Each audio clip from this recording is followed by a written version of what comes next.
It's getting late. It's getting late. It's getting late, and the funny thing is I'm not tired. It's getting long. It's getting long. It's getting long, and the funny thing is on fire. I'm running out. I'm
I have just now realized what I have gotten myself into, really.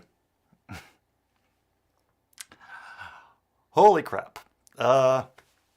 Welcome, Jimmy, Bacon Man, everybody who has decided to come to this stream so far. We're going to be doing a Doki Doki Literature Club. Oh, yes. Oh, yeah, yes. Yeah.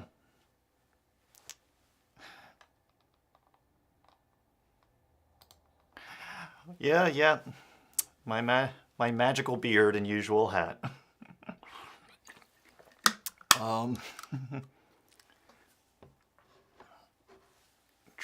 Trubiscuit. I like Trubiscuit. Makes me think of him as some sort of like a dollar store cracker or something. No, I'm not using StreamYard actually. I'm using a thing called Twidget, which lets you directly select anything from anything from a YouTube chat and just throw it up there. It's pretty cool.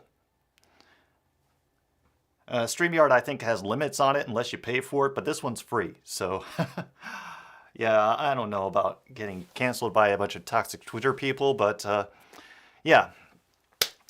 So, might as well get the important stuff out of the way, by playing Doki Doki Literature Club. We're at least 13 years of age. I assume all of you are 13 years of age at least. And you consent to your exposure of highly disturbing content. Kitty is out in the living room. I have given her extra treats to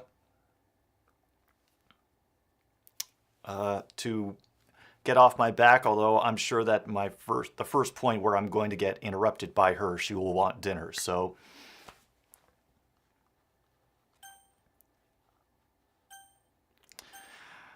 all right. I agree. Here we go.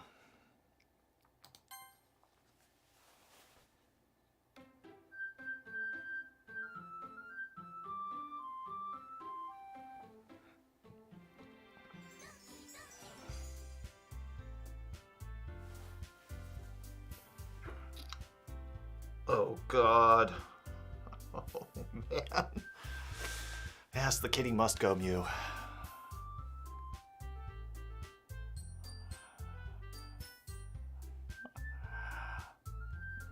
Oh, I don't...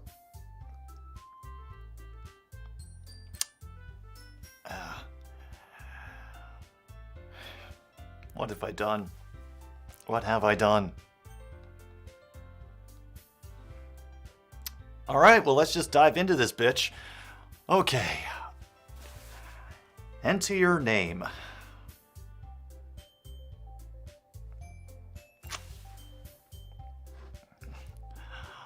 Okay. You know, there's only really one name that I can put into this game. And that is... Oh, it won't let me space, so... Our protagonist is Tom Grossi.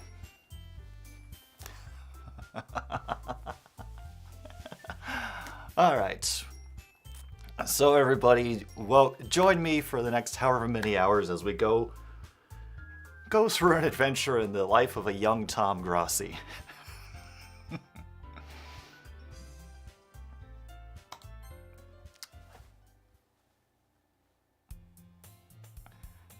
Oh, right, there's voice acting.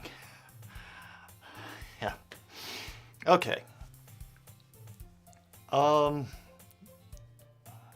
I don't know either, Devil Prod.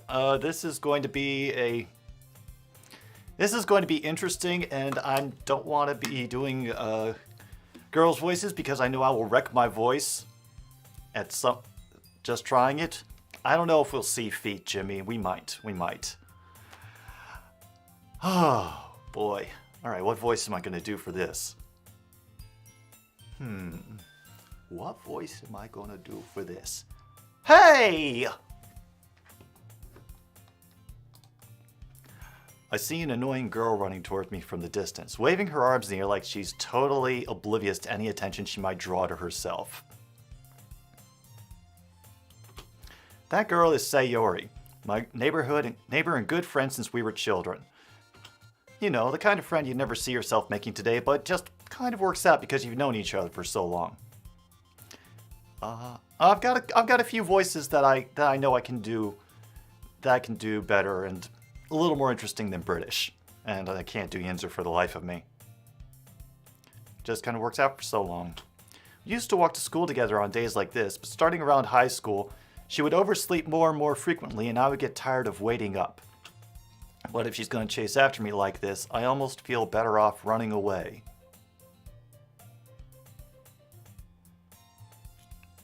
You know, for a childhood friend, you're kind of treating her like shit, man. However, I just sigh and idle in front of the crosswalk and let Sayori catch up to me.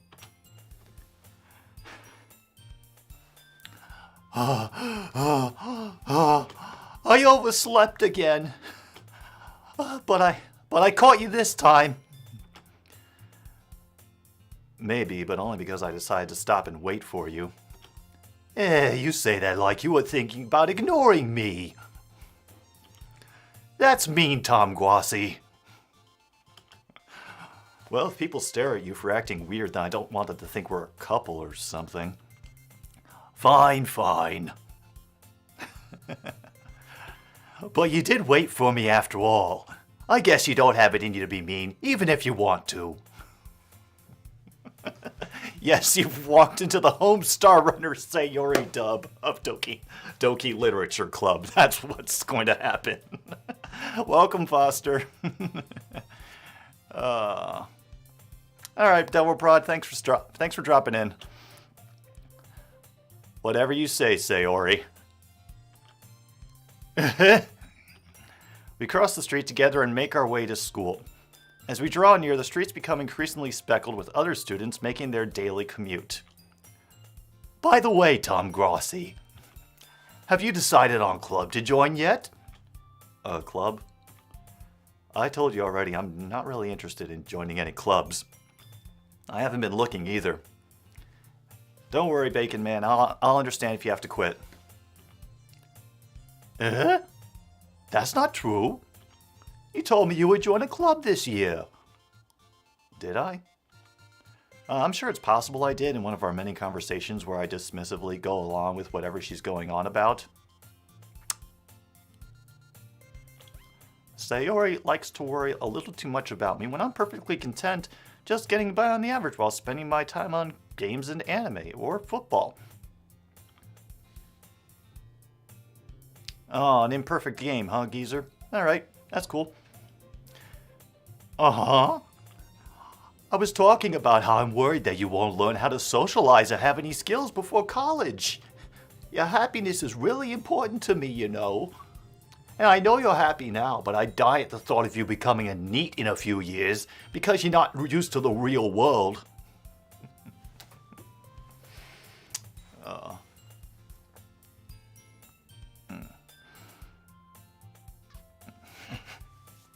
Alright, thankfully I know what a NEET is. That's supposed to be not educated, employed, or trained. Okay. Alright. You trust me, right? Don't make me keep worrying about you. Alright. I'll look at a few clubs if it makes you happy. No promises, though. Will you at least promise me you'll try a little? Yeah, I guess I'll promise you that. Yay! Why do I let myself get lectured by such a carefree girl? More than that, I'm surprised I even let myself relent to her.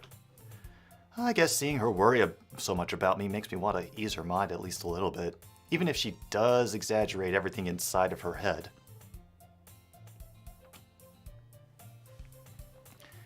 The school day is as ordinary as ever, and it's over before I know it.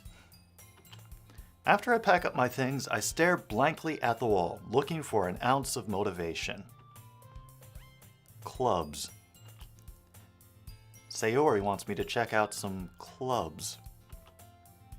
I guess I have no choice but to start with the anime club. Anime club. Oh, the Grassi Posse Hentai Club is alive and well. Oh, this game is canon with the Grassi Cinematic Universe. Hello, Sayori. Sayori must have come into the classroom while I was spacing out.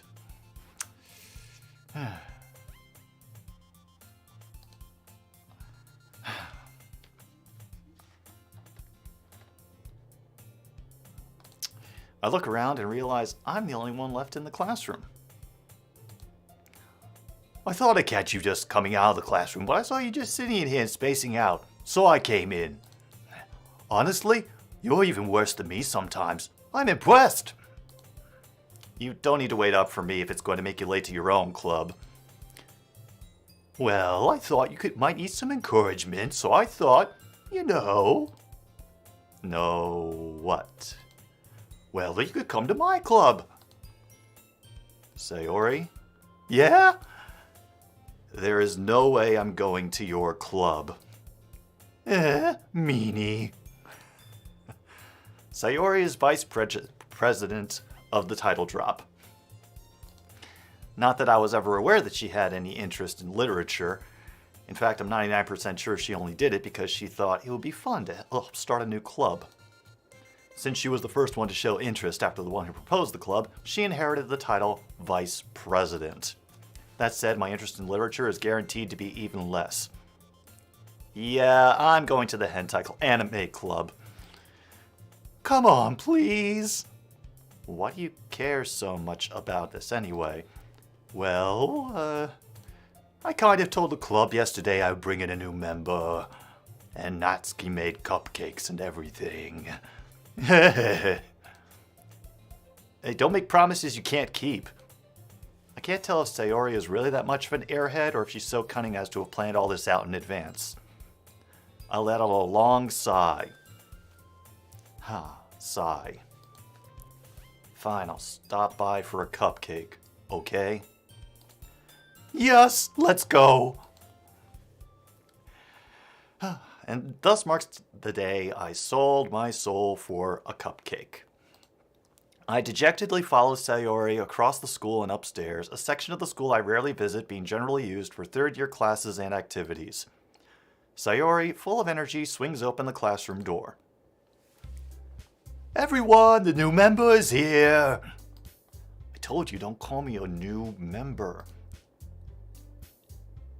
I know, William, cupcakes. Eh? I glanced around the room. Okay, so what voice does she get? Hey, if you want like drop in and drop out, geezer, it's okay. I'm just gonna keep doing this to embarrass everybody who's coming in.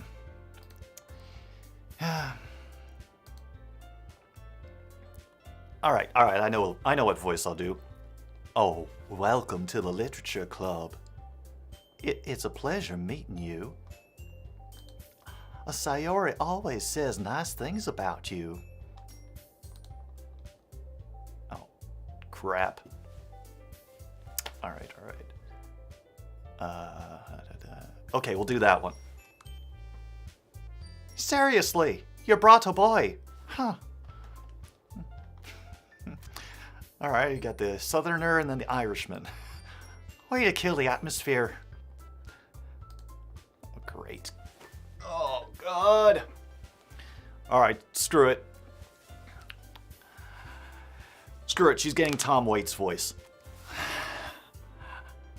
Tom Grassi, what a surprise. Welcome to the club.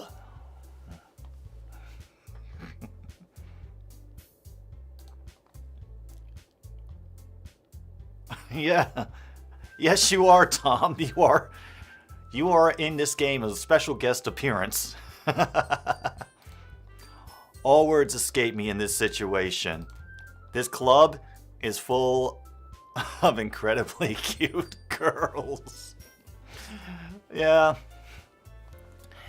Yeah, this is the adventures of a young Tom Grossi as he deals with social pressures and extracurricular activities in high school. Hey, Philip Rivers Throwing Motion made it too. Welcome. What are you looking at? If you want to say something, say it. Sorry. Don't worry, I'll let you know when I send it, Tom. Natsuki. The girl with the sour attitude, whose name is apparently Natsuki, is one I don't recognize. Her small figure makes me think she's probably a first year. She is also the one who made cupcakes, according to Sayori. You can just ignore her when she gets moody.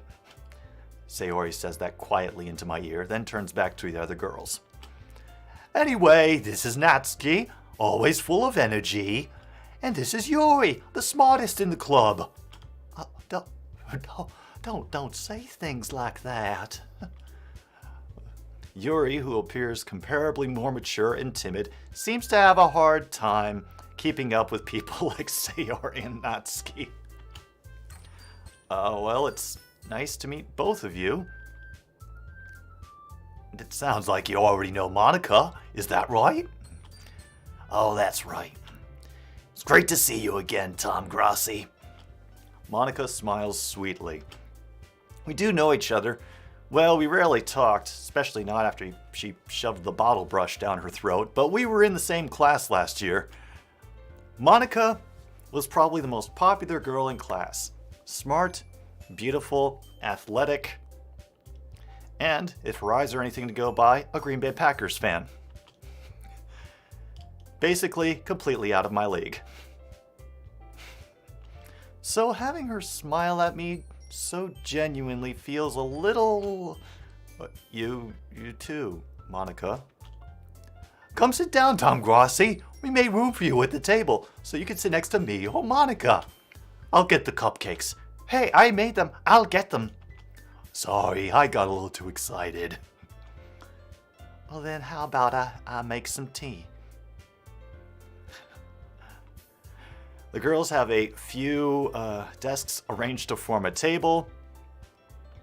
As Sayori mentioned, it's been widened, so there's one space next to Monica, one space next to Sayori. Yeah, good idea. Good idea, geezer. I like that.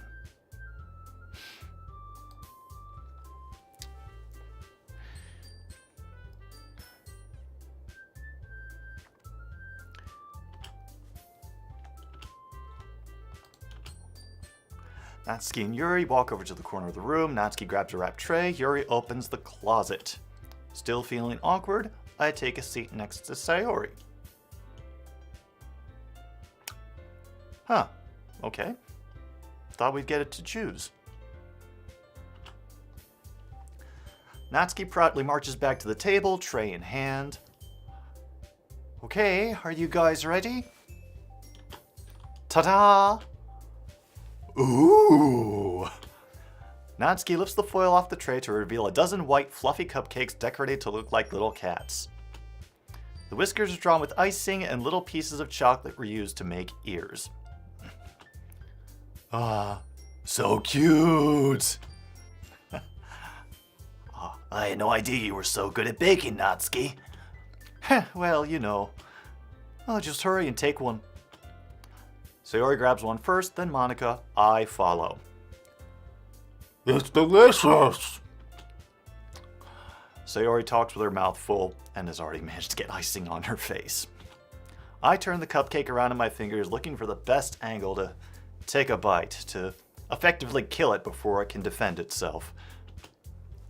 Natsuki is quiet. I can't help but notice her sneaking glances in my direction. Oh boy. She is waiting for me to take a bite of her cupcake. The metaphors, they hang heavy in the air. I finally bite down. The icing is sweet and full of flavor. I wonder if she made it herself. This is really good. Thank you, Natsuki. Oh, why you're thanking me? It's not like haven't I heard this somewhere before? Made them for you or anything.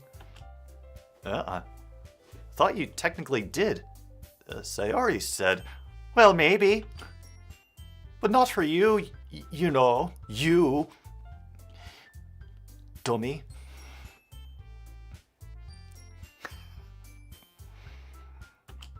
All right. I give up on Natsuki's weird logic and dismiss the conversation. Yuri returns to the table, carrying a tea set. She carefully places a teacup in front of each of us before setting down the teapot next to the cupcake tray. You keep a whole tea set in this classroom? Ishi, this is Doki Doki Literature Club. I am going through a hardcore anime style, something. I'm guessing I have to pick one of these girls to date. Yeah. Oh, don't worry. The teachers gave us permission. After all, doesn't a hot cup of tea help you enjoy a good book? I guess. Don't let yourself get intimidated. Yuri's just trying to impress you.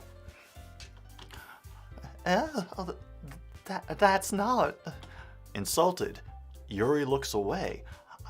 I meant that, you know. I believe you. Well, tea and reading might not be a pastime for me, but I at least enjoy tea. I'm glad. Yuri faintly smiles to herself in relief. Okay, I just realized something. But I'll wait till all the girls are on screen again to share it. Monica raises an eyebrow, then smiles at me. So, what made you consider the literature club? Yeah, it's the story of the young Tom Grassi, Ishi. I was afraid of this question. Something tells me I shouldn't tell Monica that I was practically dragged here by Sayori. Well, I haven't joined any clubs yet. Sayori seemed really happy here, so... Oh, that's okay. Don't be embarrassed. We'll make sure you feel right at home, okay? As president of the literature club, it's my duty to make the club fun and exciting for everyone. Tom Waite's voice was a bad choice for this character. Monica, I'm surprised. How come you decided to start your own club? You could probably be a board member for any of the major clubs. Weren't you a leader of the debate club last year? Well, you know. To be honest, I can't stand all the politics around the major clubs. Feels like nothing but arguing about the budget and publicity and how to prepare for events. I'd much rather take something I personally enjoy and make something special out of it. And if it encourages others to get into literature, then I'm fulfilling that dream. Oh, Monica really is a great leader. Yuri also nods in agreement. Then I'm surprised there aren't more people in the club yet. Must be hard to start a new club. You could put it that way. How many people are very interested in putting all the effort to start something brand new, especially when something doesn't grab your attention like literature. You have to work hard to convince people that you're both fun and worthwhile. But it makes school events like the festival that much more important. I'm confident we can all really grow this club before we graduate. Right, everyone? Yeah. We'll do our best. You know it. All right. Because why not, Bacon Man? I promised people it, they wanted it, so I'm doing it. So I don't know how many of you noticed, but Sayori has blue eyes. So essentially from right to left, according to eye color, we have Packers, Lions, Vikings, and Natsuki by default is the Bears. So it's Tom getting wooed by the NFC North. So our question is, do we want to go for Packers, Lions, Bears, or Vikings?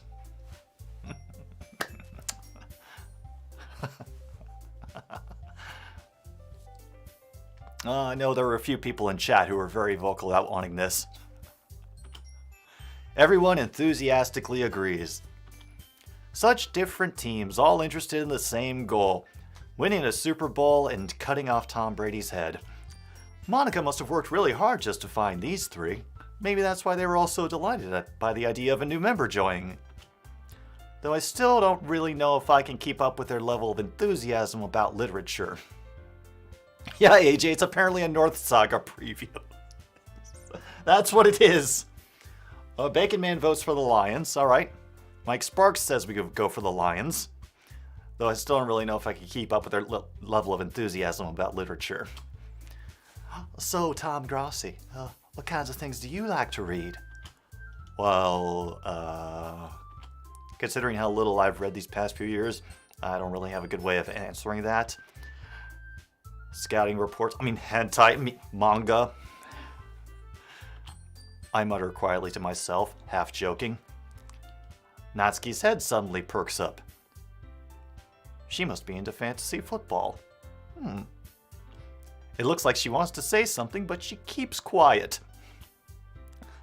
Not much of a reader, I guess. Yeah. Wow, I would have thought that would have been an automatic taunting penalty, geezer. Well, that can change. What am I saying? I spoke without thinking after seeing Yuri's sad smile. Anyway, what about you, Yuri? Well, let's see. Yuri traces the rim of the teacup with her finger. Oh, my favorites are usually novels that build deep and complex fantasy worlds. The level of creativity and craftsmanship behind them is amazing to me. Telling a good story in such a foreign world is equally impressive. Yuri goes on, clearly passionate about her reading. Yes, biographies of Joey Harrington. Yes, you've nailed it, Mike Sparks. She seemed so reserved and timid from the moment I walked in, but it's obvious by the way her eyes light up that she finds her comfort in the world of Madden, or books, not people. But you know, I like a lot of things. Stories with deep psychological elements usually immerse me as well. Isn't it amazing how a writer can so deliberately take advantage of your own lack of imagination to completely throw you for a loop? Joey Harrington is a, I think, former NFL quarterback, if I'm right, Mike Sparks? I think I am. Anyway, I've been reading a lot of horror lately. I read a horror book once. It's called If the Browns Won the Super Bowl. I desperately grasp for something I can relate to at the minimal level. At this rate, Yuri might as well be having a conversation with a rock. Really? I wouldn't have expected that, Yuri. Persevere. I know what you mean, Bacon Man. For someone as gentle as you. I guess you could say that. But if a story makes me think or takes me to another world, then I really can't put it down. Surreal horror is often very successful at changing the way you look at the world, if only for a brief moment. Look, I hate horror. Oh, why's that? Well, Natsuki's eyes dart over to me for a split second. I thought so, Mike. Never mind. I'm not doing Tom Waits' voice for this anymore. It's starting to hurt my throat. Alright, screw it, we'll do that one. I'm not good at it, but we'll do it anyway. Oh, that's right. You usually like to write about cute things, don't you, Natsuki? Oh, what? What gives you that idea? You left a piece of scrap paper behind last club meeting. Looked like you were working on a poem called... Oh, don't say it out loud! Give that back! Fine. Your cupcakes, your poems. Everything you do is just as cute as you are. Sayori saddles up behind Natsuki and puts her hands on shoulders. Alright, Bacon Man, catch you later. I'm not cute! Natsuki, you write your own poems? Yeah, well, I guess sometimes. Why do you care? I think that's impressive. Why don't you share them sometime? Alright, good luck with the video, Bacon Man. No. Natsuki averts her eyes. You wouldn't like them. Not a very confident writer yet. I understand how Natsuki feels. Sharing that level of writing takes more than just confidence. The truest form of writing is writing to oneself. You must be willing to open up to your readers, exposing your vulnerabilities, and showing even the deepest reaches of your heart. Metaphor. Do you have writing experience too, Yuri? Maybe if you share some of work, you can set example. Help Natsuki feel comfortable enough to share hers. I guess it's the same for Yuri. Aw, I wanted to read everyone's poems. We all sit in silence for a moment. Oh, hello, Raven. Glad you could make it to this psychotic nonsense that I am going through. I don't know why. I promised, so I will do it. Okay. I have idea, everyone. Question marks. Natsuki and Yuri look quizzically at Monika. Let's all go home and write poem of our own. Then next time we meet, we'll all share them with each other. That way everyone is even. Yeah, let's do it! Plus, now that we have no member, I think it will help us all get a little more comfortable with each other and strengthen bond of club. I've been told that nobody under 13, from the little disclaimer at the beginning, Raven, nobody under 13 watching this. So, maybe be worried or be prepared to explain some things.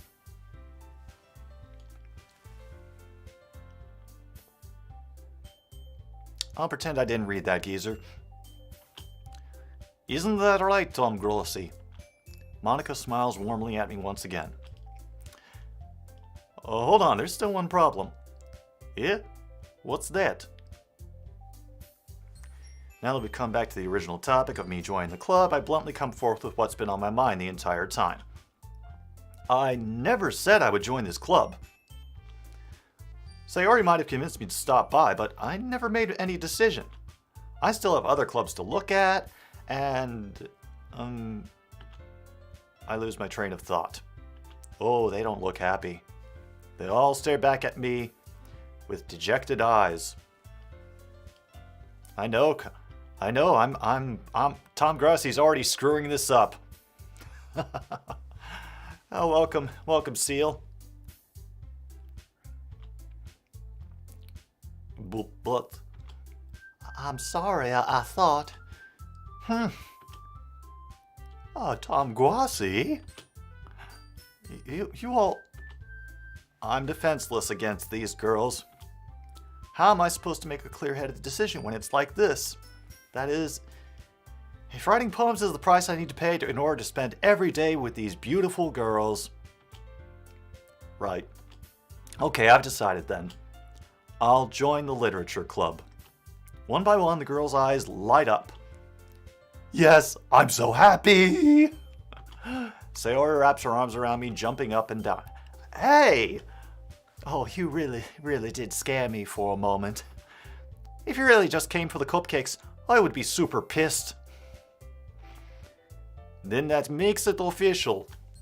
Welcome to Literature Club. Thanks, I guess. Okay, everyone. I think with that, we can officially end today's meeting on good note. Oh my god, 6 friends. This is why I turn off the the main window that shows me how many people are watching, because then I don't think about how many people are watching me and getting weird. Have fun playing 2K. Everyone remember tonight's assignment. Write poem to bring to next meeting so we all can share. Monica looks over at me once more. Tom Grossi, I look forward to seeing how you express yourself. Yeah. Can I really impress the class star Monica with my mediocre writing skills? I already feel the anxiety welling up inside me. Meanwhile, the girls continue to chit-chat as Yuri and Natsuki clean up their food. Hey, Tom Grossi, since we're already here, do you want to walk home together? That's right. Sayori and I never walk home together anymore because she always stayed for after school for clubs. Sure, might as well. Yay! With that, the two of us depart the club room and make our way home. The whole way, my mind wanders back and forth between the four girls. The Lions, the Bears, the Vikings, and the Packers. Will I really be happy spending every day after school in a literature club?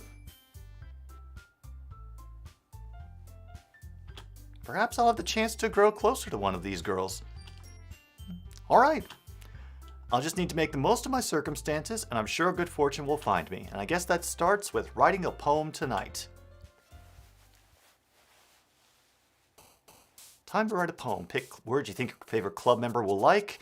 Something good might happen with whoever likes your poem the most. Yes, Seal. Our main character in this game is Tom Grossi. And apparently, Monica's not an option. Okay, cool. Okay, so down to the Lions, the Bears, and the Vikings.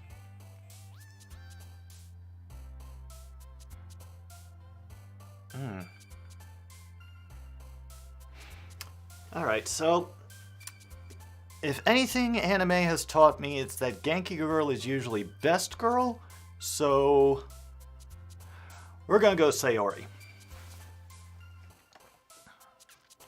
Oh. So, what the hell would Sayori like? Oh boy. Ocean Man. I wonder. Oh, Sayori, great. All right, don't worry, Raven. I think you can do it. Sing.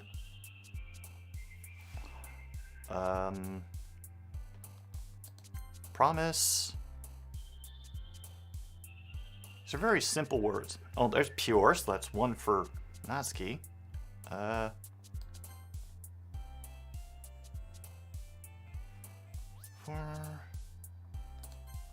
there's one for...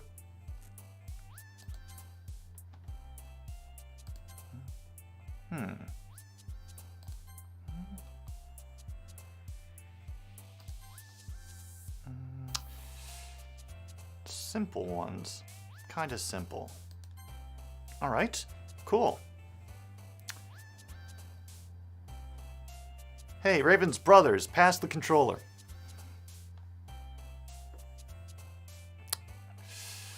Ooh. What am I gonna do next? Smile. Sticky. Kitty. Incongruent. Sensation. Not gonna pick that one. Sunset and Parfait.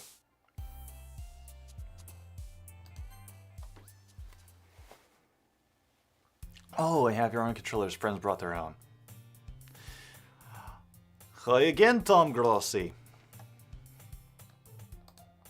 Glad to see you didn't run away on us, haha. Nah, don't worry. This might be a little strange for me, but I at least keep my word. Well, back at the literature club. I was the last to come in, so everyone else is already hanging out. Well, thanks for keeping your promise, Tom Grossi. I hope this isn't too overwhelming of a commitment for you, making you dive headfirst into literature when you're not accustomed to it. Oh, come on! Like he deserves any slack. Sayori told me you didn't even want to join any clubs this year. And last year, too. I don't know if you just plan to come here and hang out or what. But if you don't take us seriously, then you won't see the end of it. Alright, see you when you get back, Ishii. Natsuki, you certainly have big mouth for someone who keeps manga collection in clubroom.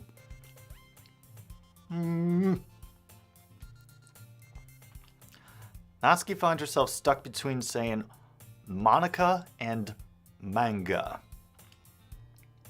Manga is literature!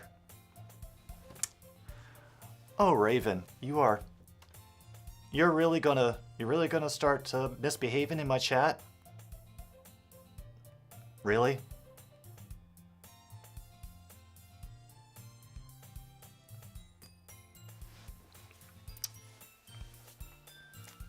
All right. Anyway, swiftly defeated, Natsuki plops back into her seat. Oh, thank goodness.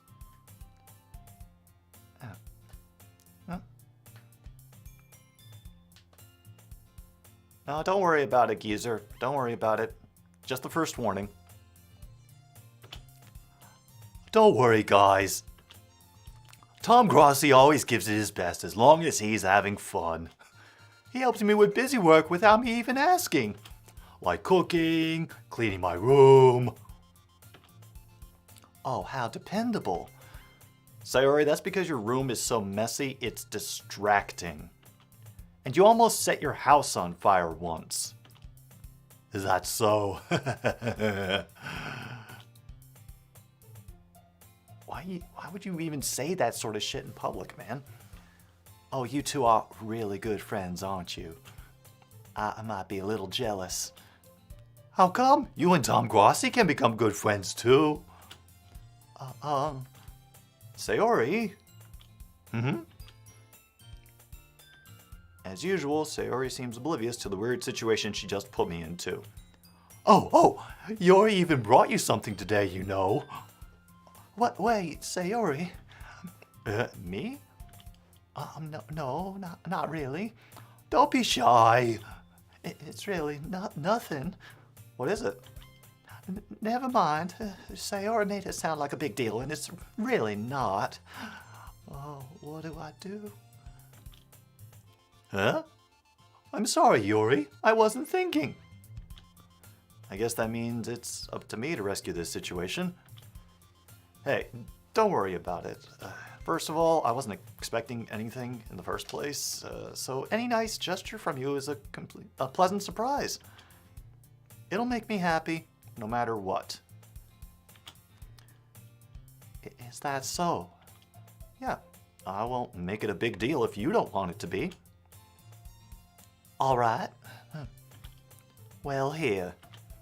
Yuri reaches into her bag and pulls out a book. I didn't want you to feel left out, so I picked out a book that I thought you might enjoy. It's a biography of Fran Tarkington, so it should keep your attention, see, even if you don't usually read. And we could, discuss it if you wanted. This is... How is this girl accidentally being so cute? She even picked out a book she thinks I'll like, despite me not reading much.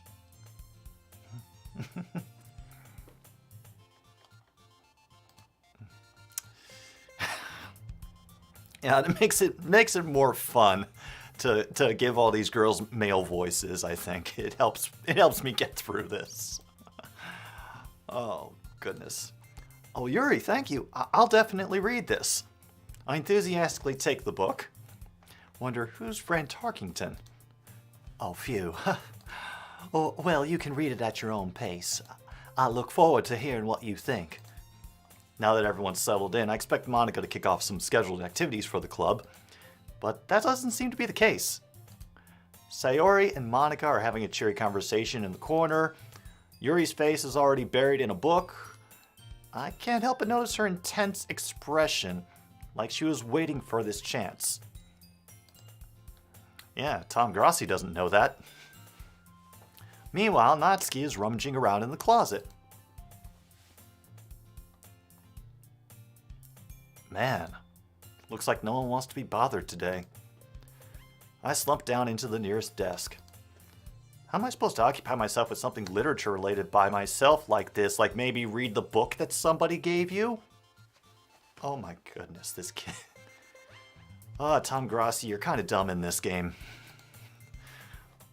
Guess I always could read some of the book Yuri gave me, yeah, but I'm feeling a little too tired to read. Yep, sounds like Tom Grossi staying up until 3 a.m. editing. Could probably fall asleep right now. I close my eyes and end up listening on Sayori's conversation with Monica and hoping that no free agent news breaks while I'm napping. We're probably going to be seen really lame compared to all the other clubs, though. Well, we can't give up. The festival is our chance to show everyone what literature is all about. The problem is that the idea of a literature club sounds dense and intellectualized. But it's not like that at all, you know. We just need a way of showing that to everyone. Something that speaks to their creative minds. That doesn't solve the problem, though. Yeah, what do you mean? Even if we come up with the most fun thing ever, nobody will come in the first place if it's a literature event. So it's more important to figure out how to get people to show up in the first place, you know? And after they come, we can do the thing to speak to their creative minds. What's this? Sayori is a natural PR person? It's rare to hear her deliberating like this. Hello, Froggy. Thanks for joining the madness. Oh, is a good point. In that case, do you think food will do the trick? What kind? Well, I guess we could... Cupcakes! Good thinking. Natsuki would love to do that. Ha! You're right. Natsuki makes the best cupcakes. That works out perfectly. That wasn't why you suggested it? Cupcakes speak to my creative tummy. Cupcakes it is then. I'm hungry. Anyway, we still need to work out details of the event itself. I find myself smiling. I'm glad you can make it, Zach. In the end, Sayori is still her usual self, but with somehow an aura of manipulation in her skills. But therein lies the unexpected reason I admire her. Unlike me, who has trouble finding any motivation at all, Sayori can put her mind to things and make them come to life. I suppose that's why I end up letting her get on my case about things. I can't help but wonder what it would be like to see the world through her eyes. Ugh! I open my eyes to find Sayori's face filling my vision. I nearly fall out of my chair. No, there's too much stuff around here, I'm not doing that. Sorry. Wait. Actually, I'm not sorry at all. It's your fault for sleeping like that. This isn't the napping club. Does our school have a napping club? You're staying up late again, aren't you? Now that you're in a club, you're gonna have less time for anime, you know. You'll need to get used to it. Oh, don't say that so loud. Glance over my shoulder to see if Monica overheard. It's true, though. Yeah, I know. Always looking out for me, Sayori. It's what I do best. That's a problem. What about you? You look out for me better than you look out for yourself. You're still oversleeping every day, aren't you? Not every day. That's not very convincing. How many days this past week have you gotten up on time? That's it's a secret. I knew it. Come on. At least give me the benefit of the doubt. I can't even do that. Look, Sayori, it's written all over you. Huh? Sayori glances around at herself. How is it written all over me? You were clearly in a rush this morning. Look, your hair is sticking out all around here. I run my fingertips down the side of Sayori's hair, trying to straighten it out.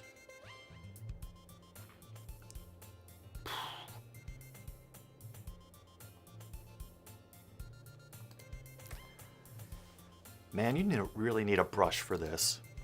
My hair is just really hard to get right.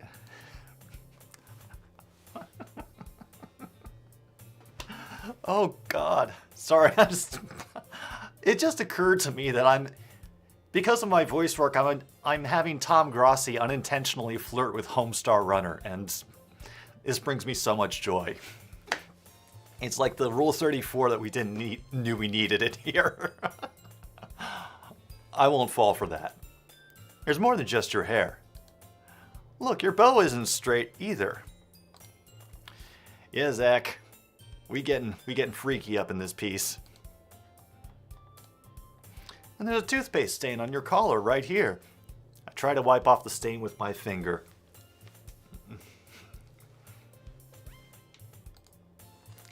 But nobody would ever notice that.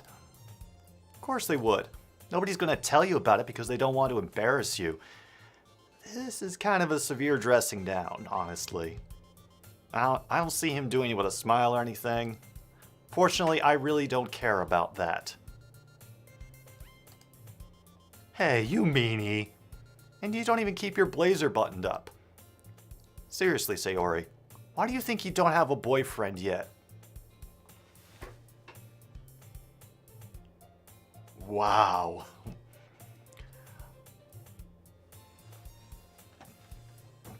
You just came right out and said it, didn't you, Tom Grossi? Didn't you?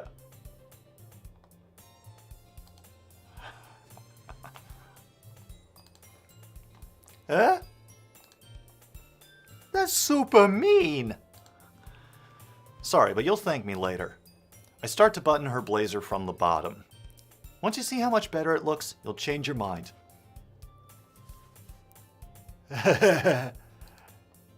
This is so funny. What is it? Oh, Jimmy, there's feet.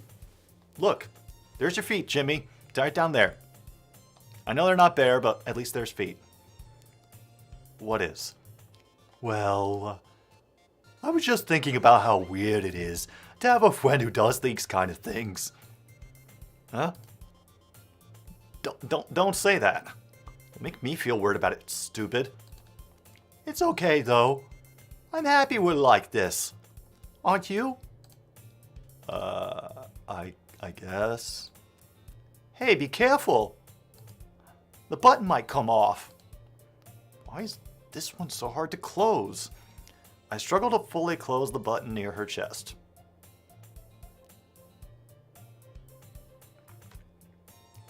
Phew. Does this thing even fit you properly? It did when I bought it.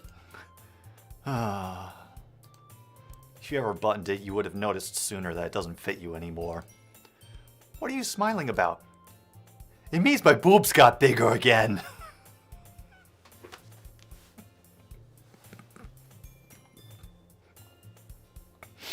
Oh, this stream is going places.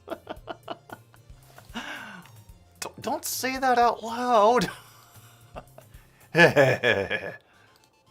Anyway, you look much better now, so, why does it feel strange to see Sayori's blazer buttoned up like that? Getting a look at the blazer makes me feel weird inside, but it's so stuffy.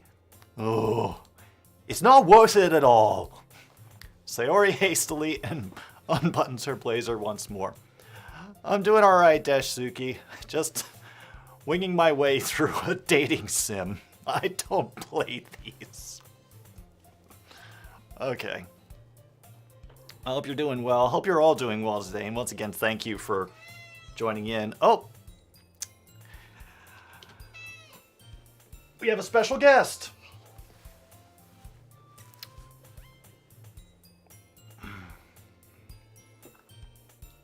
We have Kat.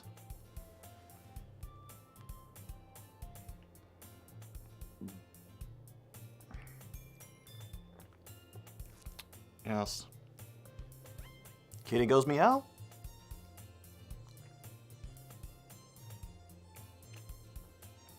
Aw.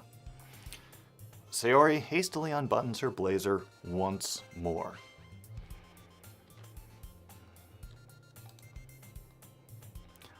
Phew! That's so much better. Sayori puts her arms out and twirls around. I'm trying to picture a Homestar Runner with arms, and it's kind of freaking me out. So if I keep it unbuttoned, then I won't get a boyfriend, right? What kind of logic is that? And why are you saying like it's a good thing? Because if I had a boyfriend, they would even let you do things like this. And you take care of me better than anyone else would. Anyway. So that's why I'm keeping it unbuttoned. Stop saying all these embarrassing things. Huh? I didn't say anything embarrassing. Jeez. Well, anyway, just focus on trying to wake up a little earlier. Only if you focus on going to bed earlier. Fine, fine. It's a deal. I guess we really are better at taking care of each other than we are at taking care of ourselves. Yeah, I guess so, huh? No spoilers. No spoilers, Dash. So maybe you should come wake me up in the morning. Nope, just gonna push that joke right out of my head. Nope. You're doing it again, Sayori. Aw, but I was joking that time. Yeah, Tom watching like... Why did I raid him? Yeah, I don't know either. He's just waiting for the royalties for me using his name in this game. Man, it's impossible to tell with you sometimes. Okay, everyone. Huh? Monica suddenly calls out. Why don't we share poems we wrote now? Yay! Tom Quasi, I can't wait to read yours. Yeah, same. I fail to sound enthusiastic, but Sayori still trots away to retrieve her poem.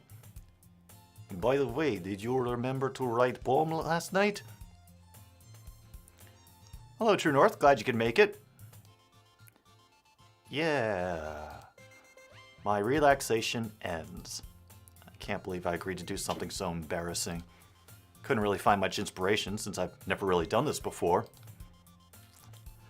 Well, now that everyone's ready, why don't you find someone to share it with?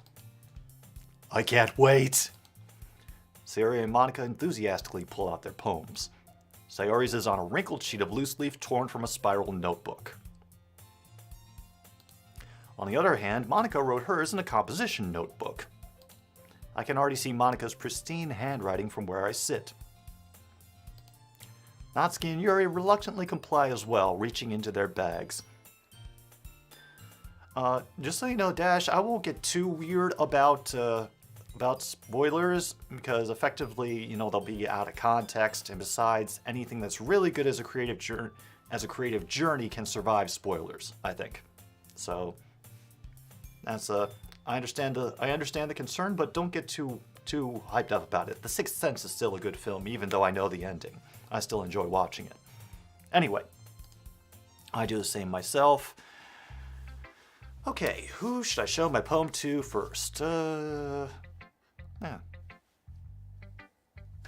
I don't know. I don't know. They just showed up.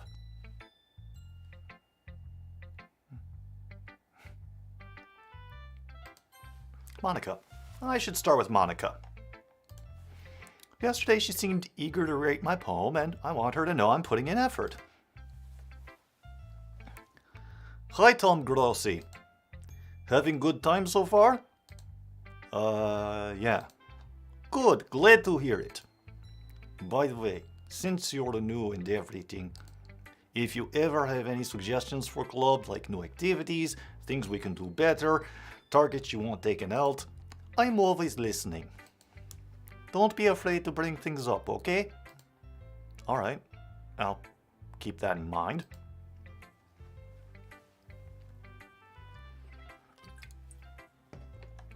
Of course, I'll be afraid to bring things up.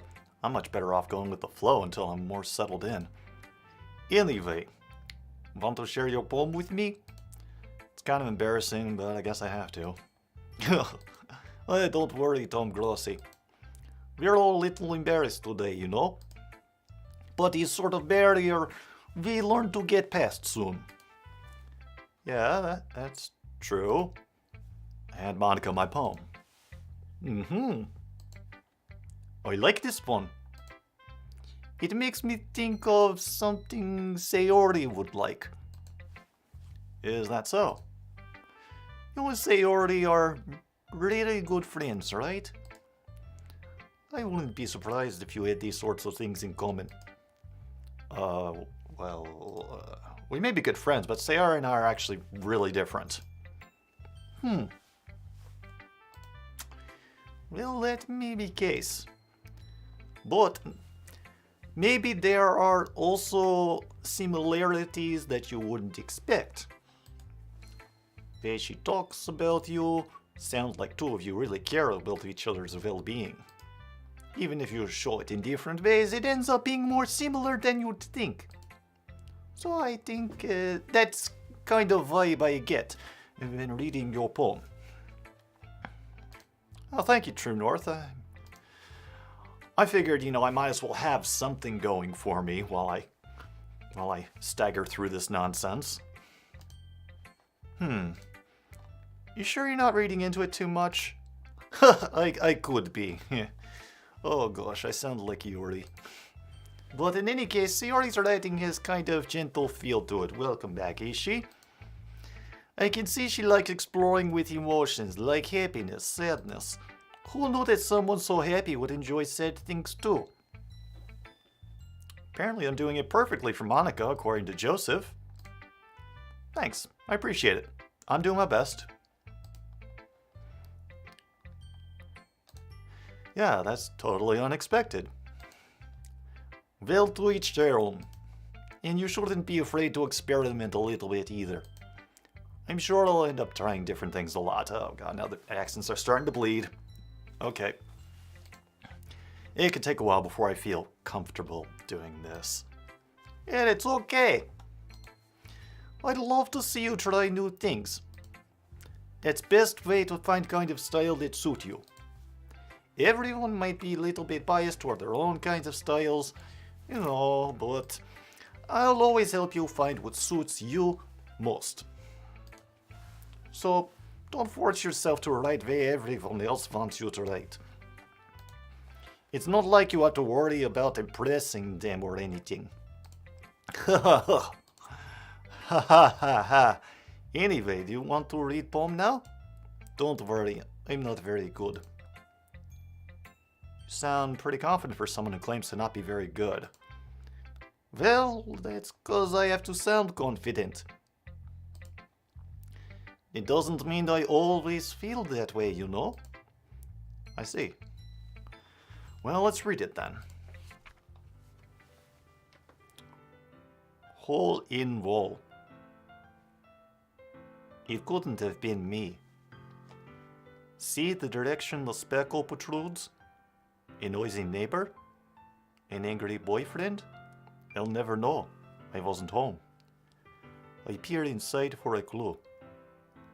No, I can't see.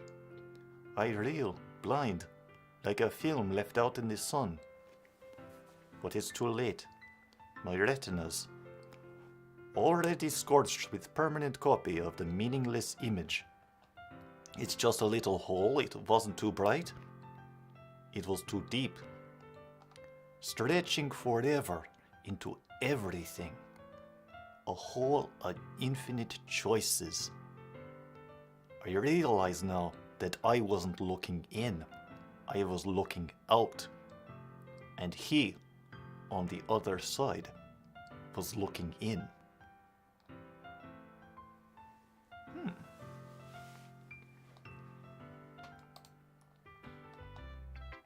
So, what do you think?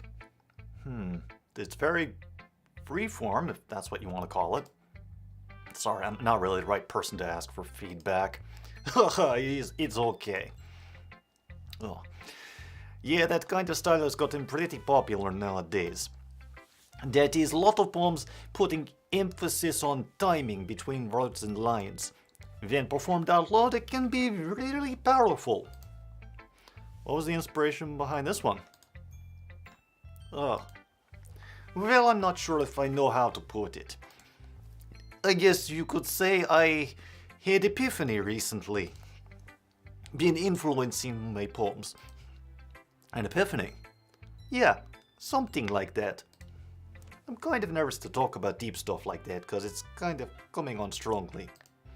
Maybe after everyone is better friends with each other. Anyway, here's Monica's writing tip of the day. Sometimes when you're writing poem or story, your brain gets too fixated on a specific point. If you try hard to make perfect, you'll never make anything. Just force yourself to get something down on the paper and tidy it up later. Another way to think about it is this. Oh, thank you, Dash. I appreciate it. All right. All right, True North. I'll remember that we need to treat the poems like a Chekhov's gun. All right. So I should actually read them and pay attention to them. Cool. If you keep pen in the same spot for too long, you just get big dark puddle of ink. It's like holding opposing party member's head under a tub of water. Sooner or later, you just end up with death. So just move hand, go with flow. That's my advice for today.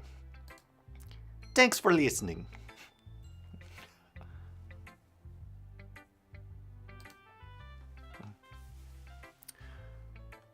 Who should I show my poem to next? So we already did the Packers, we might as well do the Vikings. Ooh. Oh, Yuri does not like this poem. Yuri stares at the poem. A minute passes, more than enough time for her to finish reading. Oh, I goofed. I goofed bad. Oh, sorry. I forgot to start speaking. It's fine, don't force yourself. I'm not. I just need to put my thoughts into words. Hold on. Okay. This is your first time writing a poem, right? Yeah. Why do you ask? And True North is apparently a big fan of Yuri. I'm just making sure. I guess that it might be after reading through it. So it's that bad. No! Did I just raise my voice? Oh, I'm so sorry. Yuri buries her face in her hands. I couldn't help but notice that it's been several minutes and we really haven't gotten anywhere. It might take Yuri a while to get used to new people. It's fine, I didn't really notice. What were you saying?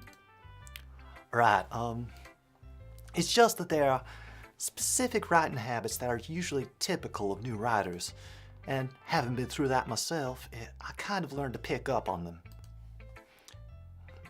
I think the most noticeable thing I recognize in new writers is that they try to make their style very deliberate. In other words, they tend to pick a writing style separate from the topic matter and they form fit the two together.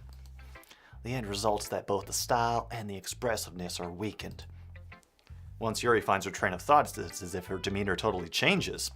She becomes Tennessee Williams.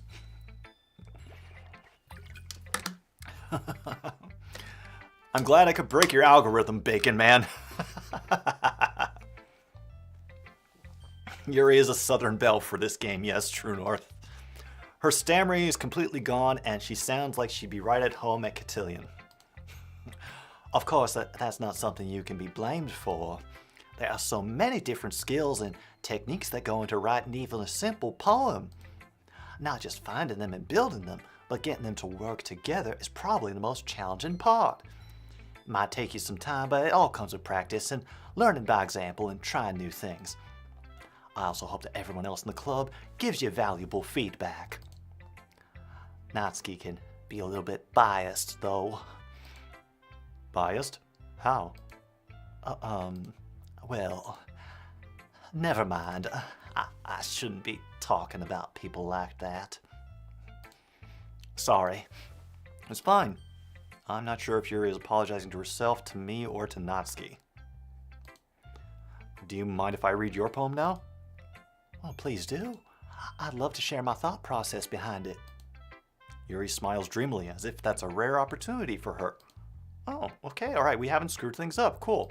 Itself is kind of funny, this is supposed to be a literature club. Ghost under the light.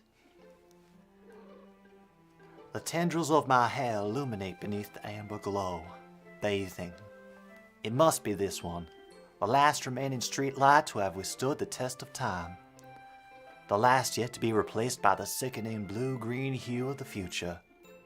I bathe, calm, breathing air of the present but living in the past. The light flickers. I flicker back. Okay, that's kind of sweet. Especially with the southern accent, that helps. I'm sorry I have such terrible handwriting. What? I wasn't thinking that at all. But it took you a long time to read. Oh, well, I just don't read cursive script very often. I actually think your handwriting is pretty. Huh? That's a relief. Also, I like the poem. Even though it's short, it was really descriptive. It wasn't too short? I usually write longer poems. Well, not at all. I'm really glad you like it. I'll be honest. Since it's our first time sharing, I wanted to write something a little more mild. Something easy to digest, I suppose. Are you into ghosts, Yuri? Actually, the story isn't about a ghost at all, Tom Grassi. Really? I must have totally missed the point. Well, I suppose you did only glance over it after all. Thought I took a long time reading it. But remember that poets often express their own thoughts, feelings, and experiences in their work. They usually do more than tell a simple story or paint a picture. In this case, perhaps the subject of the poem is only being symbolically compared to a ghost. Lingering in her last remaining place of comfort, unable to let go of the past or the 4 Super Bowl appearances without a single title. God, it slipped into Wildflower for a minute there. And soon to be left with nothing. That's a lot more solemn putting it that way. I hadn't even thought of that. That's impressive. It's nothing, really. Well, it makes me happy that you think that. Just remember that it won't be long before you pick up on these things too. Yeah, maybe you're right. I guess I'll have to keep trying. I'm counting on you. Okay.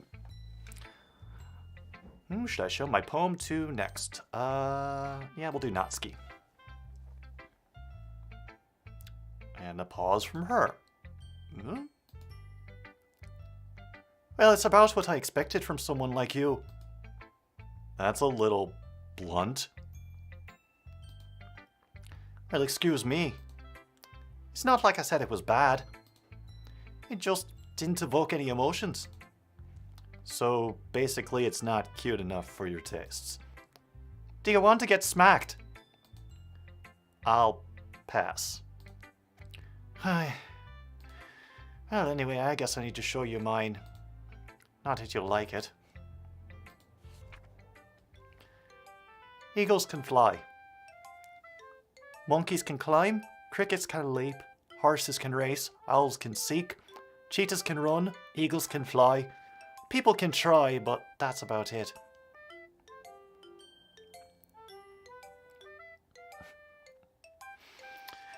Oh, yes. All she's waiting for right now, True North, is for me to get on with the business of giving her FOOD.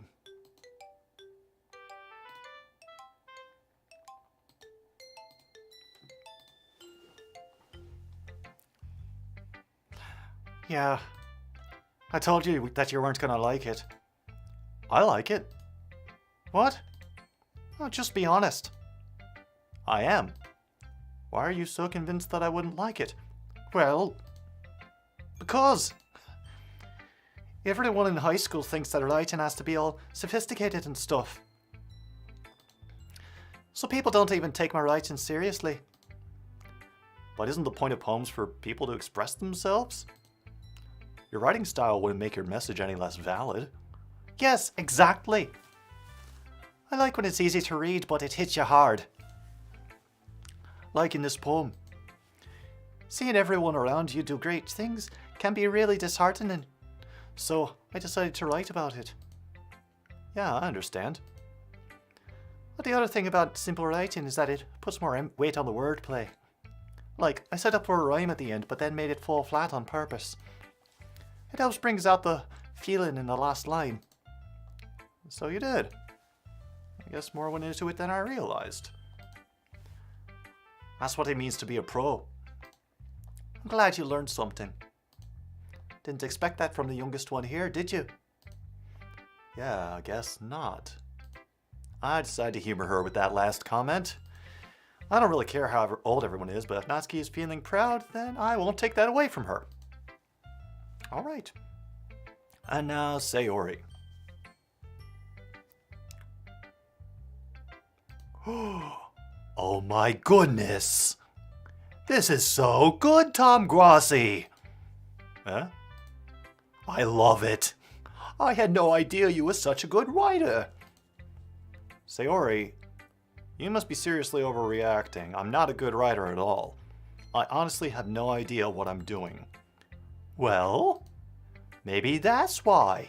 Because I have no idea what I like either. Ha ha ha ha!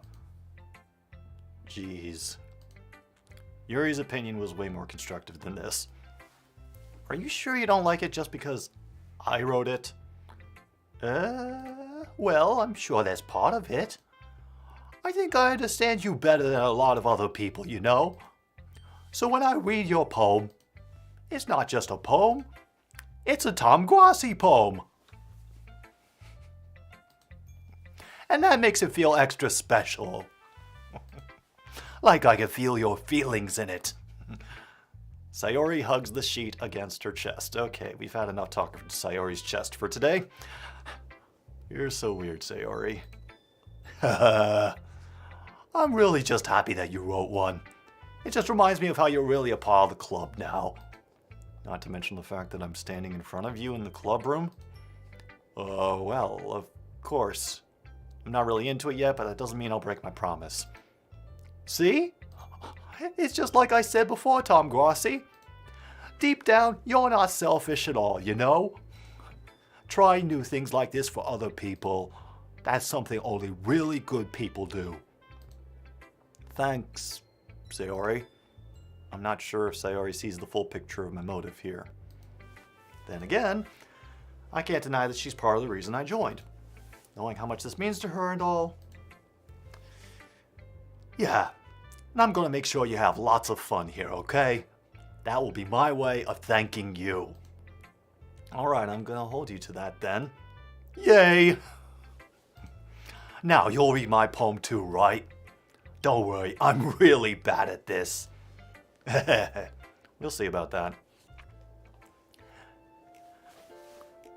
Dear sunshine, the way you glow through my blinds in the morning, it makes me feel like you missed me.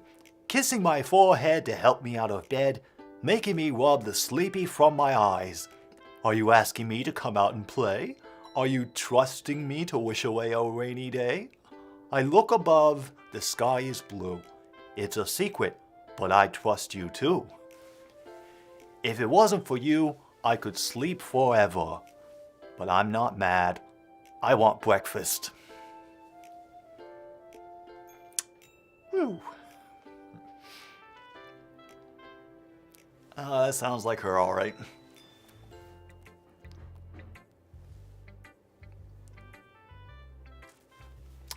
Good job, Raven. Sayori, this is just a guess, but did you wait until this morning to write this? No. Just a little bit. Can't answer just a little bit to a yes or no question. I forgot to do it last night. Well, at least that makes me feel a little better about myself. Hey, don't be mean. I still tried my best. Yeah. I didn't mean to say that it was a bad poem. Came out nice. Or how should I put it? It sounds just like you. Really? Yeah. Especially that last line. I made eggs and toast. Even though you were late to school, it's bad to skip breakfast. I get all cranky. Well, I guess there's no point in arguing. Anyway, thanks for showing me. This was so much fun. Monica's the best. Yeah. But next time I won't forget. And I'm gonna write the best poem ever. Well, I guess I look forward to it. All right. All right, that's one successful round down. I think I'm gonna have to do this a bit more. Whew. Oh, yeah.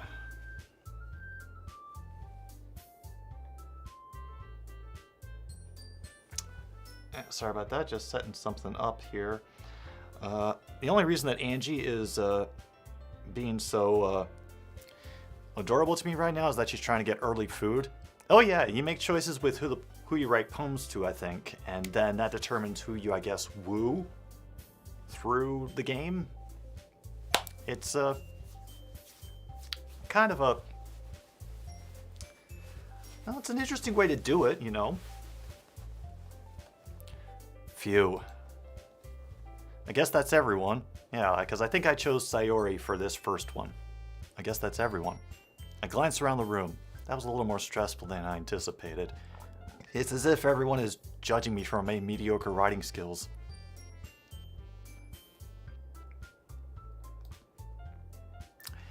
Even if they're just being nice, there's no way my poems can stand up to theirs. This is a literature club after all. I sigh. Guess that's what I end up getting myself into. Across the room, Sayori and Monica are happily chatting. My eyes land on Yuri and Natsuki. They gingerly exchange sheets of paper, sharing their respective poems. As they read in tandem, I watch each of their expressions change. Natsuki's eyebrows furrow in frustration. Meanwhile, Yuri smiles sadly. What's with this language? Huh? Did you say something? Oh, it's nothing. Natsuki dismissively returns the poem to the desk with one hand. I guess you could say it's fancy. Ah, thanks. Yours is cute. Cute? Did you completely miss the symbolism or something? It's clearly about the feeling of giving up. How can that be cute? I know that. I just meant the language, I guess. I was trying to say something nice. Yeah? You mean you had to try that hard to come up with something nice to say? Thanks. But it didn't really come out nice at all. Well, I do have a couple of suggestions. If I was looking for suggestions, I would have asked someone who actually liked it. Which people did, by the way. Sayori liked it, and Tom Grossi did too. You do that, geezer. You do that. I give my full permission. So based on that, I'll gladly give you some suggestions of my own. First of all, excuse me. I appreciate the offer, but I've spent a long time establishing my writing style. I don't expect it to change anytime soon, unless, of course, I come across something particularly inspiring, which I haven't yet.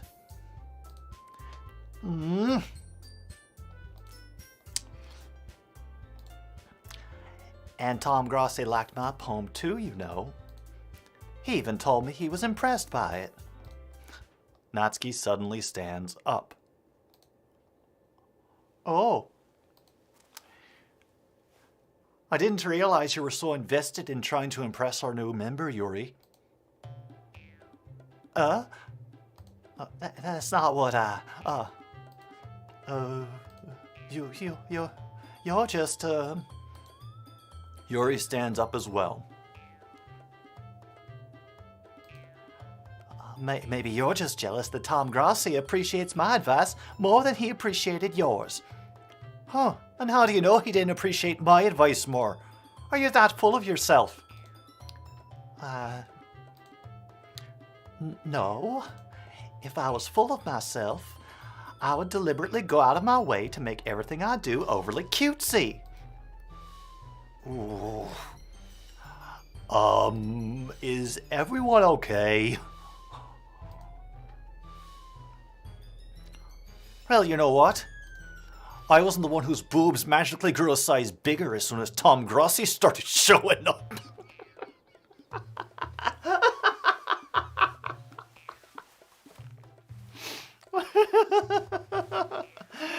Oh, Tom Grossi does that have that effect on people. Oh, yeah. Natsuki. Natsuki, that's a little... This doesn't involve you. Yeah, fuck off. I don't like fighting, guys. Suddenly, both girls turned towards me, as if they just noticed I was standing there. Tom Grossi. She's just trying to make me look bad.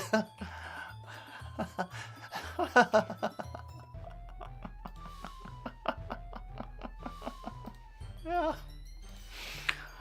That's not true. She started it. She could just get over herself and learn to appreciate that simple writing is more effective, then this wouldn't have happened in the first place. What's the point in making all your poems convoluted for no reason? The meaning should jump out at the reader, not to force them to have to figure it out. Help me explain that to her, Tom Grossi. Wait. There's a reason we have so many deep and expressive words in our language.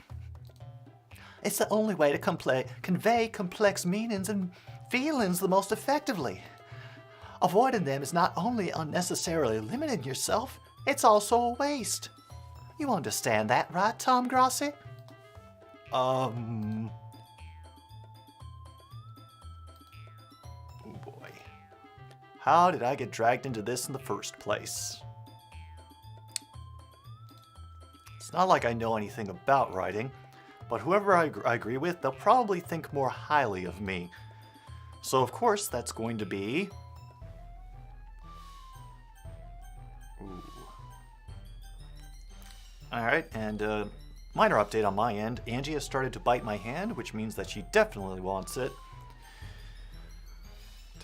So I will probably have to take care of that at the first available opportunity. So we're going to be taking a little bit of a break.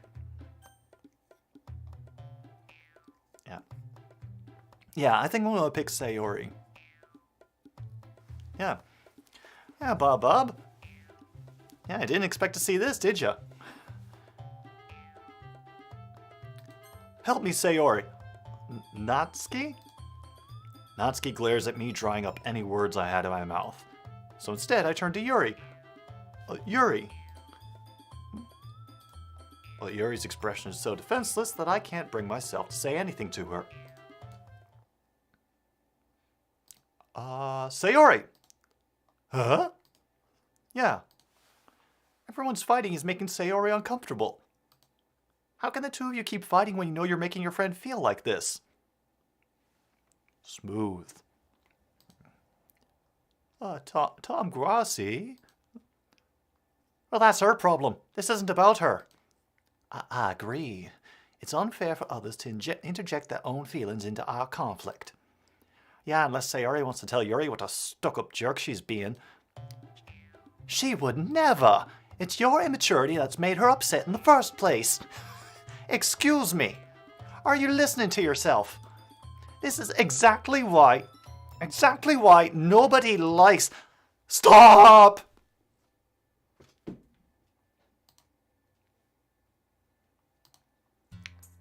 Natsuki, Yuri, you guys are my friends. I just want everyone to get along and be happy. My friends are wonderful people, and I love them because of their differences. Natsuki's poems, they're amazing because they give you so many feelings with just a few words. And Yuri's poems are amazing because they paint beautiful pictures in your head. Everyone's so talented. So why are we fighting?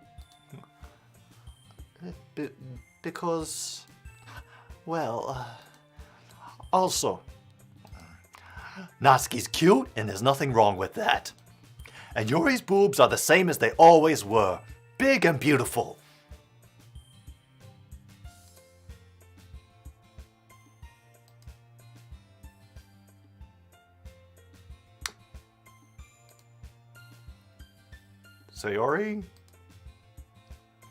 Sayori stands triumphantly, as you do.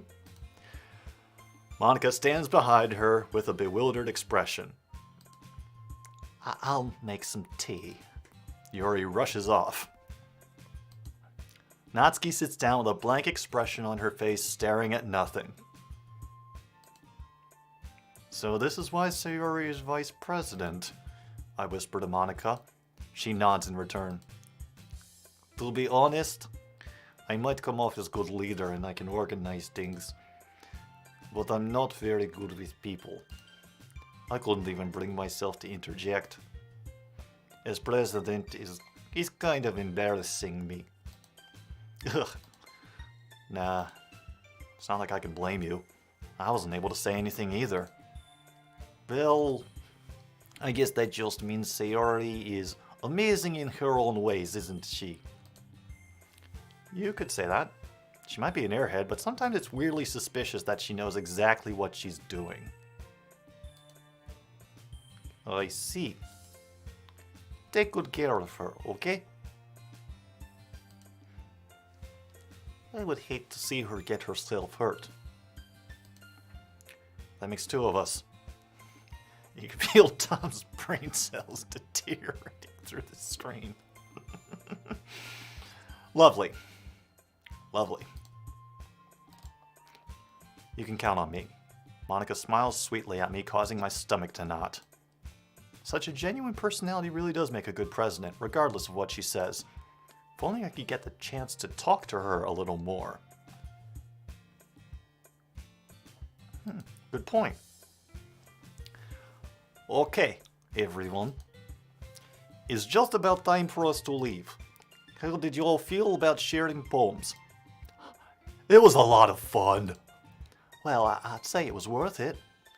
It was alright. Well, mostly. Tom Grossi, how about you? Yeah, I'd say the same. It was a neat thing to talk about with everyone. Awesome. In that case, we'll do the same thing tomorrow.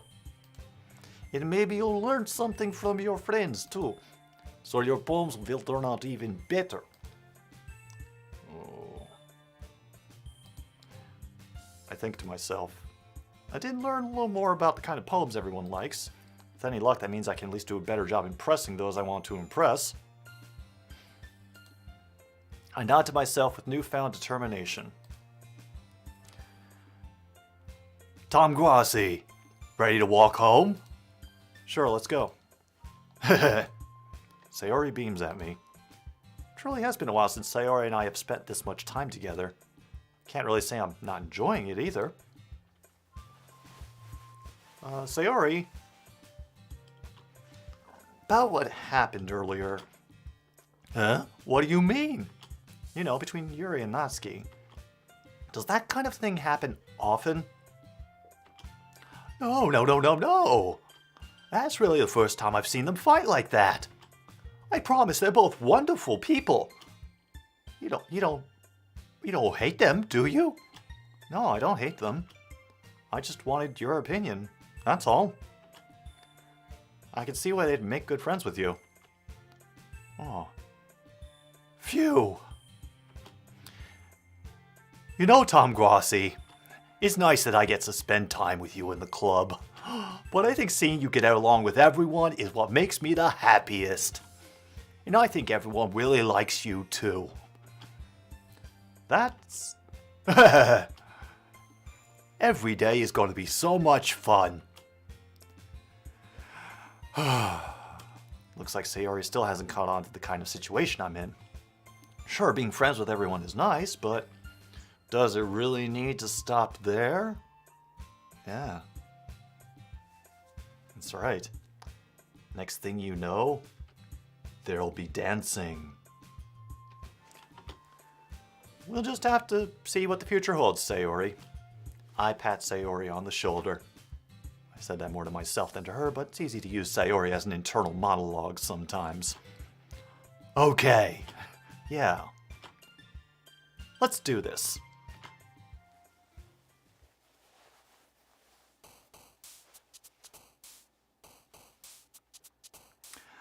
Alright, there will be no dancing?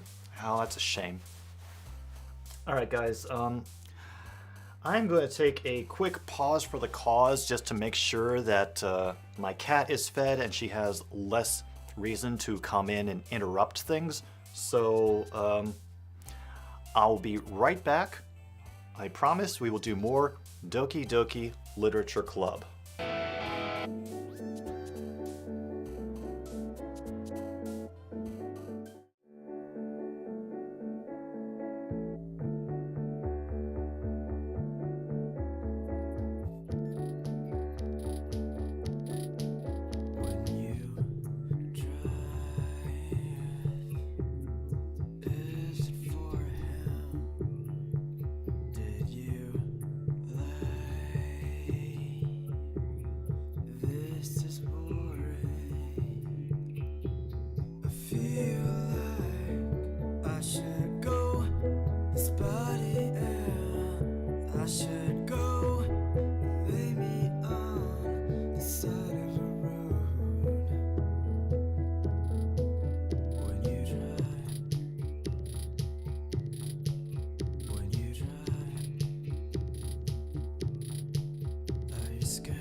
Alright.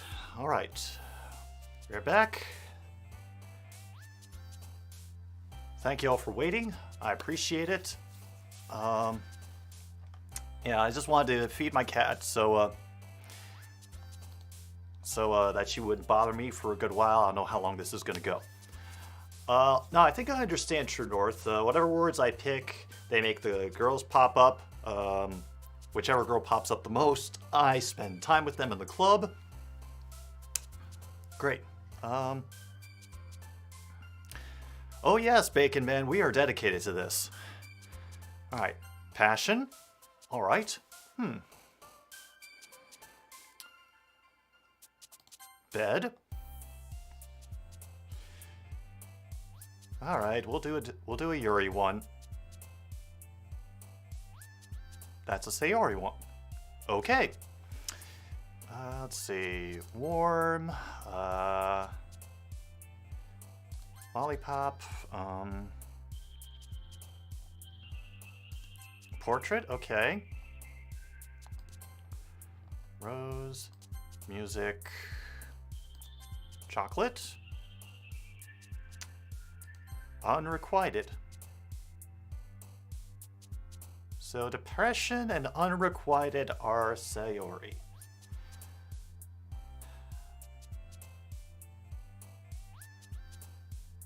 Thought those would be Yuri. Okay, wonderful. Hair, heaven sent. Pure, daydream. Massacre.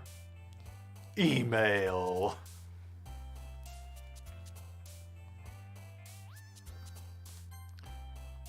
Fickle, socks, clowns. All right, I think that got Sayori again. Hey, Will.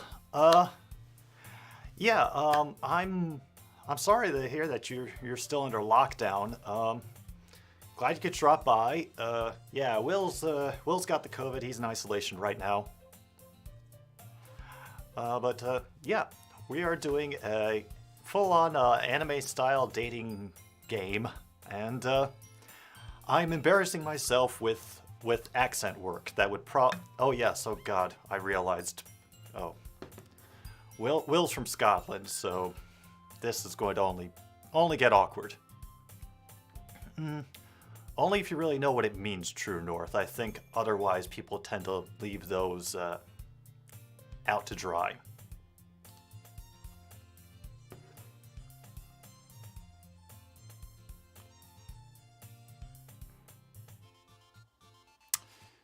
Okay, another day passes, time for the club meeting. I've gotten comfortable over the past few days. Entering the club room, the usual scene greets me. Hi, Tom Grossi! Yo, Sayori. Looks like you're in a good mood today. I'm just still not used to you being at the club, that's all. I see. It's a pretty simple thing to get you in a good mood. Well, I guess it's always the simple things with you, anyway. Speaking of which, I'm kind of hungry. Will you come with me to buy a snack? No thanks. Huh? That's not like you at all. I have my reasons. Why don't we take a look at your purse, Sayori? Why that all of a sudden? No reason, really. I just wanted to look at it. Sayori nervously retrieves her coin purse. She fumbles with the latch, gets it open, and she turns it upside down and lets its contents spill onto the desk. Only 2 small coins fall out. You really gonna do this to her in public, man? That's some bullshit right there. I knew it. I could see right through you, Sayori. That's not fair. How did you even know? It's simple. If you had enough money in the first place, you would have bought a snack before coming to the club room. So either you're not hungry and wanted an excuse to take a walk, Or you plan to conveniently forget that you spent all your money so that I would lend you some. But there's one more thing.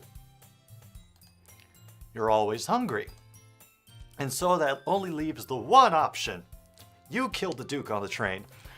Ah. Don't make me feel guilty. If you feel guilty, that means you deserve to feel guilty? Oh my god, Tom Grossi, you suck in this game. You are the worst person. Why would you ever do that to anybody, let alone somebody who's supposed to be your childhood friend? Oh my god. Like, just word of advice to everybody who's watching it. Don't be like this guy. Please don't be like Tom Grossi in this game. Tom Grossi out of the game, great. But this Tom Grossi sucks.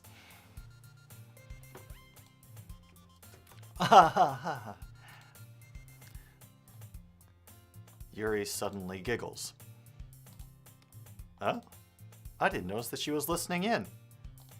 Her face is in her book, as always. I wasn't listening or anything. It was just something in my book. No, only boycott Grossi in this game, True North. Yuri, tell Tom Grossi to let me borrow some money. That's... oh, don't get me involved like that, Sayori. Besides, you should only buy what you can responsibly afford. And frankly, after pulling a mischievous little stunt like that, your suffering is fair enough retribution. Dang, Yuri. Whoa.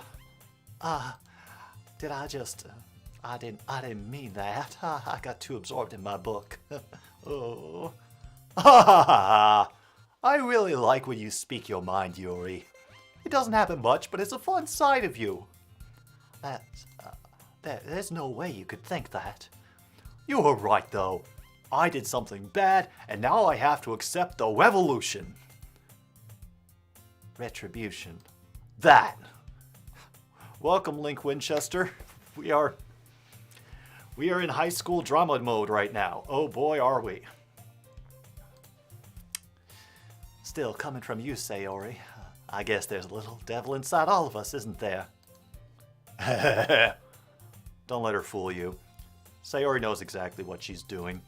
After all, she told you guys she was bringing me to the club before she even told me. But, you wouldn't have come if it weren't for the cupcakes, so I had to trick Natsuki into making them. Come on, give me more credit than that, Sayori. Wait, somebody smacked her? Who smacked her? Gah! Out of nowhere, something smacks Sayori in the face and tumbles onto the desk. Ow! What was... Huh? A cookie! Sure enough, it's a giant cookie wrapped in plastic. C is for cookie, kids, and that's good enough for me. Sayori glances around. Is this a miracle? It's because I paid my restitution! Retribution. Actually, that one almost worked. Ha ha ha! I was just going to give it to you. But then I heard you blab about the cupcakes. It was totally worth seeing your reaction, though. Ha! Natsuki!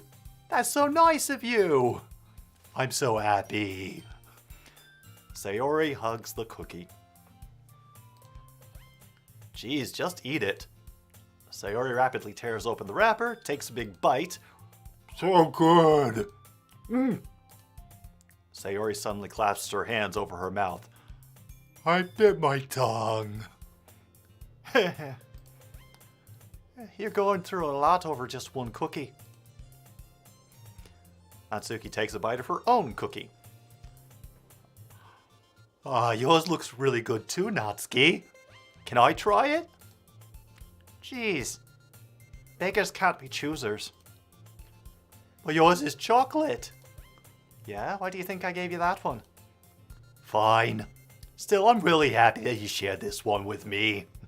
Sayori gets out of her seat and goes behind Natsuki and wraps her arms around her. Ah, jeez. I get it, I get it. Cookie still in hand, Natsuki reaches up to nudge Sayori off of her. Oh. Sayori suddenly leans down and takes a bite out of Natsuki's cookie.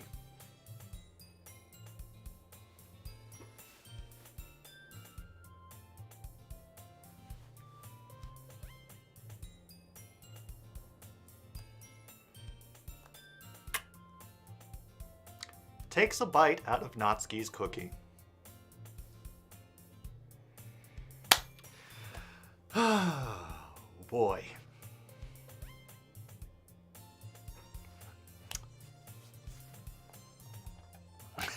Anyway.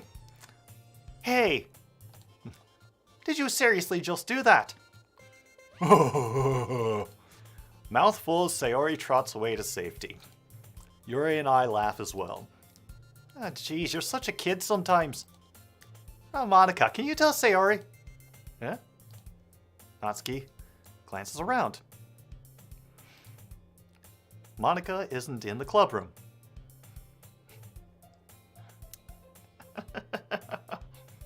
Yeah. Yeah.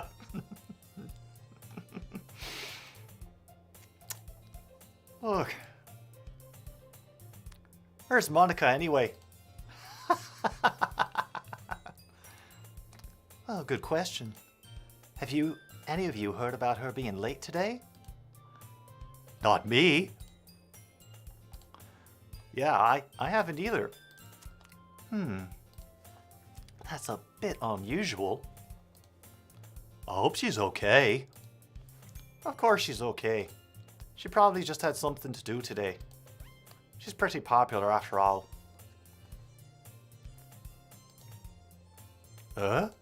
You don't think she has, life outside of this club? Maybe? I wouldn't be surprised. She's probably more desirable than all of us combined. Oh, boyfriend. Okay, boyfriend. That's true. Excuse me? Suddenly the door swings open. Sorry, super sorry. Ah, there you are. I didn't mean to be late, but I hope guys weren't worried or anything. Huh? Monica chose the club over her boyfriend after all. You're so strong-willed. Boyfriend? What on earth are you talking about? Monica quizzically glances at me. Never mind that. What held you up, anyway? Well, last period today was study hall. To be honest, I just kind of lost track of time. That makes no sense, though. You would have at least heard the bell ring, at least. I must not have heard it, since I was practicing piano. Piano? Oh, I wasn't aware you played music as well, Monica. I don't really. I kind of just started recently. I have always wanted to learn piano. Oh, that's so cool. You should play something for us, Monica. That's, Monica looks at me. Maybe once I get a little bit better, I will. Yay! That sounds cool. I'd also look forward to it. Is that so? In that case, I won't let you down, Tom Grossi. Monica smiles sweetly. What a surprise that the Packers girl is still really intent on flirting with Tom Grossi, even though she's not a choice in this game. I didn't mean any pressure or anything like that. Don't worry. I've been practicing a whole lot recently. And I'd really love a chance to share once I'm ready. I see. In that case, best of luck. Thanks. So I didn't miss anything, did I? No, not really. I choose to leave out Sayori's mischievous escapade and all the cookie biting that went on. I'm sure Natsuki will end up complaining to her anyway. Looks like everyone has already settled down. Sayori somehow already finished her entire cookie.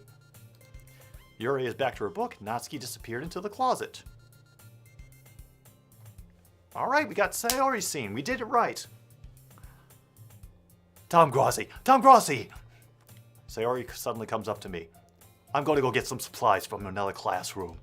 Want to come with me? Supplies? What for? Well, you know how the festival is coming up. Me and Monica, we're going to make some posters and stuff, you know. So I need to go find some crayons and markers and glue sticks. I see. Sure, I'll go with you. Yay! Okay, Monica, we'll be back soon.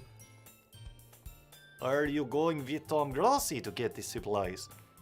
There's no need to trouble yourself. I'd be happy to go with him. Oh, but I wanted to go. So much fun exploring empty classrooms and stuff. Okay. It was just a suggestion. See if you can find poster paper too, okay? Okay. Ready, Tom Grossi? Yep, let's go. Sayori and I exit the club room. I follow behind as Sayori hums and skips around the hallway. Honestly, feels like I'm taking a kid to the mall or something. Sayori finds pleasure in the simplest things sometimes. Hey, Sayori, what exactly are we doing for the festival anyway? I'm not sure how you would make an event out of literature. Me and Monica have it all planned out. Don't you worry. Is that so? Yup. We're gonna do a poetry performance. A performance? Of what kind? Well, everyone's gonna take turns on stage and recite their favorite poems. That sounds kind of dull. Tom Grossi, you're not thinking about it the right way at all. It's not just about reading poems. It's about performing them. Like, you say the lines of the poem like, "Between my feet, the last remaining flower beckons to me. I twist the stem, freeing it from its clinging roots, caressing the final joyous moment between my fingers. But to what ends have I summoned this joy? For now, when I look in every direction, the once prosperous field before me is but a barren wasteland." Like that. Sorry. How do I put this? I'm sure it's just me, but it's impossible for me to take you seriously when you talk like that. And Tom Grossi in this game continues to be a dickhead.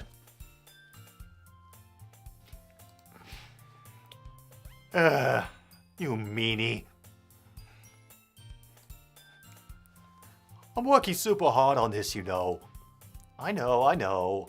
I just meant that's a pretty unordinary contrast to your cute self. Ah, don't say that. It's embarrassing. Well, I guess that means I'm doing a good job. Yeah, I guess so. Ah, I'm so excited. Festival's going to be so much fun. Sayori spins herself around in the hallway again. Hey, Tom Grossi, this classroom over here is empty. Let's begin the mission. The mission, eh? Been a long time since I've spent time with Sayori like this, but in the end she hasn't changed one bit. She's nothing but a ball of sunshine, drawing happy vibes from the world around her. Yeah, well, when you're a fan of the Lions, you gotta get the happiness where you can. It's a pretty nostalgic feeling for me. As the years went by, I began to hole myself up in my room more and more. So going with adventuring with Sayori brings about a special sort of feeling I forgot I had in me. I appreciate the enthusiasm, Killsley, but maybe ease up on the hearts. Thank you. Thank you.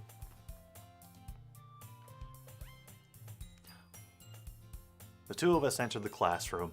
Sayori heads straight to the closet. I follow. Nope. Let's see what we have in here. Crayons! Sayori pulls a box of crayons off the shelf. They're the best brand, too. They're kind of dirty, though. Sayori starts pulling crayons out of the box, reading the color names. Alright, this one down. Don't get distracted. We still need to find... Wait, I'm looking for my favorite color. Fine. Then at least move aside so I can look for the poster paper. Oh, I dropped one by accident. And smack. Gah! Sayori bends down, smacks her forehead right into the shelf. I guess it's better than us knocking heads. She falls to the floor, the crayons spill all over her lap. Ow, ow, ow, ow, ow, ow, ow, ow, ow. You okay? My forehead. Sayori clutches her forehead. Acting. Jeez, Sayori, that's just like you, isn't it? God, this guy's such a douchebag.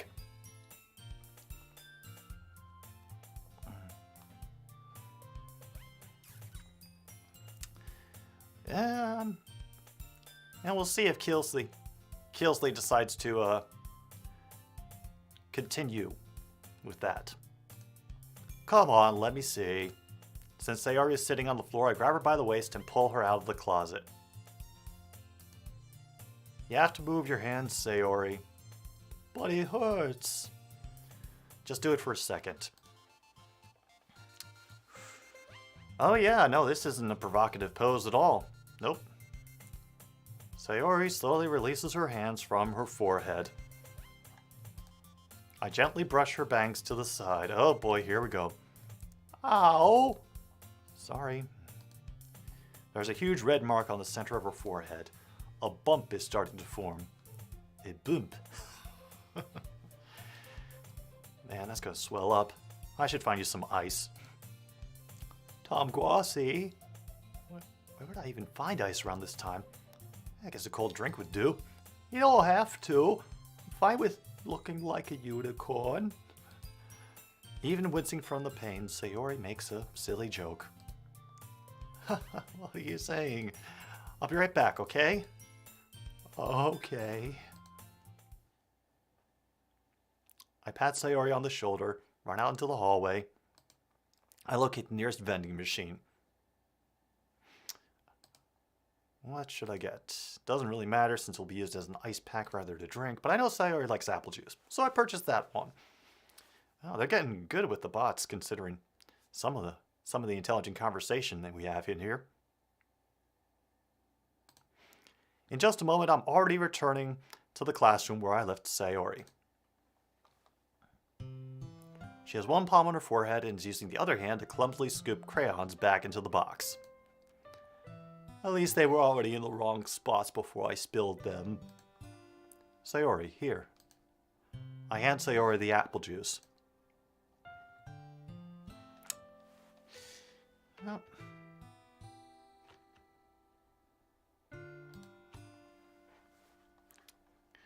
Oh, it's nice and cold. Sayori opens the cap and starts drinking from it. Sayori, what are you doing? It's for your forehead, idiot! Ah, sorry, I forgot. Ha ha ha! How hard did you hit your head? Yeah. Sayori places the bottle against the bump on her head. It's all part of life's rich pageant. It stings. Just bear with it, it'll feel better soon. Looks like you cleaned up most of the crayons, so that's good. Hey, Tom Grossi. This kind of reminds you of growing up, doesn't it? Did I regularly abuse her while growing up? What do you mean? You know how we used to play outside all the time. I would always try to keep up with you. You were kind of oblivious in some ways. Like how I usually fell behind or had trouble climbing on the things you did. Sometimes when I tried to do things I couldn't, I would get myself hurt. I'd fall and scrape myself or get a boom. And I would start crying really hard. And you would rush over as quick as you could. You would try really hard to get me to stop crying. It was almost like you blamed yourself and were afraid of getting in trouble if someone found out. Even though it really wasn't your fault at all, you know? Did I really do that? Yeah. You don't remember? Come to think of it, maybe I do remember a bit. Guess I was always so focused on my games that I didn't pay enough attention to you.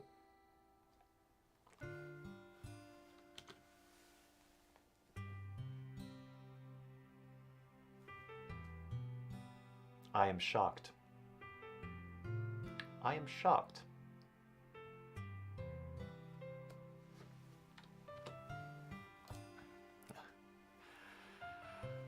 So in a way, it was my fault. Kind of like this time too.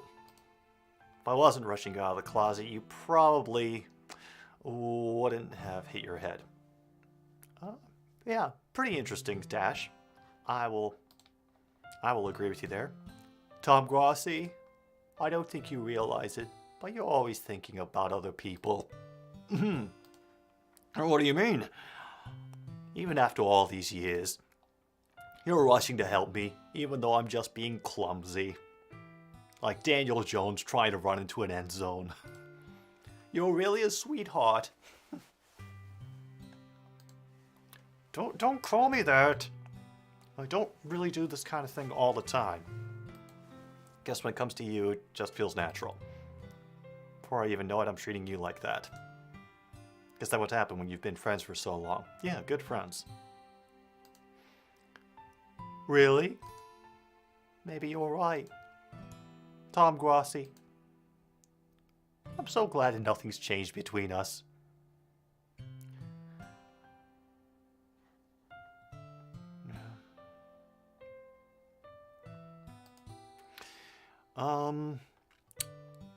If it's the latter, true north, then somebody is very much suffering from dehydration.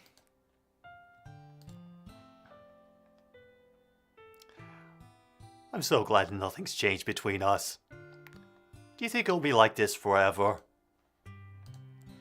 Forever? Forever, ever? Forever, ever? If I'm honest with myself, there's no telling where we'll end up for college or after that.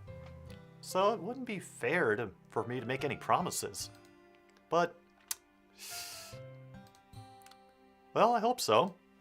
It's been this long already, right? I can't imagine you ever changing, so my hopes are up. I'm so happy. Sayori has a whimsical expression in her eyes. We remain silent for a moment. She's so silly and clumsy on the outside that when I see her deep in thought like this, it makes me not want to disturb her. I guess we should go back. I don't want to worry Monica, you know. Good luck with that. She's gonna see your forehead either way. Not if I had it under my bangs. Sayori hops to her feet. Ah! She clutches her forehead again. Don't stand up so fast after hurting yourself. Ooh. Well, I guess it's too late now. Anyway, let's go. I follow Sayori out of the classroom. Sayori plays with her bangs to try to hide the bump, but without much success. In a moment, we make it back to the club room. Ah, you're back. Good timing, I was just about ready to start with poem share. Sayori, you're the forehead. Oh, she's fine, don't worry about... I was playing with the crayons and smacked my forehead into the shelf.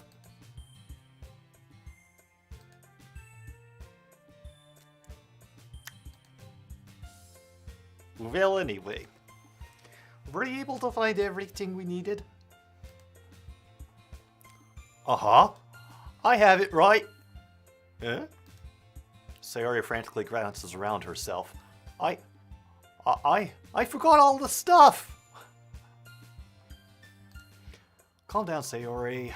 I have it all right here. Found the poster paper, too. Aha! Sounds like you ended up doing all the work, Tom Grossi. Well, the lions... I failed to come up with an excuse for the lions. I made it an adventure! Yeah, that's what the lions do. Haha, okay. In any case, good work. I'll start working on the posters tonight. Oh, me too. Okay, everyone. Are you ready to share poems? Guess I should grab mine. After making sure the crayon box is closed tightly, that Sayori hasn't eaten any of them, I return to my seat. Alright, let's start with Monica again. Why not? Hi again, Tom Grossi. How's writing going? Alright, I guess. I'll take that. As long as it's not going bad. I'm happy that you're applying yourself. Maybe soon you'll come up with masterpiece. I wouldn't count on that. You'll never know. Want to share what you wrote for today? Sure, here you go. I give my poem to Monica. Alright. It's pretty good.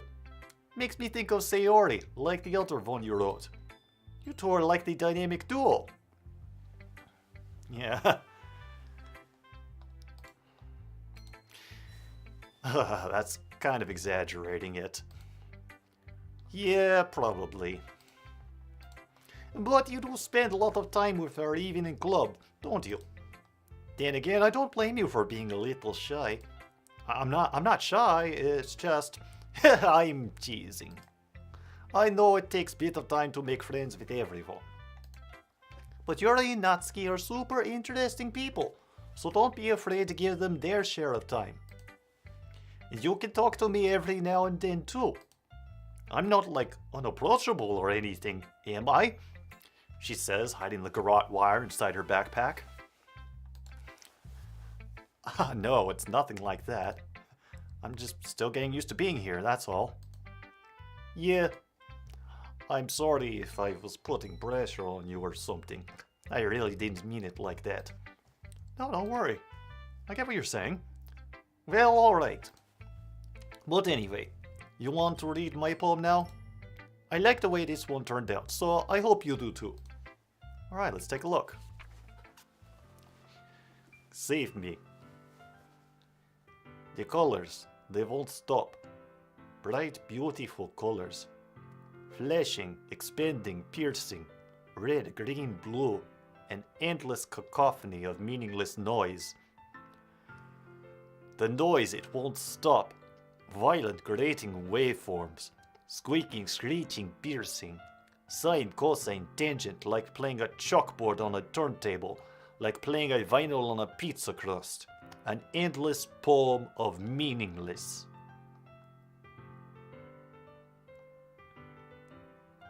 Load me.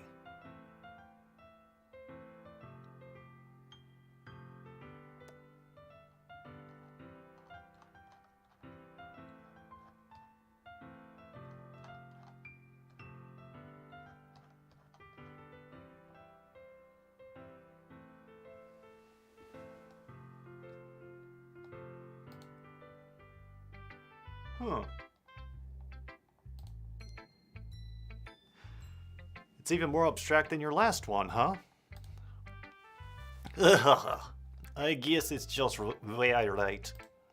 I'm sorry if you don't like it. No, I never said that. It's just the kind of thing I've never really seen before, I guess. I kind of like playing with space on paper. Choosing where, how to space words can totally change mood of poem. Almost like magic. The way I write lines really short makes feel like they're trying to speak over noise. I see.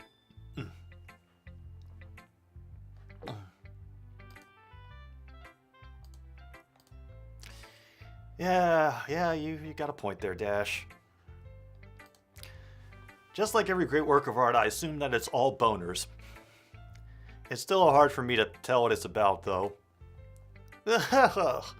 Sometimes asking what poem is about isn't the right question. Poem can be abstract as physical expression of a feeling or a conversation with the reader. So putting it that way, not every poem is about something. Anyway, here's Monica's writing tip of the day. Sometimes you'll find yourself facing difficult decisions. When that happens, don't forget to save your game. You'll never know when you might change your mind. Or when something unexpected may happen. Ooh. Well, as soon as just going through the game again, so... Oh, just for the heck of it. I'll save. Wait, is this tip even about writing? What am I even talking about?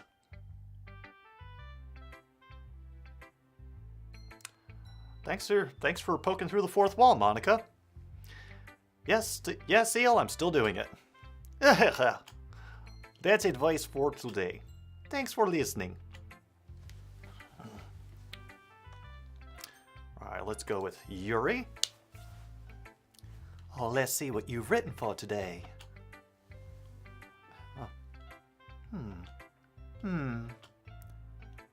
Well done, Tom Grossi. Your skills are already improving. Yes! Really? Thanks, Yuri. Coming from you, that means a lot. It's nothing. I'm just happy to help inspire fellow writers. I know you're new to this, so don't worry so much if it seems like you can't get your poem to feel perfect. You don't need to be afraid to be a little more daring. Metaphors can go a long way. Don't feel like you need to work your brain like turning a bunch of gears. Try letting your mind wander through your feelings and write down the things you see and hear. That's one way to truly enable your reader to see into your mind. It's a very intimate exercise. I see. That's a certainly interesting technique. Thanks for sharing. I have, an example of that if you'd like to read it. Oh, of course. Is this the poem you wrote for today? Yuri nods and timidly hands me her poem. The Raccoon. It happened in the dead of night while I was slicing bread for a guilty snack. My attention was caught by the scuttering of a raccoon outside my window. That is, I believe the first time I noticed my strange tendencies as an unordinary human. I gave the raccoon a piece of bread, my subconscious, well aware of the consequences. Well aware that a raccoon that is fed will always come back for more. The enticing beauty of my cutting knife was the symptom. The bread, my hungry curiosity. The raccoon, an urge. The mood increments its phase and reflects that much more light off my cutting knife. The very same light that glistens in the eyes of my raccoon friend. I slice the bread, fresh and soft. The raccoon becomes excited. Or perhaps I'm merely projecting my emotions onto the newly satisfied animal. The raccoon is taken to following me. You could say that we've gotten quite used to each other. The raccoon becomes hungry more and more frequently, so my bread is always handy. Every time I brandish my cutting knife, the raccoon shows me its excitement. A rush of blood, classic Pavlovian conditioning. I slice the bread, and I feed myself again.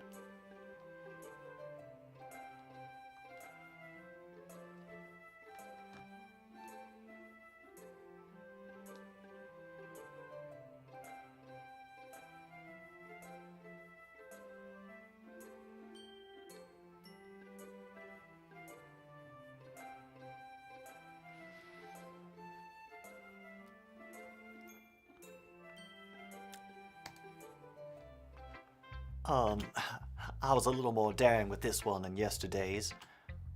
I can see that. It's a lot more metaphorical. I don't know if it's my fault, but I can't begin to imagine what this poem is about. Oh, that's right. It's a bit close to my preferred writing style. Using the poem as a canvas to express vivid imagery and conveying emotions through them. I think the Rams will win, but I want the Bengals to win still. Thanks for stopping in, Dash. I appreciate you coming. Using the poem as a canvas to express vivid imagery and conveying emotions through them. Yeah, if I take it at face value, then I can't figure out what it's supposed to mean. Well, I think it's something that different people can relate to in their own way. I want to express the way it feels for me to indulge in my more unusual hobbies. Oh, she's a furry. Okay. It's those sorts of things that I'm usually forced to keep to myself. So I sometimes enjoy writing about them. Why do you keep them to yourself? Because they're embarrassing. And people will make fun of me. Don't you have anything like that, Tom Grossi? Well, says Tom Grossi, thinking to the 2 boxes full of hentai that he has hidden in his closet. Yeah, I guess I do. I feel like everyone has a little something like that. Best we can do is respect each other and our individualities. Even if it's difficult sometimes, and some things make us uncomfortable. After all, if I hadn't learned to embrace my own weirdness, I would probably hate myself. I might be ranting a bit now, but I'm glad you're a good listener. All right, Natsuki.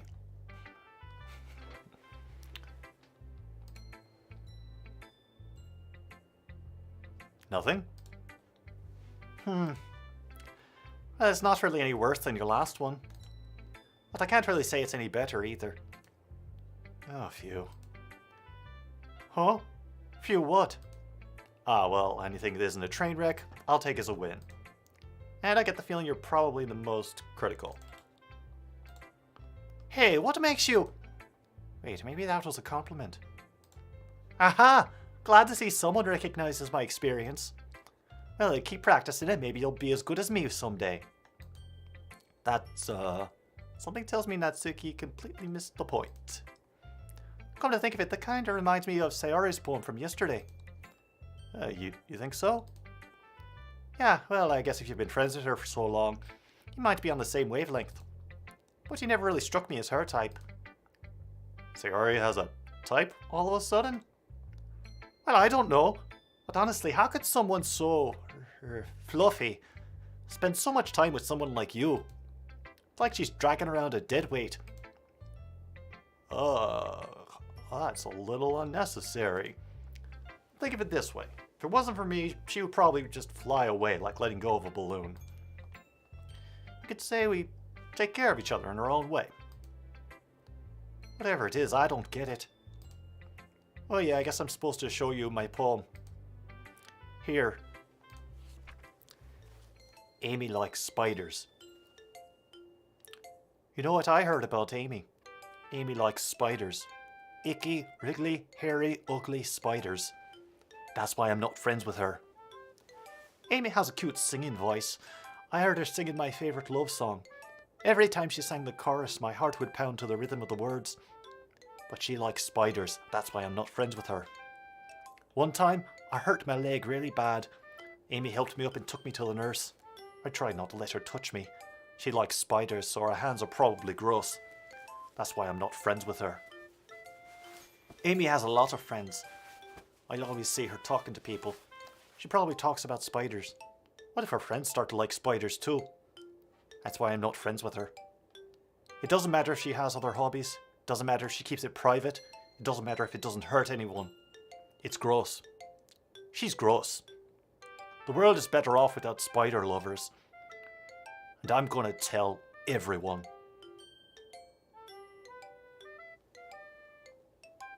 Okay. Oh, boy. Not bad, right? It's quite a bit longer than yesterday's. Yesterday's was way too short. I was just warming up. Hope you didn't think that was the best I could do. No, of course not.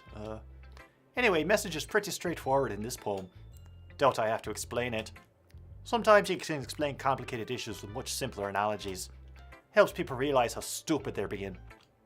Like, anyone would agree the subject of this poem is an ignorant jerk. You know people like that?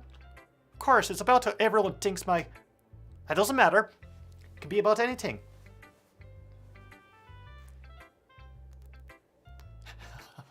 Okay. Oh, good to see you, Rebecca. Glad you could make it to the stream. I wrote it to be easy to relate to. Everyone has some kind of weird hobby or a guilty pleasure. Something that you're afraid if people found out, they'd make fun of you or think less of you. That just makes people stupid.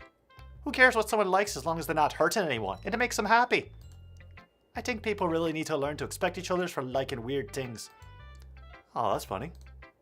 Yuri wrote about something similar today. Huh? Did you say Yuri? Yeah. She said her poem was about an unusual hobby of hers. I didn't really get it, but she said something similar to you. That people shouldn't make fun of make each other feel insecure about those things. Really? Well...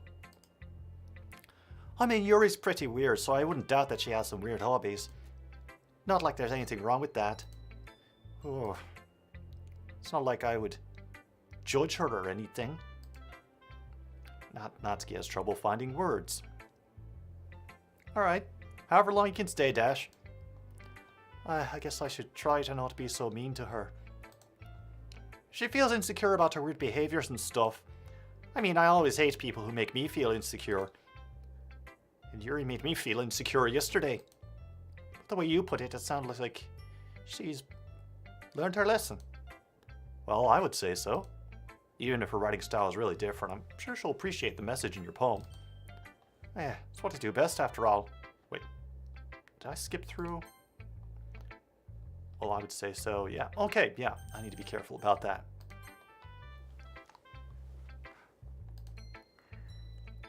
I don't like writing unless there's a good message to take away from it. Like, conveying emotions is important. I want to make people think, not just feel. Remember that. I'm gonna write a good one for tomorrow, so look forward to it. And then finally, our friend Sayori. Tom Grossi, I really love your poems. I can't believe you've been hiding these from me. I'm not hiding anything, but your poems are so good. Yesterday's and this one too.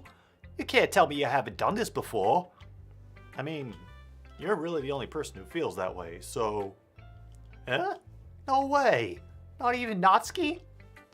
Well, I guess Natsuki is the least likely to admit how much she likes something. But I don't think it's that. What do you mean? Well, I guess I'll be honest about it. It's a lot easier to write poems when I'm thinking about you. Well, stop thinking weird things, idiot. I just mean that you're a really expressive person, I guess. How am I supposed to write poems about my own stupid life? But you somehow make everything in your life an adventure. Even the little things. Like cooking. Let's not talk about that. So, yeah. I guess what I'm saying is that I can feel more feelings through you than I can through myself. We have that kind of weird connection. It's your fault for getting my business all the time. Huh? I don't know if I understand. You never understand when I try to explain things to you, do you, Sayori? God damn it, Tom Grossi. Ugh. I pat Sayori's head, condescendingly. Aha, hey! I'm not a kid, you know. Are you sure about that? Maybe. Sayori starts fiddling with her pencil between her hands. Hey, Tom Grossi. Will you give me your poem? I kind of want to keep it. Why? Because, well, it's the first time you've written something for me.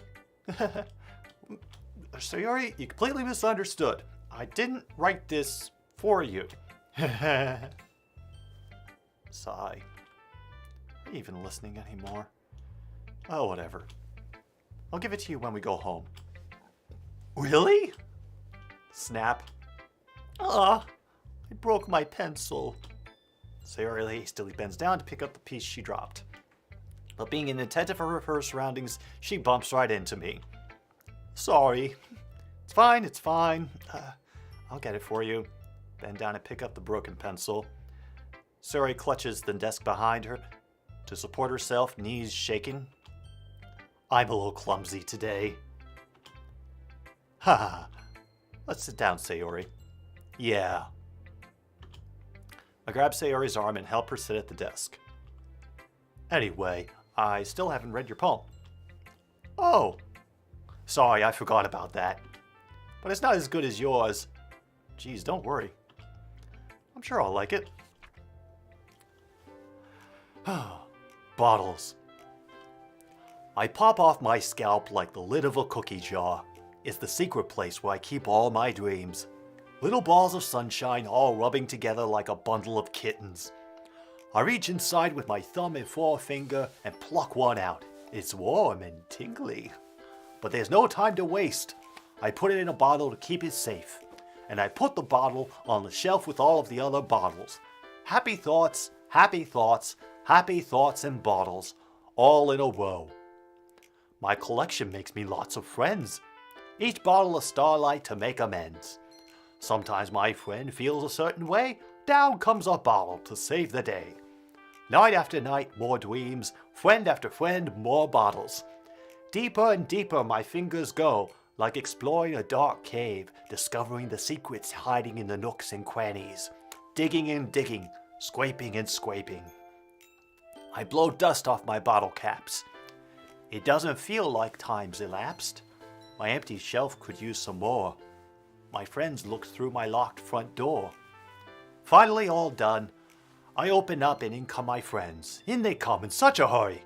Do they want my bottles that much? I frantically pull them from the shelf, one after the other, holding them out to each and every friend, each and every bottle. But every time I let one go, it shatters against the tile between my feet. Happy thoughts, happy thoughts, happy thoughts in shards all over the floor. They were supposed to be from my friends. My friends who aren't smiling. They're all shouting, pleading,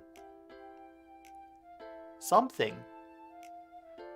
But all I hear is echo, echo, echo, echo, echo inside my head.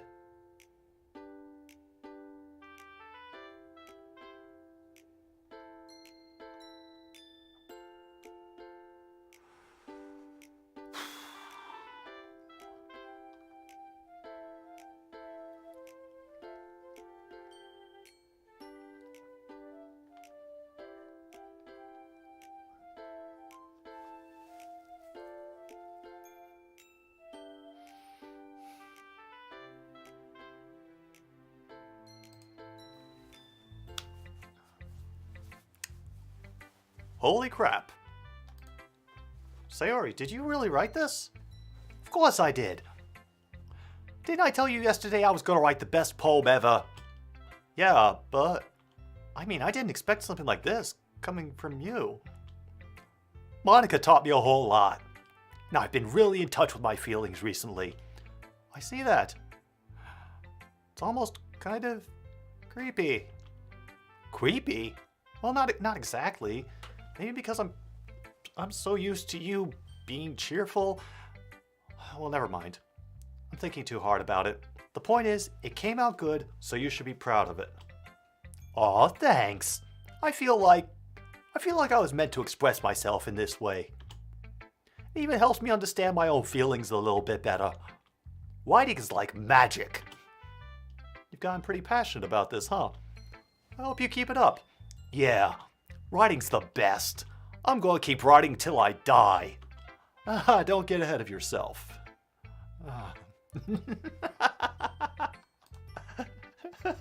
Yeah, never do this again. Oh, you're brave. You're brave to sit through this, Bacon Man. Sayori's always had a habit of getting obsessed with something before dropping it no more than a week later. I wonder if this was one of those times. But seeing the passion in her eyes makes it hard for me to be pessimistic. Alright. Okay, everyone. We're all done reading poems, right? I have something extra planned for today, so if everyone could come sit at the front of the room. Is this about the festival? Well, sort of. Ugh. Do we really have to do something for the festival? It's not like we could put together anything good in just a few days. We'll just end up embarrassing ourselves instead of getting any more new members. Oh, that's a concern of mine as well. I don't really do well with last-minute preparations. Oh, don't worry so much. We're going to keep simple, okay? We won't need much more than a few decorations. Sayori has been working on posters. I designed pamphlets we can give out during the event. Okay, that's great and all, but that doesn't tell us what we're actually going to be doing for the event. Ah, sorry, I thought you heard about it already. We're going to be performing. Performing. Alright, see you when you get back, Ishi. Monica. Yeah, we're going to be having poetry performance. Each of us are going to choose poem to recite during the event. But the cool part is, we're also going to let anyone else come up and recite poems too. There once was a man from Nantucket. I'm not finishing that on this stream. Sayori's putting it all on posters in case anyone wants to prepare ahead of time. Sayori, who's been coloring a poster, holds it up for us to see. It's just a hand turkey.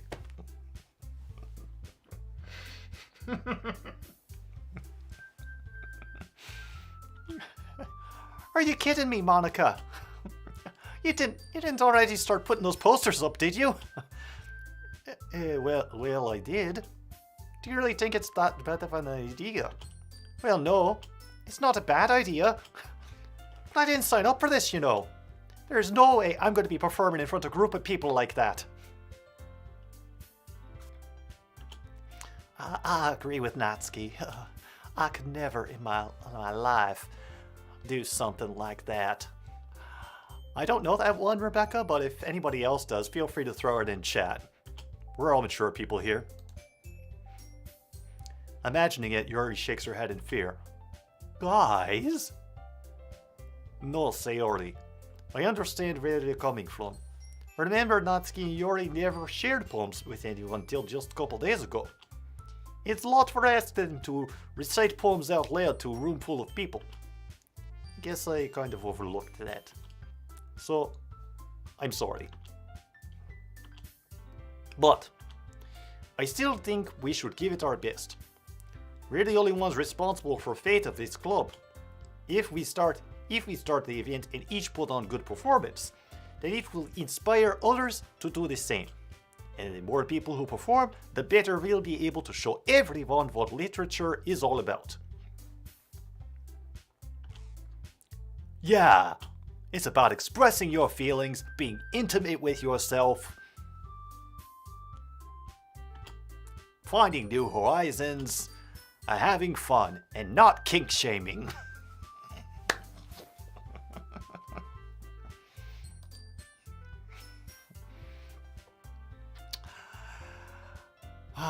I have a high pain threshold, I think. That's right! It is those reasons that we're all in this club today. Don't you want to share that with others? To inspire them to find the same feelings that brought you here? I know you do. I know we all do. And if all it takes is standing in a room for 2 minutes and reciting a poem, then I know you can do it. Natsuki and Yuri remain silent. Sayori looks worried. Guess that leaves me no choice. I agree. I don't think it's too much to ask. I think Sayori and Monica have been really trying hard to get new members. Least we could do is help them out a little bit. Well, maybe, but... Looks like Natsuki doesn't have any arguments left. Okay, fine. I guess I'll just have to get over with. Alright! Phew. Thanks, Natsuki. What about you, Yuri?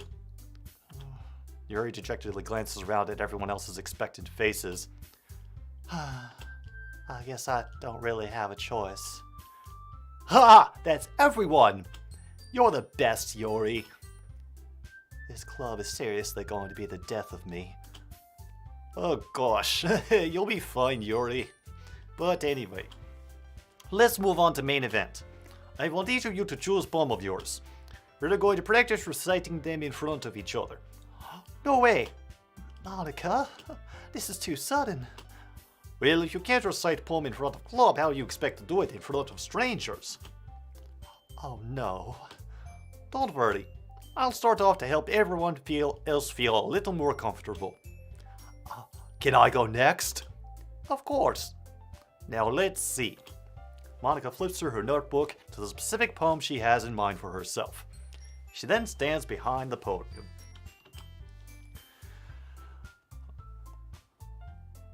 The title of this poem is Aaron Rodgers' 4-time MVP in My Heart. Ahem. Monica begins reciting her poem. Her clear, confident voice fills the room. More than that, her inflection is pristine. She knows exactly how to apply emotion beside each line she recites, bringing words to life. Is this something she's done before? Or is she simply a natural?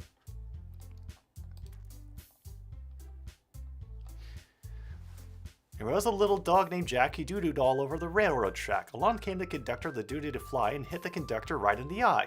That's not bad.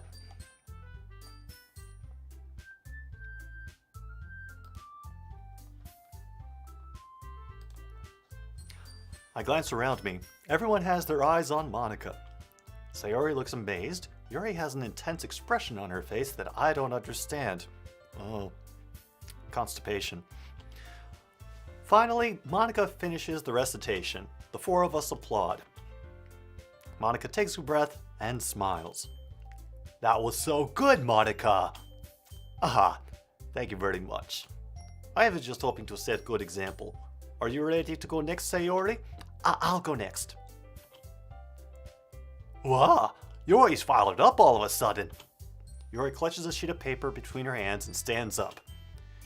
Keeping her head down, she walks quickly over to the podium. This poem is called... Yuri glances anxiously at each of us. You can do this, Yuri. It's called... Case Keenum, I Forgive You. Yuri's voice shakes as she starts reading the poem. Just a moment ago, she practically refused to do this. Why is she suddenly putting in so much effort? As Yuri gets past the first couple of lines, her voice changes. It's almost like what happens when Yuri gets absorbed into her books.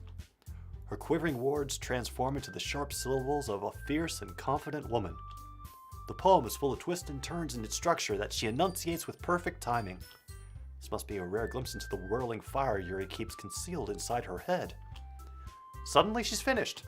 Everyone is stunned. Yuri snaps back into reality and glances around her, as if she bewildered even herself. It's up to me to save the situation. I'm the first to start applauding. Come on, we believe in fairies, right, chat? Everyone joins me afterward, and we give Yuri the recognition she deserves. It's not that we didn't want to applaud for her, but we were caught so off guard we must have forgotten. As we applaud, Yuri holds the poem to her chest and rushes back into her seat. Yuri, that was really good. Thank you for sharing. Looks like Yuri is down for the count. Okay, I guess I'm next then. Sayori hops out of her chair and cheerfully walks to the podium. This one's called My Kneecaps. Sorry, I giggled. Sayori, it's a lot harder than I thought. How did you guys do it so easily? Try not to think of it like you're reciting to other people. Imagine reciting it to yourself, like in front of mirror or in own head. Is your poem, it'll come out best that way. I see. Okay then. Sayori begins her poem. Somehow, it feels like her soft voice was made as a perfect match. The poem isn't aimlessly cheery like Sayori is. It's serene and bittersweet. If I were to read this on paper, I probably wouldn't think much of it. But hearing it come from Sayori's voice almost gives it a whole new meaning. Maybe this is what Sayori meant when she said she likes my poems. It's like I get to reach more deeply into someone that Nope, not gonna make that joke.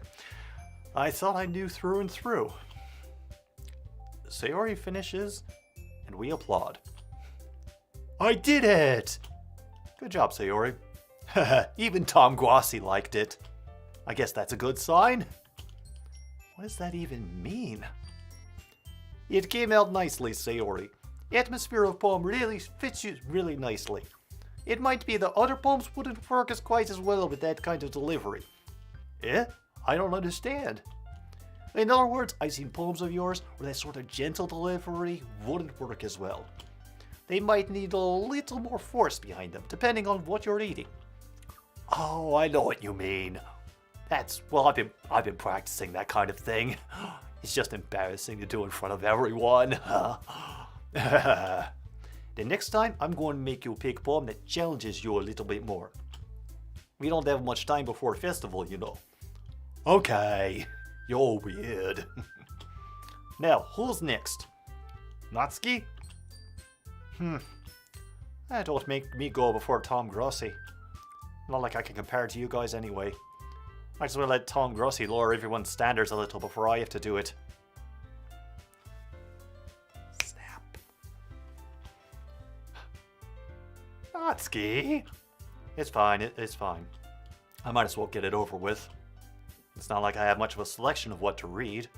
I'll just go with what I wrote for today. I stand up and step in front of the podium. Everyone has their eyes on me, making me feel terribly awkward. I recite my poem. Since I'm not exactly confident in my own writing, it's hard to put energy into it. Despite that, once I finish, I receive applause anyway. Sorry, I'm not really as good as everyone else. Don't worry about it so much. I think it's less about your abilities and more about your lack of confidence in your writing. It's something that'll improve over time though. Yeah, maybe. Alright then. It just leaves you, Natsuki. Yeah, I'm going. Natsuki begrudgingly gets out of her seat and makes her way to the podium. The poem is called... Why are you all looking at me? Because you're presenting. Anyway, the poem is called 1985. Natsuki takes a breath. Once she starts reciting the poem, her sour attitude disappears a little. While she's still a little unenthused, her poem has a rhyme and rhythm to it. Something about a shuffle in a big bowl. It's Natsuki's trademark style, and it works surprisingly well when spoken aloud. The words feel like they bounce up and down as if giving life to the poem. Natsuki finishes, and everyone applauds. She huffs back to her seat. Yeah, that wasn't so bad, was it? Yeah, easy for you to say. You better not make me do that again. Do you at least feel prepared enough to recite a poem in front of other people? I mean, doing it in front of other people will be way easier. I can put on whatever face I want for other people. But when it's just my friends, it's just embarrassing.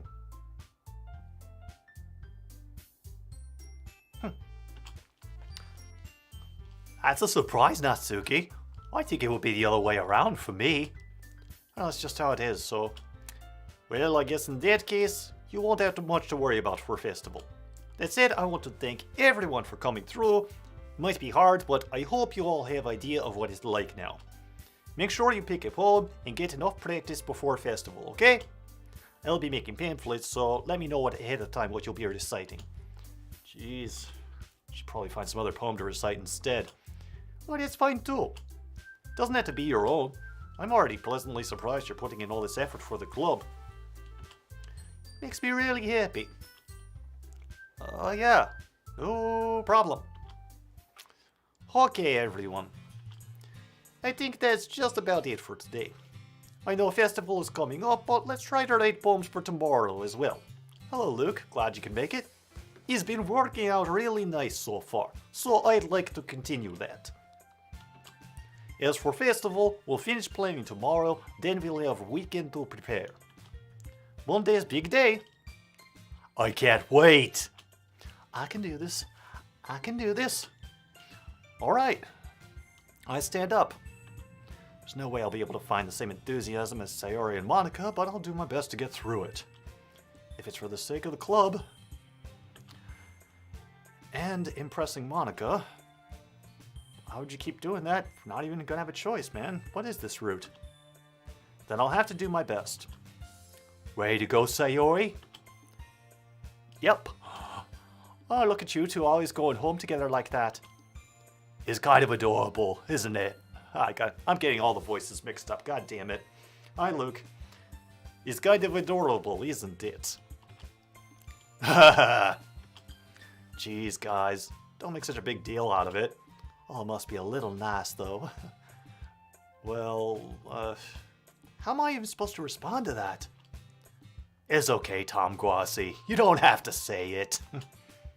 Whatever, let's just go already. I walk home with Sayori once more. Even though it's only been a few days, a lot of things have already changed. But today, Sayori is being a little quieter than usual on the way home. Hey, Sayori.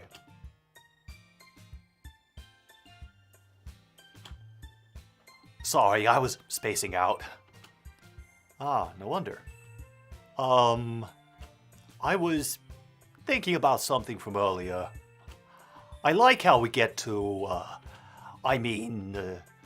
Sayori fumbles with her words. So let's just say that one day Yuri asked to walk home with you. Huh? What would you do? What kind of question is that? Kind of putting me on the spot here.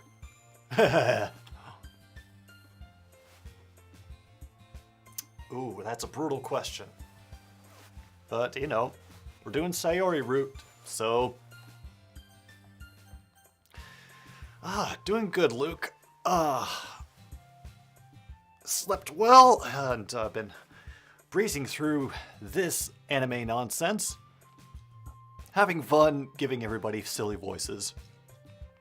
I would still walk home with Sayori. Sayori, you really think I would ditch you for Yuri? But... she's so beautiful and smart. Jeez. I already see her in the club every day.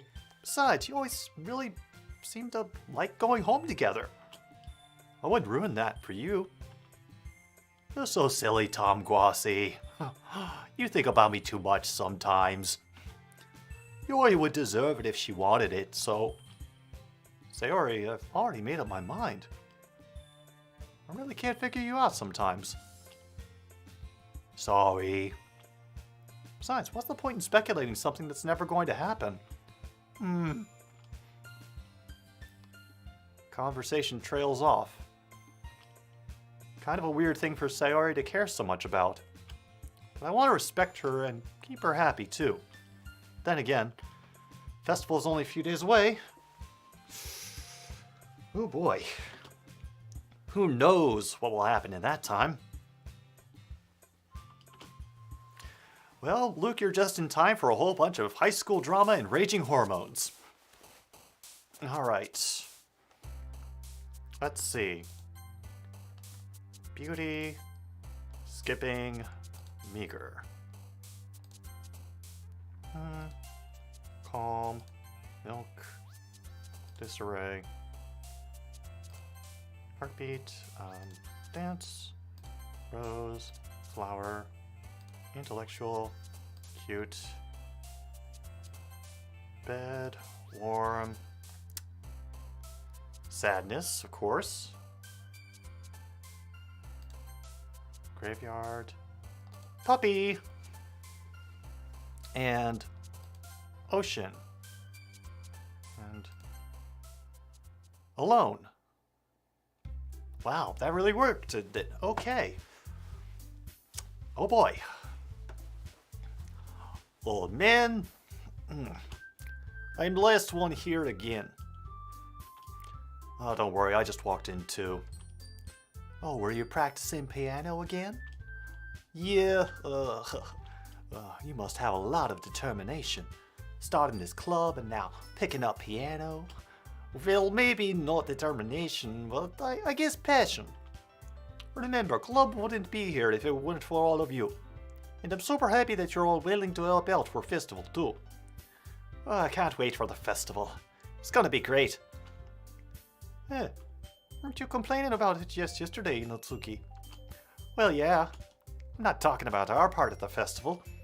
It's a whole day of school where we get to play and eat all kinds of delicious food. Sound a bit like Sayori all of a sudden. Hey Monica, do they usually have fried squid? Squid? Yeah, that's a pretty specific thing to look forward to. Oh, come on. Are you saying you don't like squid? You, of all people. Yeah, I didn't say I didn't like it. Besides, what do you mean you of all people? Because it's right there in your name. Monica. Yeah. It's not how you say my name at all. Also, that joke makes no sense in translation. Alright. Alright, you get a point there, game. You get a point.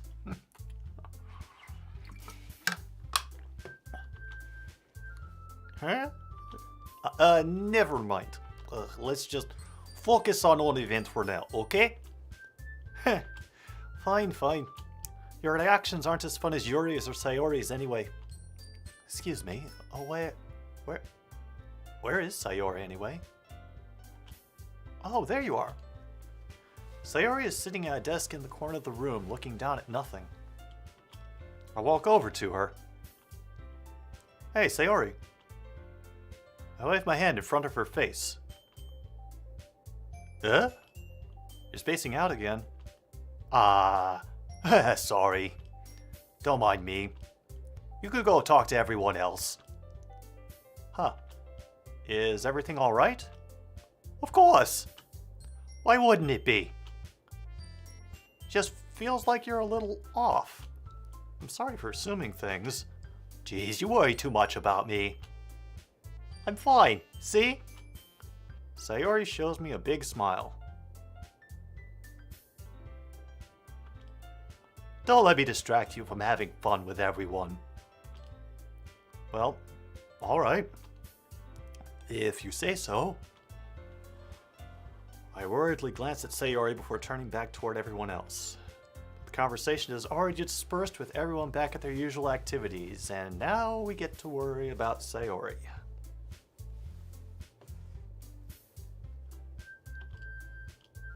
Maybe I should ask Monica if she's noticed anything about Sayori recently. Since they've been preparing for the festival, they must be spending a lot of time together. I timidly approach Monica, who is shuffling through some papers at her desk. Tom Grossi, what's up? Hey, this might sound a little strange, but have you noticed anything up with Sayori recently? Anything up with her? In what way do you mean? Maybe I'm reading into it a little too much, but she seems a bit downcast today. Oh, you think so? I can't say I've noticed anything about her. Monica peers across the room at Sayori, who is idly dragging a rubber eraser up and down her desk. Maybe there is something on her mind. But I'm surprised I'm not the one asking you, Tom Grossi. You certainly know her a lot better than I do. Yeah, but she's never really like this. She's always talked to me about things that bothered her. But this time when I asked her, she was really dismissive. Sorry, I know it's not your problem. I just wanted to ask if you knew anything, so I'll drop it now. No. It's important to me too. I mean, I'm also friends with her, and I also care about the well-being of my club members, you know? Maybe I'll try talking to her myself. Are you sure about that? She seemed like she wanted to be left alone. Are you sure? Maybe she just has a hard time bringing it up with person of interest. Person of interest? What do you mean by that? I'm saying that maybe the thing on her mind is you, Tom Grossi. Me? How on earth would you come to that conclusion? Well, I probably shouldn't say too much, but Sayori talks about you more than anything else, you know. Huh? She's been so much happier ever since you joined club. It's like extra light was turned on inside of her. What? No way. Sayori is always like that. She's always been full of sunshine. It's not any different now than it always has been.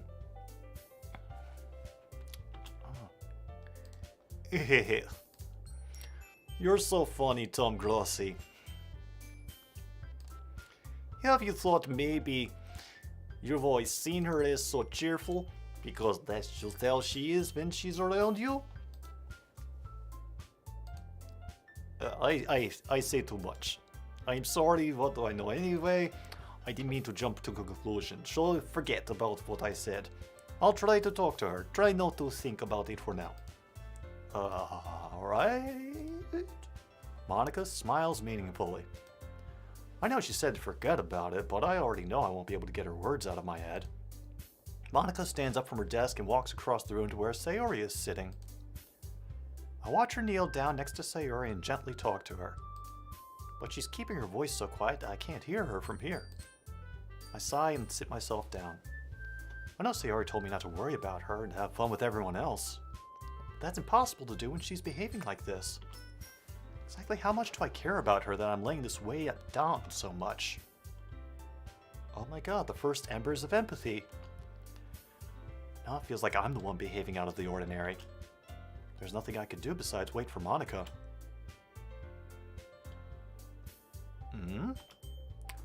Okay, everyone. After some time passes, Monica calls out to the club room. Why don't we share our poems now? Before I know it, everything is back to normal. Everyone goes to retrieve their poems. I do the same. I make eye contact with Monica. She smiles at me. Wonder what she was talking about with Sayori. Alright, let's start with Monica, like we always do. Hi Tom Grossi. Have you thought about what you want to submit to perform at festival? Well, being in this club is one thing, but performing in front of a bunch of people? Ooh. I'll have to give it some more thought. Okay, no pressure. But whatever you do, I'm sure it will turn out great. It will also make me happy to see.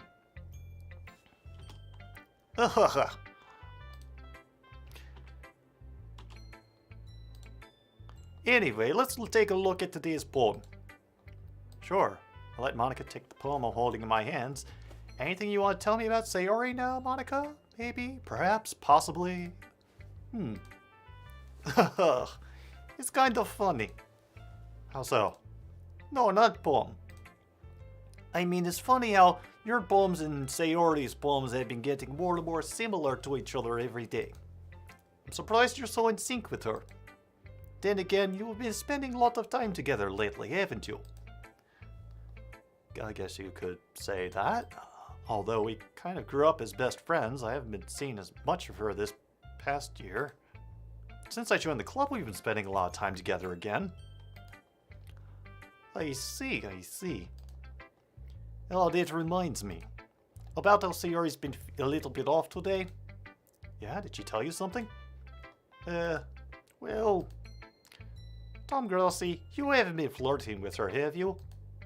Of course not. I've been treating her like I always do. Like a piece of crap. Alright. Just making sure. I know how much you care about her. It would be terrible if something bad happened to her, so keep eye on her. Sayori's been acting much happier ever since you joined club. What could have happened all of a sudden? Well, never mind. This really isn't time to be talking about this. Anyway, I share my poem with you now, yeah? Alright. The Lady Who Knows Everything. An old tale tells of a lady who wanders earth. The lady who knows everything. A beautiful lady who has found every answer, all meaning, all purpose, and all that was ever sought. And here I am, a feather. Lost adrift the sky, victim of the currents of the wind. Day after day I search with little hope, knowing legends don't exist. But when all else has failed me, when all others have turned away, the legend is all that remains, the last dim star glimmering in the twilight sky. Until one day, the wind ceases to blow, I fall. And I fall and fall, and fall even more. Gentle as a feather, a dry quill, expressionless. But a hand catches me between the thumb and forefinger, the hand of a beautiful lady. I look at her eyes and find no end to her gaze. The lady who knows everything knows what I am thinking. Before I can speak, she responds in a hollow voice. I have found every answer, all of which amount to nothing. There is no meaning, there is no purpose, and we seek only the impossible. I am not your legend. Your legend does not exist. And with a breath, she blows me back afloat, and I pick up a gust of wind. Okay.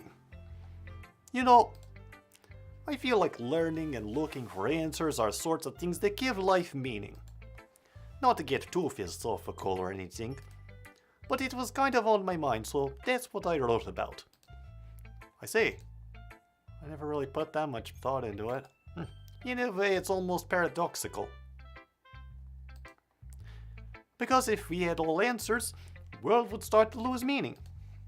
You know, there's one thing I noticed. Seems like everyone in the club prefers writing about things that are more sad than happy. Are you surprised? I mean, if everything was okay, we wouldn't really have anything to write about, would we? Humans aren't two-dimensional creatures. I think you'd know better than anyone. You mean one-dimensional? Ha, yeah, that. Anyway.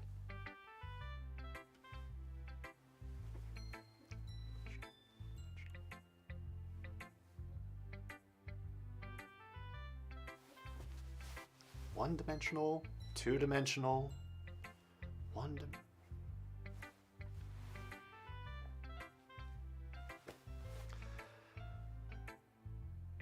Oh, okay. Anyway, here's Monica's writing tip of day. Are you ever too shy to share your writing because you're afraid it's not that good? It can be really disheartening to get lukewarm response to something you put so much into. But if you find other people who enjoy writing, then sharing becomes a lot easier. Because instead of just telling you your writing is good or okay or bad, they'll want to focus more on everything that went into it and things you can work on. It's much more encouraging that way, make you want to continue improving. Almost like having your own little literature club, don't you think? That's my advice for today. Thanks for listening.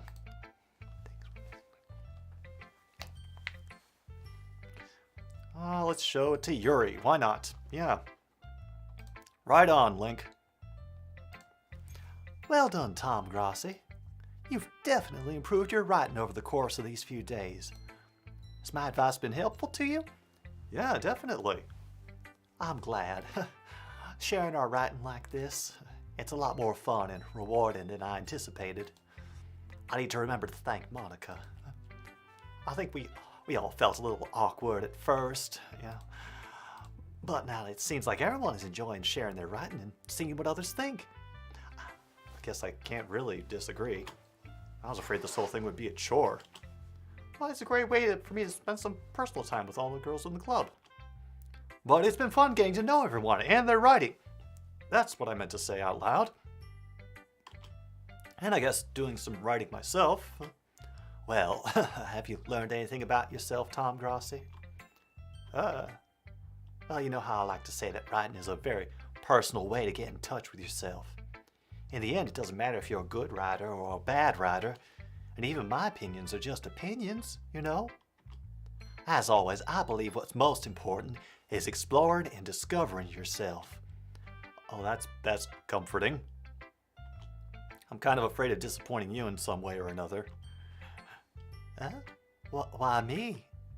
Well, you're always so sophisticated with your writing and have the most advice to share. Is that so? Yuri thinks for a good minute. That must be terrible. Huh? For me to have become someone whose opinion is fearsome. How unlikable of me. Yuri, it's not as bad as you're making it sound in your head. I just meant that I respect your opinion. I see. I'm sorry that I always overthink and come to these sorts of conclusions. I'm just a little too used to it. Overthinking? Being disliked. Yuri? What am I saying? I'm sorry, I didn't mean to bring that up. Let's move on. All right. Do you want to share your poem now? Okay. Here. Beach. A marvel millions of years in the making, where the womb of Earth chaotically meets the surface, under a clear blue sky, an expanse of bliss, but beneath gray rolling clouds an endless enigma. The easiest world to get lost in is one where everything can be found. One can only build a sandcastle where the sand is wet, but where the sand is wet, the tide comes. Will it lick gently at your foundations until you give in? Or will a sudden wave send you crashing about in the blink of an eye? Either way, the outcome is the same. Yet we still build sandcastles. I stand where the foam wraps around my ankles, where my toes squish into the sand. The salty air is therapeutic. The breeze is gentle yet powerful. I sink my toes into the ultimate boundary line, tempted by the foamy tendrils. Turn back, and I abandon my peace to a road at the shore. Drift forward, and I return to earth forevermore. Okay. I'm aware the beach is kind of an inane thing to write about, but I did my best to take a metaphorical approach to it. See, like you didn't even want to write about it. Oh, you haven't heard? After yesterday, Natsuki and I, well, it was amusing that we wrote about something similar in such different ways. So Natsuki wanted us to write about the same topic as each other again. I suppose to better compare the differences in our writing styles or thought processes. Anyway, it was her idea. Knowing her, it's no surprise that she'd want to do something like that. She probably just wants to show off. Not like I have a particular interest in her writing style. I just went with her request. But, well, I suppose it's not so bad to write about something simple on occasion. It can be refreshing, you know. It's good for me to calm my thoughts once in a while. Yeah, I think I agree. Thanks for sharing. Whew. All right, Natsuki. This one's all right. All right? Well, yeah. About as good as yesterday's anyway. I see what you're going for, but it's just not really my style. Welcome back, geezer. I mean, that's fine. I'm mostly just glad you're trying a little bit. Well, of course I'm at least trying. Why are you so emotionally invested in my poems anyway? Isn't that more of a compliment to me? Eh? No, gross. It's not like I care. It's just that one of us in this club has to make sure you're not slacking off. Really? Well, what if you ended up just scaring me away? That's some... It's not like you would actually do that. Yeah, you're right. It's kind of fun to hang out here, even if I have to put up with you. Natsuki's elbow connects with my stomach.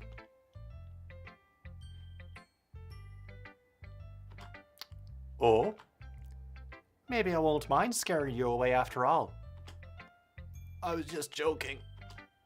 Oh, I know. Don't worry, I was too. How the hell would you call that a joke? That seriously hurt. Maybe it was funny to her. And I guess that's kind of the point. I should really watch my mouth around Natsuki. Especially if she is a vampire, I mean. That'd be a twist I didn't see coming. Anyway, Natsuki holds out her poem to me like nothing even happened. I'll be your beach. Your mind is so full of troubles and fears that diminished your wonder over the years. But today, I have a special place, a beach for us to go. A shore reaching beyond your sight, a sea that sparkles with brilliant light. The walls in your mind will melt away before the sunny glow. I'll be the beach that washes your worries away. I'll be the beach that you dream about each day. I'll be the beach that makes your heart leap in a way that you thought had left you long ago. Let's bury your heavy thoughts in a pile of sand, bathe in sunbeams and hold my hand.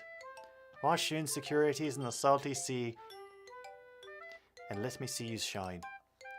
Let's leave your memories in a footprint trail, set you free in my windy sail, and remember the reasons you're wonderful when you press your lips to mine.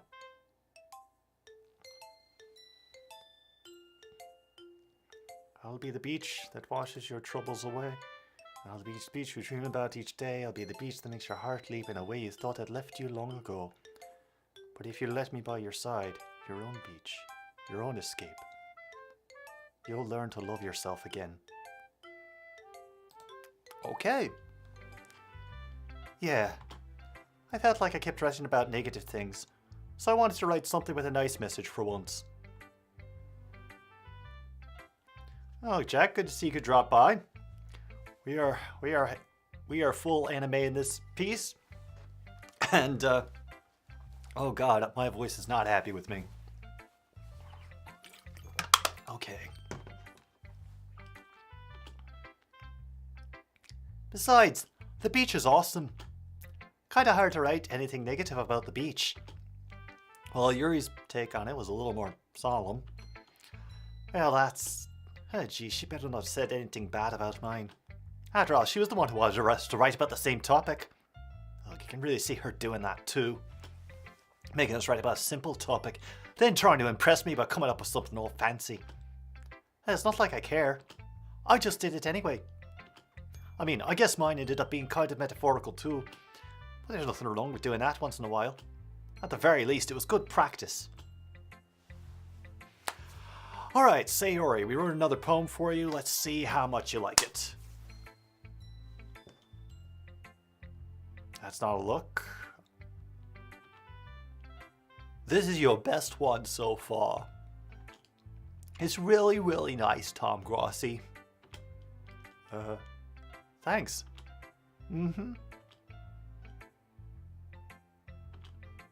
Sayori, you've been a little quiet today. Is everything alright? Of course. Everything is fine. Maybe I'm just a little tired today.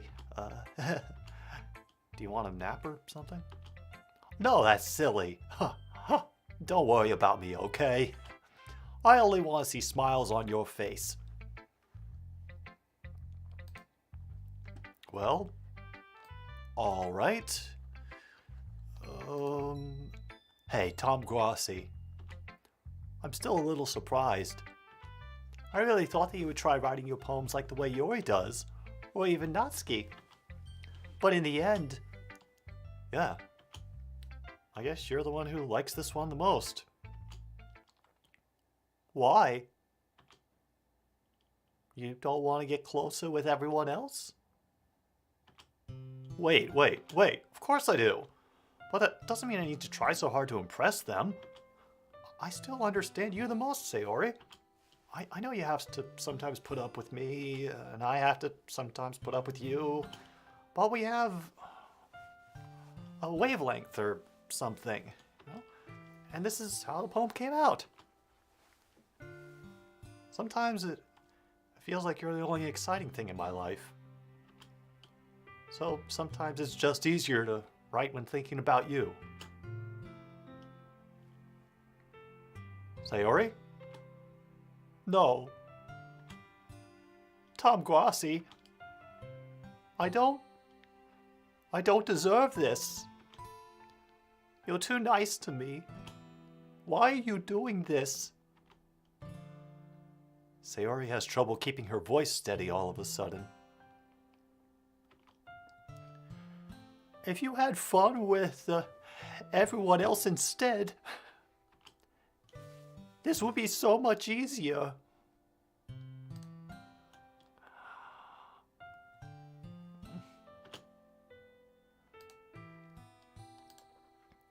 I think so, Jimmy. I think so. Although, not at the moment. Sayori? I glance around the room to make sure nobody has noticed this.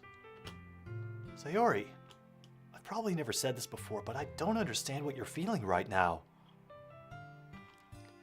Tell me what will cheer you up. Sayori shakes her head. She sniffles and keeps shaking her head. Finally, she gathers herself and puts on a smile. Alright, True North, I'll save.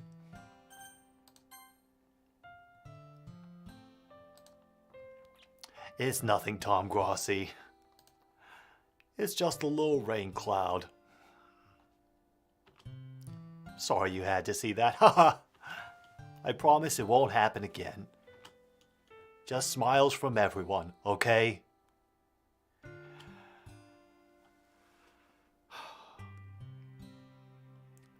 That's all that matters.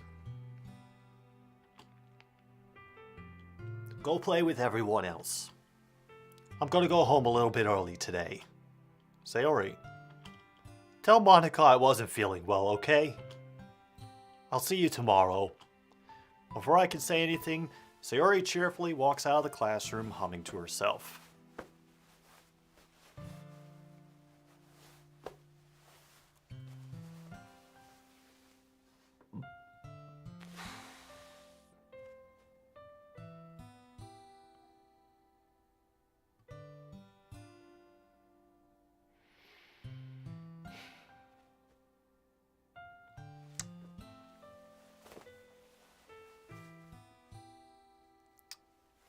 Oh boy.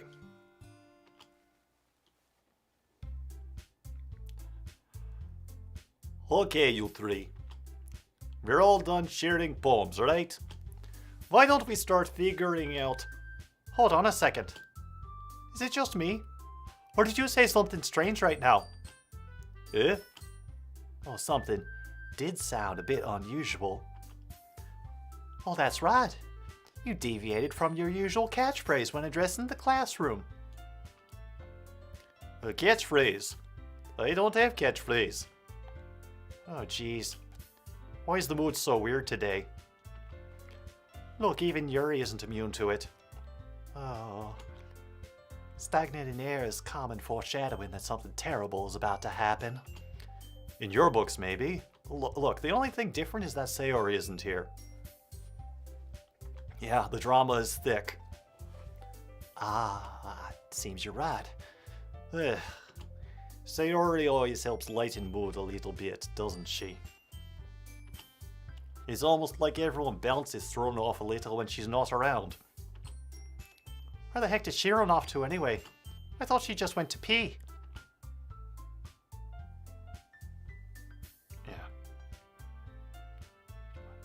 Yeah, everybody's accent has changed. I'm not trying very hard to keep them consistent.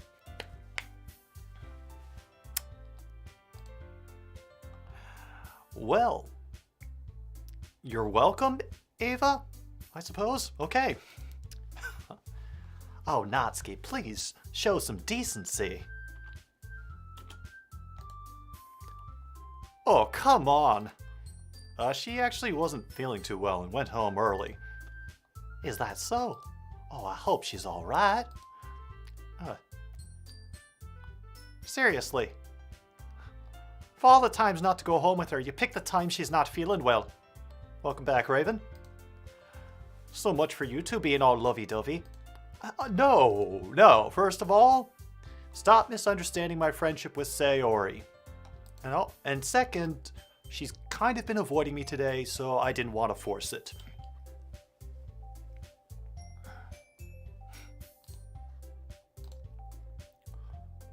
Oh?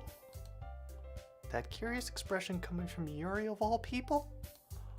Calm down, guys. I talked to her earlier, everything is fine. What did she say? Yeah, what did she say, Monica? Anyway, we need to figure out rest of festival preparations, so let's decide what everyone will be doing this weekend. Well, I already know what I'm doing. That's right, Netsuki will be making cupcakes. But we might need a lot of them, different flavors. Can you handle that all by yourself, Netsuki? Challenge accepted. As for myself, I am going to be printing and assembling all the poetry pamphlets. Sayori will be helping me design them. And as for Yuri... Yuri, you can... Hey, guys. Comrades, help me come up with something for Yuri. I'm useless. No, that's not it at all. You're the most talented person here, you know. Oh, no Netsuki's pelting too. Geez, even I can tell now.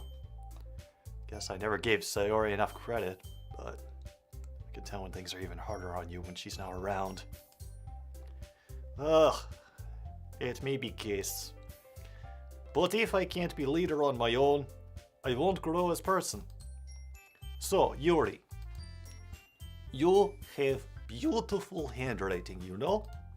You should make banners and decorations, help set atmosphere. Atmosphere? About that, I love atmosphere. Oh. Yuri is a star man. Yuri's expression suddenly changes as she stares at her desk in focus and starts nodding to herself. Alright, see you when you get back, Raven.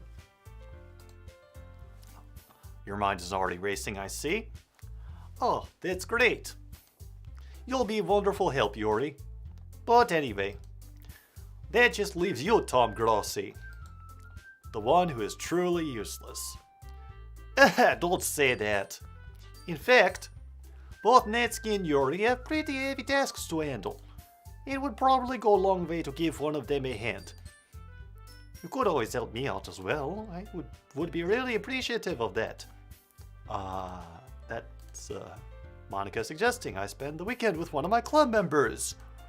How on earth are they going to respond to a suggestion like that? I suppose I wouldn't mind a bit of help. Well, even if you don't know how to bake, there's always some dirty work I could give to you. It's not like Monica's gonna give me a choice. You shouldn't be sitting on your butt anyway. Natsuki tries to mumble a bunch of excuses like that. If I recall, Natsuki, you mentioned that you would like to handle the bacon on your own. Tom Grossi may not like to be around if you only make him out to be a nuisance. So therefore, he may be more suited to assist him with the decorations. Hold on, I never said that. How hard could it be to make a few decorations anyway? Sounds more like you're just making excuses for Tom Grossi to... What are you saying? It will be extremely meticulous work. And bacon isn't. Just what do you think? Guys. Let's settle down for a moment. In the end, I think it's up to Tom Grossi to decide how he'd like to contribute. Besides, he hasn't really gotten a chance to spend time with me yet, you know. So I'm sure he's interested in... You literally just said, I'm surprised as well. Sorry. Yeah. I was just saying though. Jeez. Can we just settle this already? Yeah. Tom Grossi, you're okay with this, right? In the end, it's up to you. Of course. Very well. In that case, everyone looks straight at me. Of course, I'm going to go with... Let's see.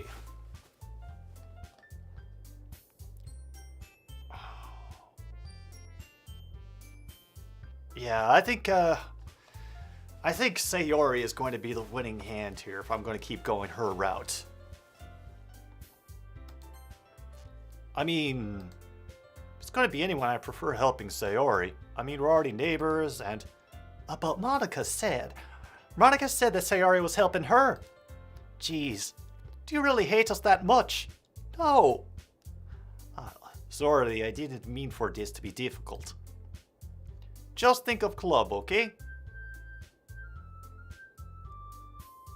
Okay, so Sayori's no longer an option. Okay. Fine. You know what? We haven't done Monica, so let's do Monica. Well, I guess I should probably be helping Monica. Yeah, you picked me.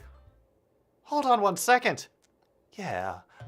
Monica, you're the one who needs least help out of all of us. Yeah, but I agree with Natsuki.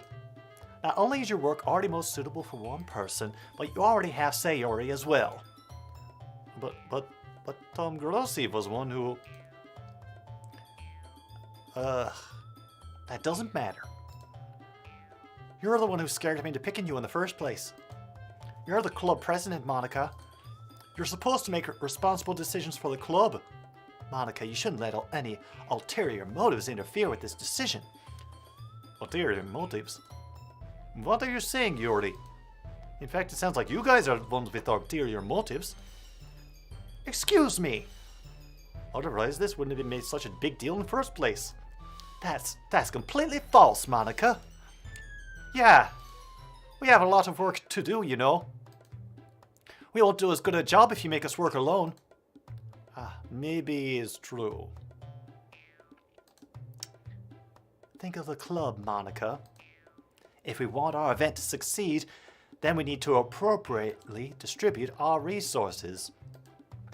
Yeah, Tom Grassi messing up big time in this game. So are you going to do the right thing, President? Okay. I get it. Ugh. It's technically most logical for Tom Grassi to help one of you two. So, I guess that's what we'll do.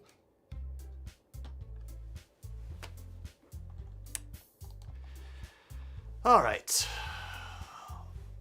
Okay.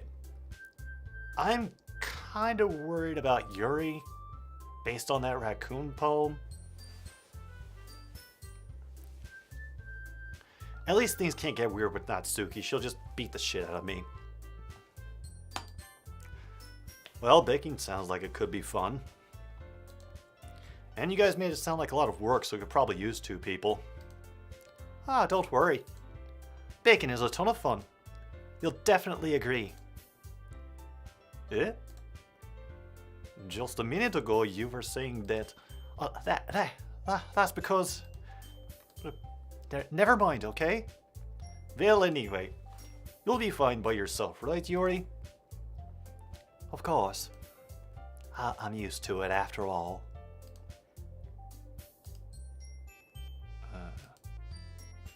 That's good. Even though Yuri is being melodramatic, it's a little hard not to feel bad. So that's everything, right? Anything else we need to talk about? No, I think that's it. Were you guys excited? Yes.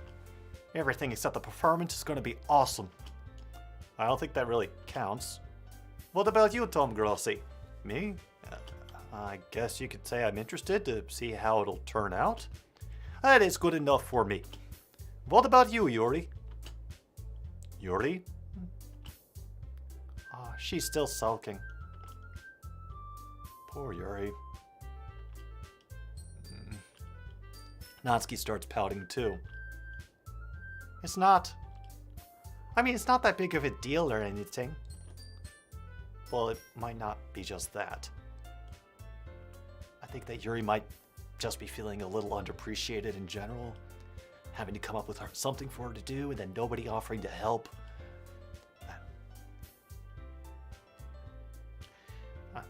That doesn't mean...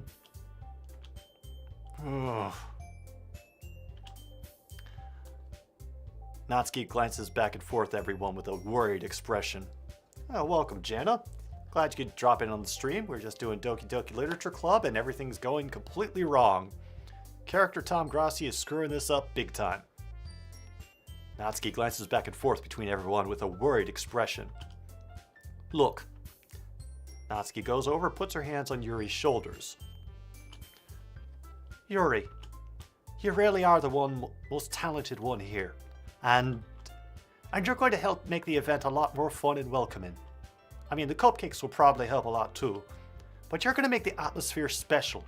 That'll be really important for the way people feel during the performances. So, you just stop being dumb and give yourself a little more credit. Natsuki releases her hands and turns around to face the other direction. Good pep talk. Nice job. Very good. You didn't really mean that, did you? Not really, but... Yuri isn't the only one surprised. Monica and I are also taken back by Natsuki's words. Natsuki of all people to be saying such encouraging things. I begin to understand. Natsuki was trying to sound like Sayori. Even if it didn't work perfectly, I can tell she tried to say something that Sayori would say at a time like this. because Sayori always helps everyone smile and feel good about themselves. I'm sorry for being dumb. I'm going to do my best. And all of us are going to make it a really great event. Yeah. Yeah. I hope to see everyone do their best. But with that, there's nothing more for today. So I guess it's time for us to head out. Okay, but I'm staying here a bit longer. I barely got to do any reading today, so fair enough, nothing wrong with that. Everyone packs up their things. I start to follow Monica and Yuri out the door as they chat between each other. Where are you going? Huh? We still need to figure out our plans for this weekend. You literally would have gotten home and realized you didn't even have a way to contact me. Oh, that's true. I've no idea how that slipped my mind. Geez, good thing I stopped you. I'm giving you my number, okay? You better not make it weird or anything. Why would I do that? Natsuki gives me her number. Okay. And because she's being very insistent, we have, once again, cat break.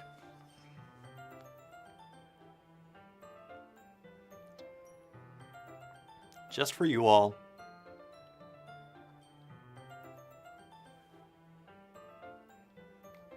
Yes, we have Kitty. Oh, see? Yeah. Yeah, that's her default move when she doesn't quite know what to do, is the cleaning. I've come to look at it as her thinking that my hygiene efforts are definitely not up to her standards. Yeah. We have cat break for everybody in the chat.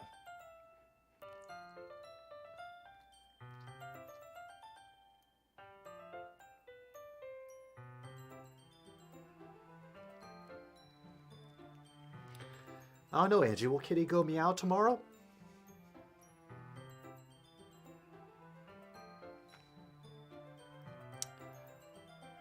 Actually, I think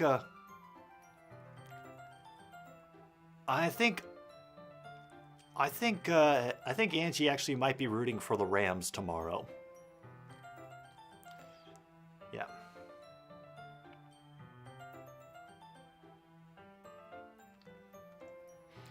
Mostly because,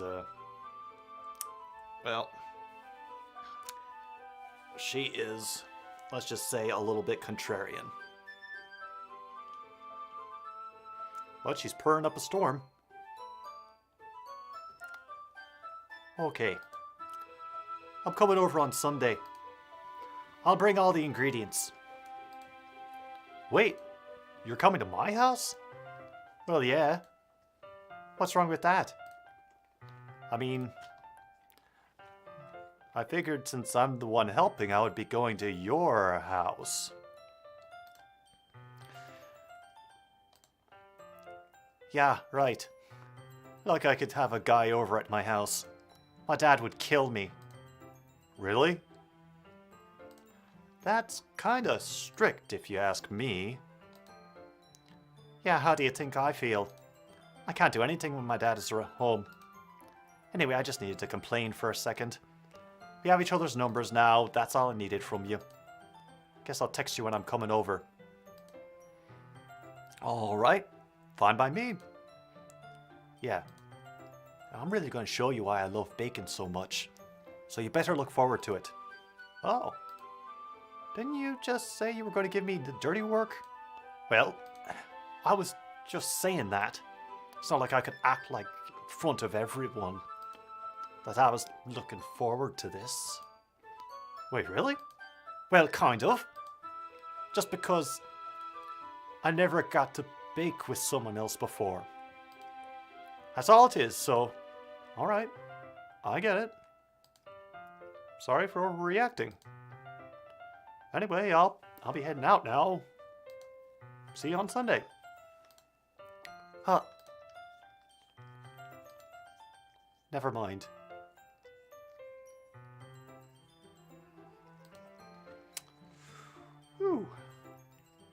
I can't believe this. Natsuki is going to be coming to my house on Sunday. Even though I would have preferred to do this with Sayori, my anxiety still shoots through the roof.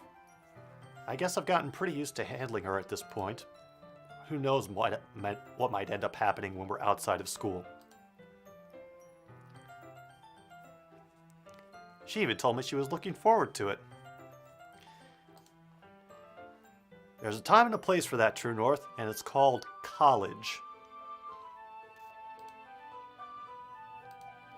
I shake my head. Why do I feel nervous that Sayori finds out about this? It's not like we feel that way about each other. Besides, like Monica said, this is about the club. I have nothing to worry about. If I just go with it, then I'll have a good time. It's already Sunday. Nice transition. I've been getting increasingly anxious about Natsuki's upcoming visit. Keep telling myself there's no reason to be nervous, but it doesn't help much.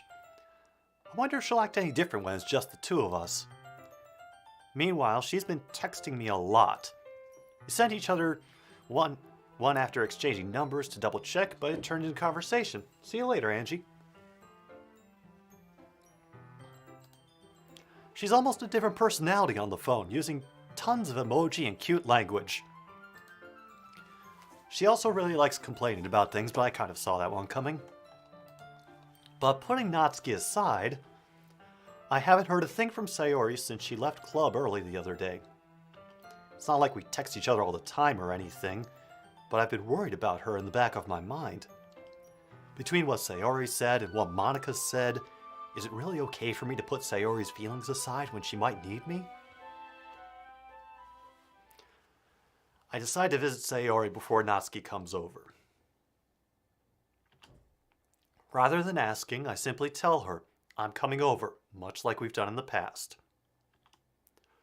Once I reach Sayori's house, I knock on the door before entering it myself. Again, we used to play so often that we've made it a habit of simply entering each other's houses like we were family. Yeah, absolutely. Next thing you know, anime.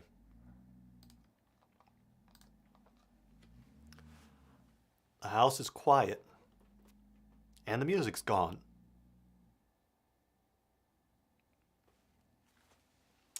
Okay. All right, don't panic, towel.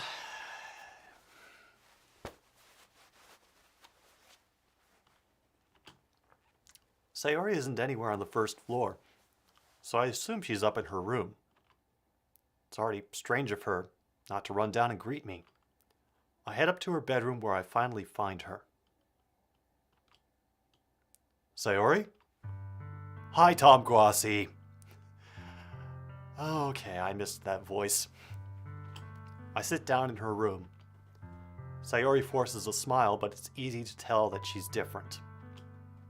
There's a minute of silence between us. You haven't come over like this in a long time, have you? I guess you're right. It has been a long time. Not much has really changed, has it? Sayori's room is as messy as it's always been. I also recognize the same stuffed animals and wall decorations that she's had for years now. If you came over more often, it wouldn't be such a mess. That's because I end up cleaning it for you. How come you suddenly wanted to come over today? Aren't you supposed to see Natsuki today? Yeah, but... Wait, how did you know that? Sayori had already left by the time we decided that last meeting. Oh, Monica told me.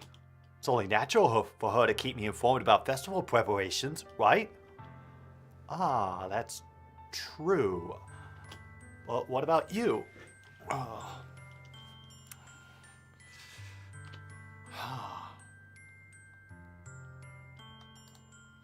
Aren't you going to be helping Monica today? Of course. But I'm just helping her online. We didn't plan to meet up or anything. Ah, so it's just me and Natsuki then. Yep. There's more silence between us. Yep. Not awkward at all. Sayori stares in a random direction. Everything about her behavior is really uncharacteristic. I finally get to the point. I just wanted to see how you were doing. After you left on Friday, when something's wrong, you can't hide it from me. I know you too well. So, Sayori smiles, shaking her head. That's no good, Tom Guasi. Huh? Why can't it just be like it's always been? This is all my fault. If I didn't get so weak and accidentally express my feelings, if I didn't make that stupid mistake, then you wouldn't have been worried about me at all. You wouldn't have come here. You wouldn't have even been thinking about me right now. But this is just my punishment, isn't it? I'm getting punished for being so selfish. I think that's why the world decided to have you come over today. It just wants to torture me. Sayori? I grabbed Sayori by the shoulders. What on earth are you saying? Are you listening to yourself right now? I know something happened to you. There's no other explanation for you to be like this. So tell me already. Until I know, I won't be able to stop thinking about it. Ha ha ha. Sayori gives me an empty smile. You really put me in a trap, Tom Guasi. But you're wrong. Nothing happened to me. I've always been like this. Though just seeing it for the first time. Seeing what? What are you talking about, Sayori? You're really just going to make me say it, aren't you, Tom Guasi? I guess I had no choice this time. The thing is, I've had really bad depression my whole life. Did you know that? Why do you think I'm late to school every day? Because most days I can't even find a reason to get out of bed. What reason is there to do anything when I fully know how worthless I am? Why go to school? Why eat? Why make friends? Why make other people put their energy and caring to waste by having them spend it on me? That's what it feels like.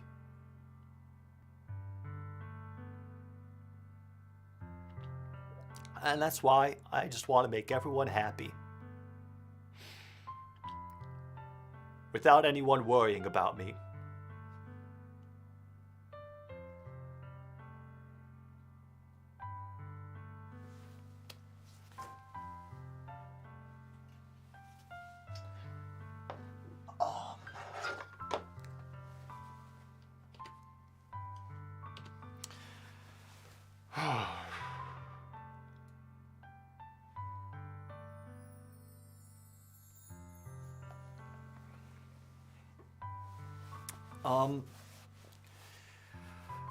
Guys,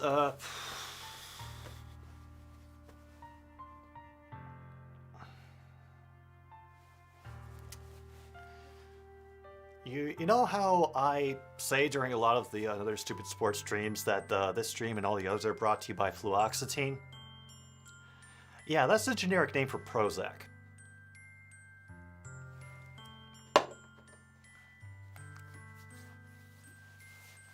I've only been on it for a year, but it's made a difference for me along with getting regular therapy. And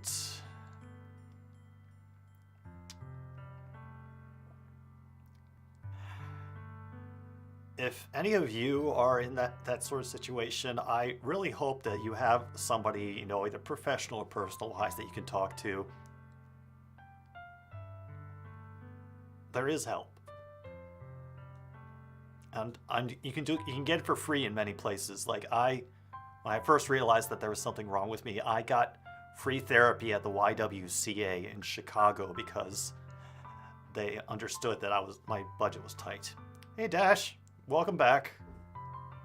You came in to right point. So yeah.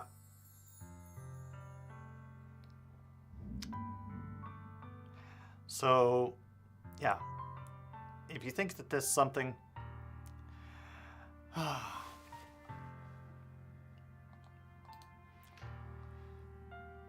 Y'all think this might be something that is up with you, I assure you that there can be help for it. It's going to be rough and it's going to be hard, and you might learn a lot of things about you or your past that you're not very fond of. But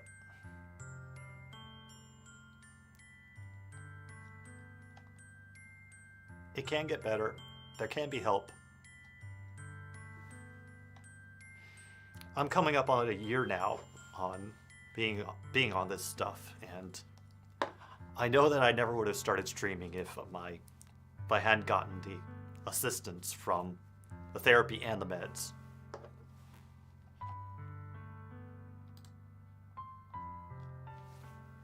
And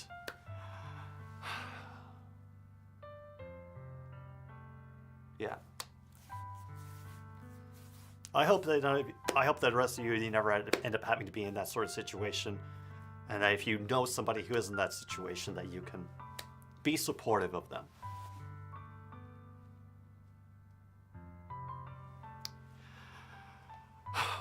Okay. All right.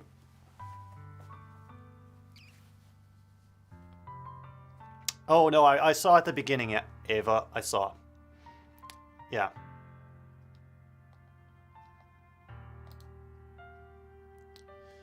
Yeah. Thanks, guys.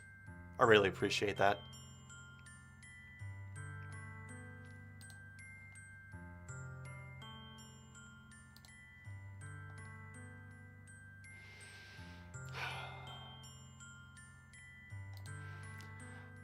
I'll be careful. I'll be careful. I will.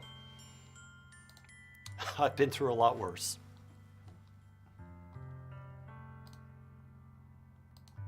I'm in shock. I can't even figure out how to respond. How is it possible that Sayori kept this from me the entire time that I've known her? Did she really want so badly for me to just not think about her? Why, Sayori? Fuck it, I'm not doing Homestar Runner voice anymore. It's not... It doesn't help.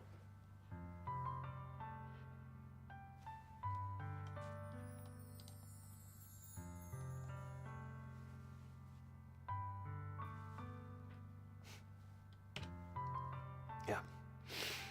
Whew.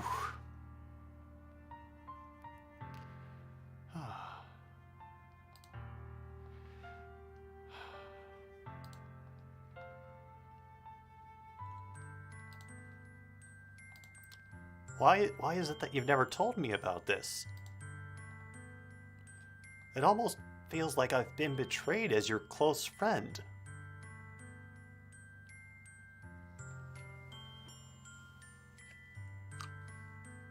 Alright, you know what? I'm just gonna let that go. He's a dumb kid. He doesn't know what he's saying, I hope. Yeah, Tom Grossi making a mess of things here. Because if I do, I would have done everything I could to support you. Good answer. Even if there's only so much that I could do, I would have tried a little bit harder to make every day a little better for you. That's why I'm your friend. All you had to do was tell me. You don't understand at all, Tom Grossi. Why do you think I didn't tell you? Because if I told you, then you would have to waste effort caring about me instead of doing important things. I don't want to be cared about. It's bittersweet when people try to care about me. It feels nice sometimes, but it also feels like a bat being swung against my head. That's why I wanted so badly for you to make friends with everyone else. Helping everyone be happy together is the best thing for me.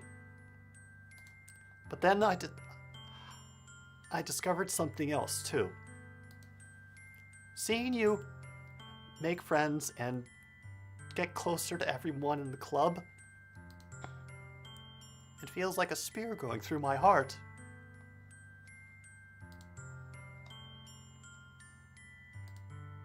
So that's why. That's why I decided the world just wants to torture me. Every path leads to nothing but hurt. You're right that I don't understand.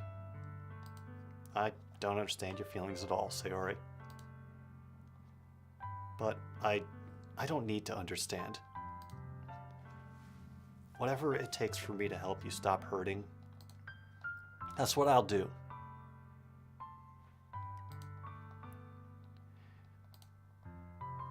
No, Tom Grossi. There's nothing. Nothing at all. The only thing that could have helped is if everything could be like it always was. But I was selfish. I finally showed you what a horrible person I am. And tears streaked down Sayori's face. I made you join the literature club because I was selfish. And I was punished by my heart hurting it in a way that I couldn't understand. And now you came here. And I made you hurt too. I'm just weak and selfish. That's all I am. And that's why I'm going to accept these punishments. Because I deserve every last one.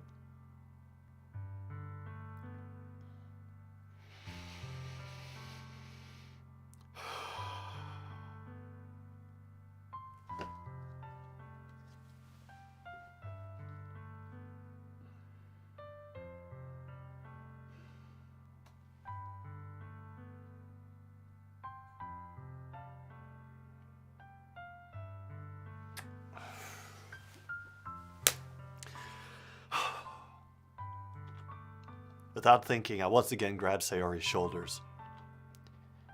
This time, I pull her into a tight embrace. Tom Grossi. Sayori, I don't care if you feel selfish. I'm really happy that you convinced me to join the club. Seeing you every day makes it worthwhile enough. If I make friends with everyone else, then that's just a bonus. But please, never underestimate how much I care about you. I wouldn't have it any other way.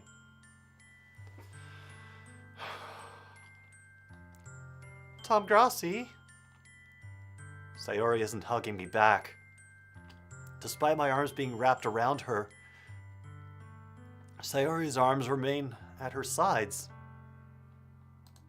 She starts sobbing next to my ear. No. Don't do this to me. Please don't do this. Tom Grossi.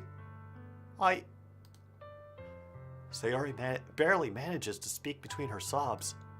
I don't know if I'm doing the right thing, but all I want is for her to know that I care. If you have it in you to call yourself selfish, then you have to let me be selfish too. No matter what it takes, I'll figure out what needs to change. I'll make these feelings go away. And if there's anything that you need me to do, then you better tell me. I'll get mad if you don't.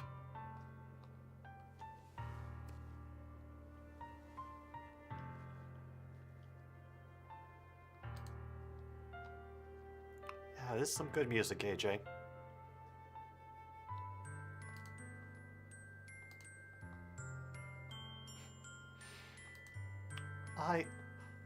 I don't know.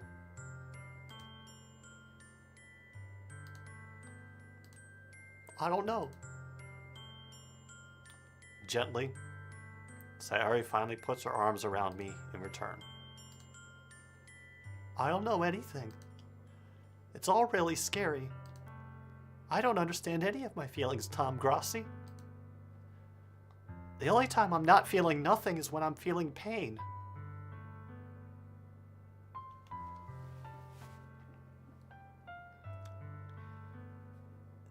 If any of you can, there is an essay by a writer named Ali Brosh She used to write under a blog called Hyperbole and a Half, and in it is one of the best descriptions of depression that I think I have ever seen anybody put down on paper.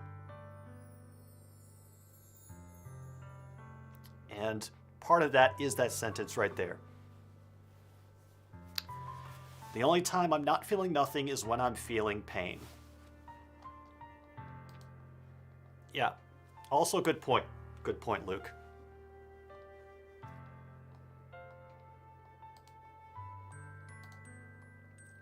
But your hugs are so warm. And that's really scary too. Sayori lets me go. As she does so, I let her go as well. Festival's tomorrow. Yeah. It's going to be fun, right? Yeah. How would you like for me to spend it all with you? It's what I want. I promise.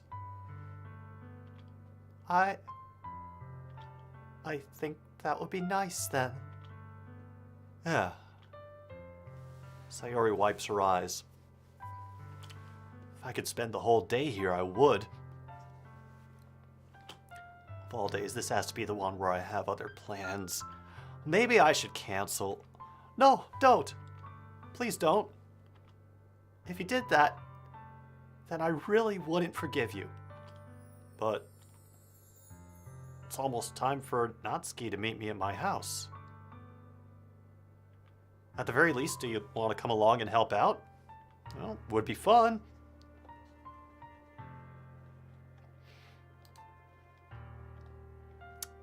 Hole in one, Luke. Hole in one.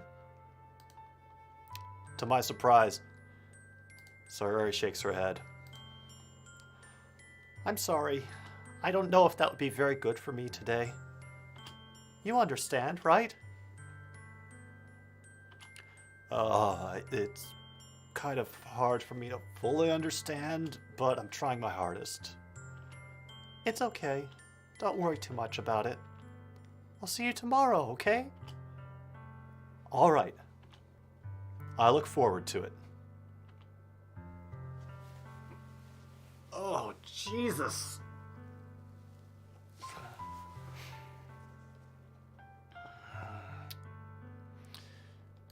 God, this might be a good place to save.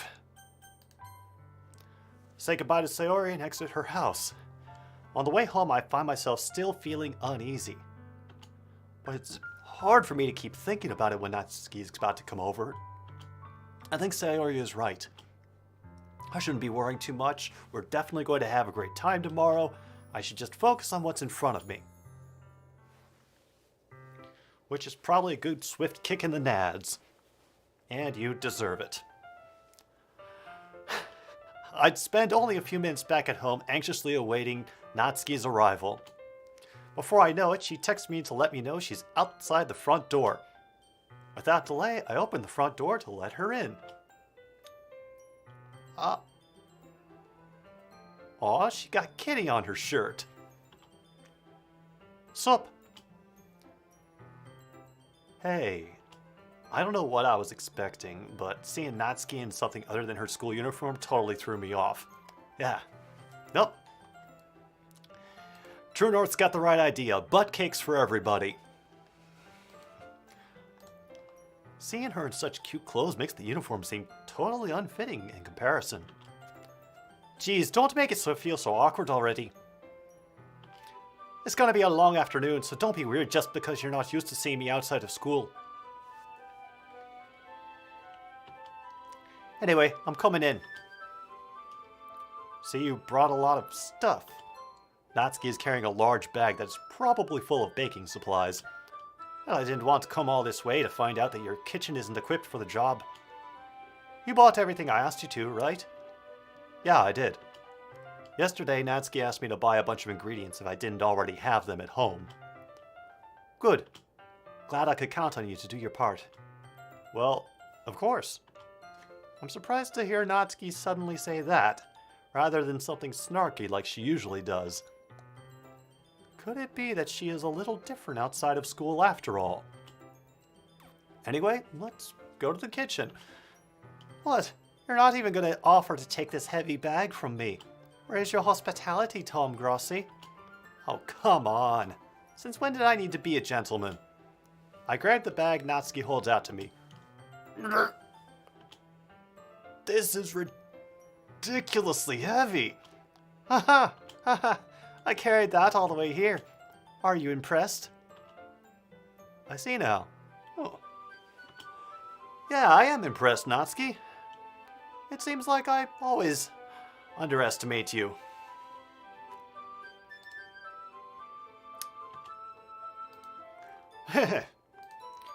It's because I'm so small, isn't it? You jerk. Natsuki hits a fist into my chest. Hey! Your size has nothing to do with it. But do you really hate being small that much? Eh? It's not like I hate it. I mean, sometimes I like proving people wrong when they only think I'm worth my size. It's fun when I get to be small and also better than other people. But, geez, never mind. What are you making me say? Don't think you can make me talk about weird things just because we're not at school. Are we getting started or what? There's a lot of stuff I gotta teach you. Haha. What? That's a little bit more like you. You're more fun when you just speak your mind like that. Hey! Now you are treating me like a kid.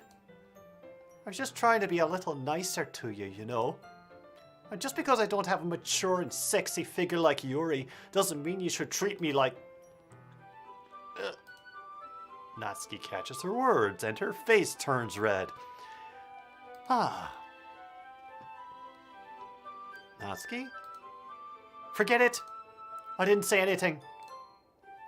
I should apologize. Eh? I appreciate that you were trying to be nicer. I should have been a little more considerate too.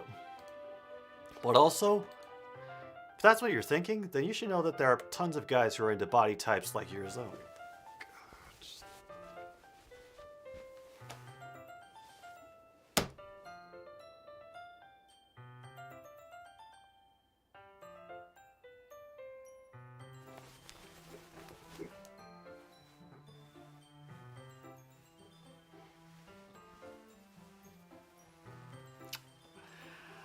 Oh, okay. All right. I'm better now. Better now. Yep. Towel of shame. Towel of shame. Oh boy.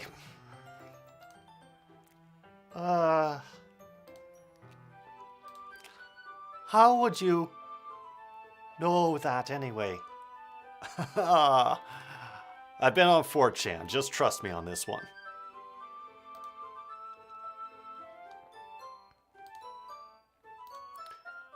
Gross. Hey. Was that to me? Who else? Man. Let's just get started already. Ha ha ha! You get all sour when a girl calls you gross. I finally found your weakness, Tom Grossi. Natsuki smiles deviously. Please, spare me. Well, if Natsuki decides to dish out more insults like that, there's no way I'm not fighting back. You poor dumb bastard, Grossi. But she's satisfied enough for now, finally starting to pull things out of her bag so we can get started. Before long, the whole kitchen is a mess. Yeah, just look at it. Total mess. Spoons, dirty bowls, flour, spilled fluid. And plastic bags are strewn about every countertop. The mixer isn't big enough to make all the batter at once, so we've had to do it several times. Meanwhile, Natsuki is babysitting all of my movements to make sure I don't mess up her precious baking. Tom Grossi, where did you put the food coloring? Batter's going in the oven soon, so I need to fill the trays. I think it's still in the bag next to the table. What are you using it for? The color of the batter, of course. I'm making each tray a different color.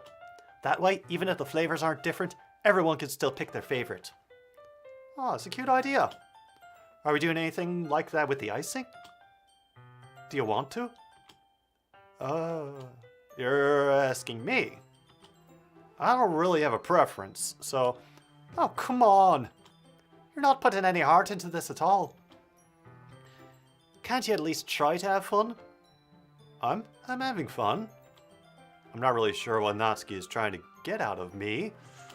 Meanwhile, I see her separate the batter into smaller bowls and put a few drops of food coloring into each, muttering dark incantations under her breath as she does so, in an unintelligible language that seems to have been millions of years old. Anyway, oh, that does look pretty cool. See, it's not like baking is just about following instructions. The presentation is where you get to be creative and have the most fun. It's a million times more worth it in the end if just looking at it makes everyone's eyes lighten up. Oh, like the ones you made on my first day, huh? I recall Natsuki proudly presenting her cat-shaped cupcakes. You know what? Yeah, Natsuki isn't a Chicago fan. She's definitely Cincinnati. Kitty goes meow. Yeah. Oh my, this is still happening, Kung Fu, yep. I wonder if I can make Natsuki proud like that too. Yeah. Maybe I will use the food coloring then. Sounds like you're starting to understand. Just make sure you completely finish mixing the icing before you mess with the food coloring. Yeah, it's getting there. We were using the electric mixer for the batter, so I got stuck with a whisk and a huge bowl for the icing. Yeah, the icing's still all lumpy. Are you even trying? Well, yeah. It'll just take a little longer, that's all. Geez, I'll be here all night if you do it like that. Here, look. Natsuki grabs the whisk from me and uses her other hand to tilt the bowl back. You really need to beat the crap out of it! After a few seconds, the consistency of the icing has already improved. See? As if to emphasize, Natsuki sticks a finger in the icing and pops it in her mouth. I reluctantly start to do the same. Hey! Natsuki suddenly grabs my wrist. I don't want your gross fingers in my icing. Your icing, eh? Are you forgetting who did all the work? Start to fight back, trying to inch my finger closer to the bowl. Don't make me beat the crap out of you next. I'd like to see you try. Oh god, I'm fucking up all the accents now. Woo! I push harder, just enough for my finger to reach the icing.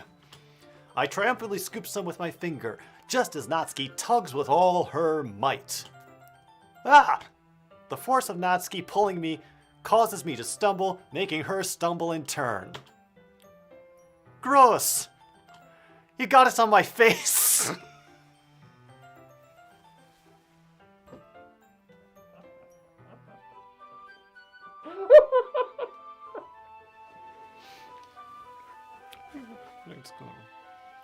Yeah. I'll be right back.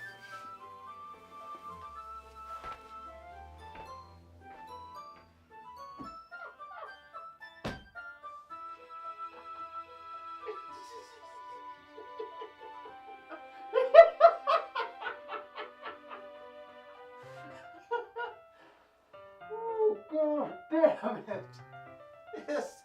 This fucking game! Oh my god!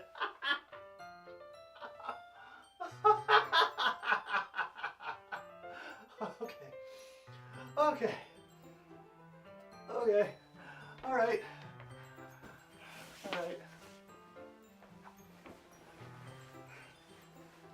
Okay. It's all good. I'm fine now. Everything's fine. Okay.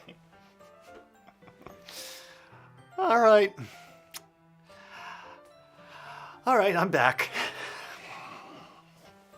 Yeah, got it on her face. Whose fault is that? There's a big glob of ice.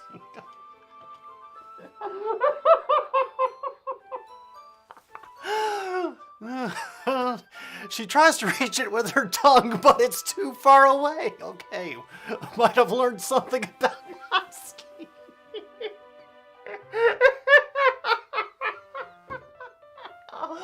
Oh, God. Okay. All right, I'm calm now. Jeez. You know what? Take this. Natsuki instead wipes it off with her finger before shoving her finger toward my face.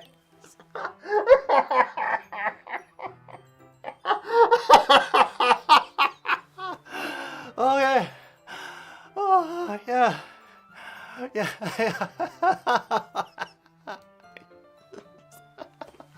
Oh. Oh. Yeah. Oh, man. You wish. I'm faster. I grab her wrist with my hand before it reaches my face. Natsuki tries to use her other hand to fight back, but I grab that one as well. And this got awkward. Okay. Alright. Haha, stop! Not until you apologize for calling me gross. Fine. I'm sorry for calling you gross. You know I don't mean it. It's just fun seeing you react to it. You do that to me all the time, you know. Saying dumb things just to get a reaction out of me. You really shouldn't tease girls like that. Is that so? In that case, I probably shouldn't do this either.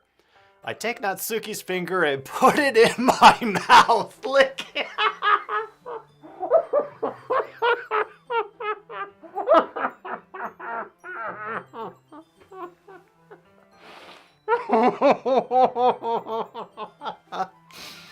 Oh, we learned something about Tom Grossi in this game, too.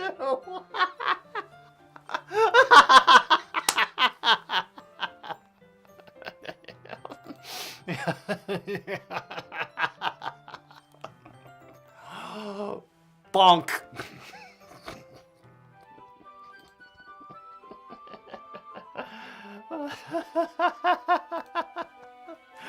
Oh, Lord. Oh. Whoa. Yeah. Did you seriously just... don't go king shaming now, Natsuki. Oh, Jesus. Yeah, he shouldn't have licked the frosting off her finger either, but the metaphor that we were in.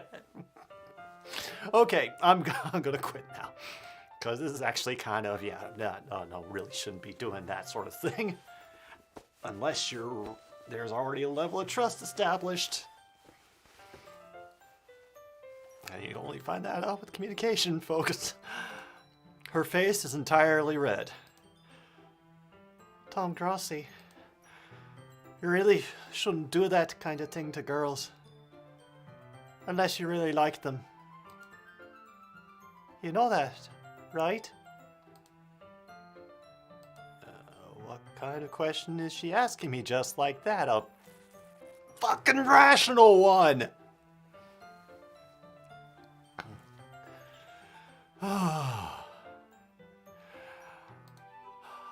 How did the mood turn to this so quickly? Natsuki gazes at me in silence. I noticed her shallow breaths. Breaths.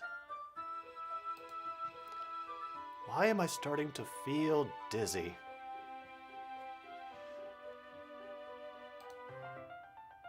Eh?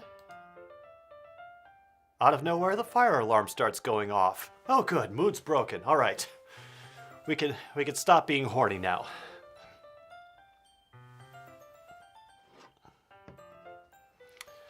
Oh, goodness.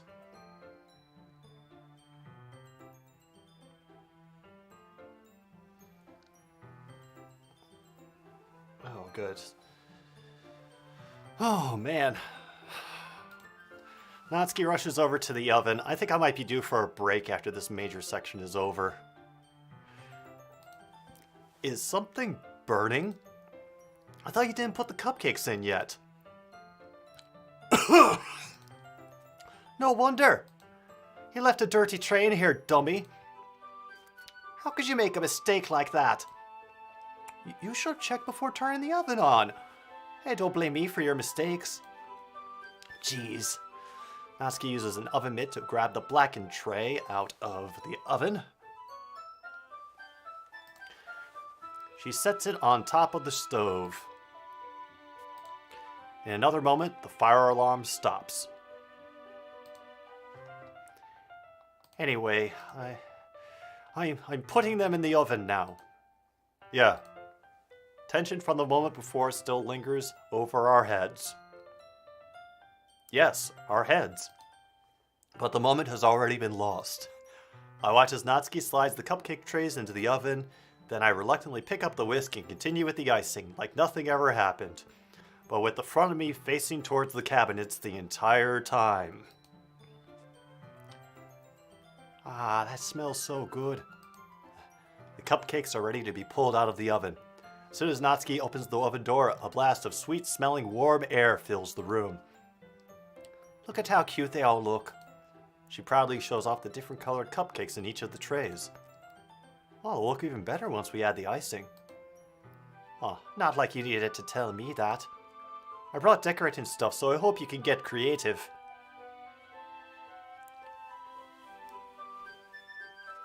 What's your favorite idea? Mine is being creative.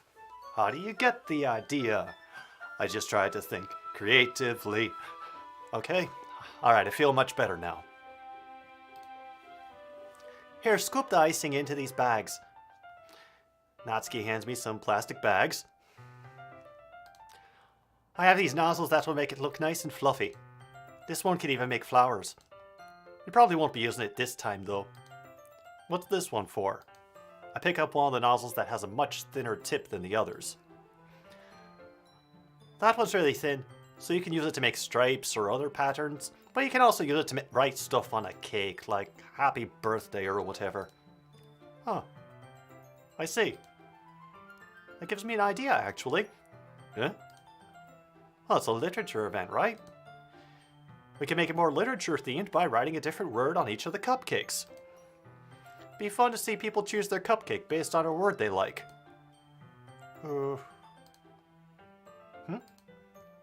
I was kind of expecting you to say something really stupid. But that's actually a really cute idea. Alright, TJ, I don't know a lot about Ben Johnson, actually. And I just heard about this for the first time. So, actually, I'm gonna make a note right here.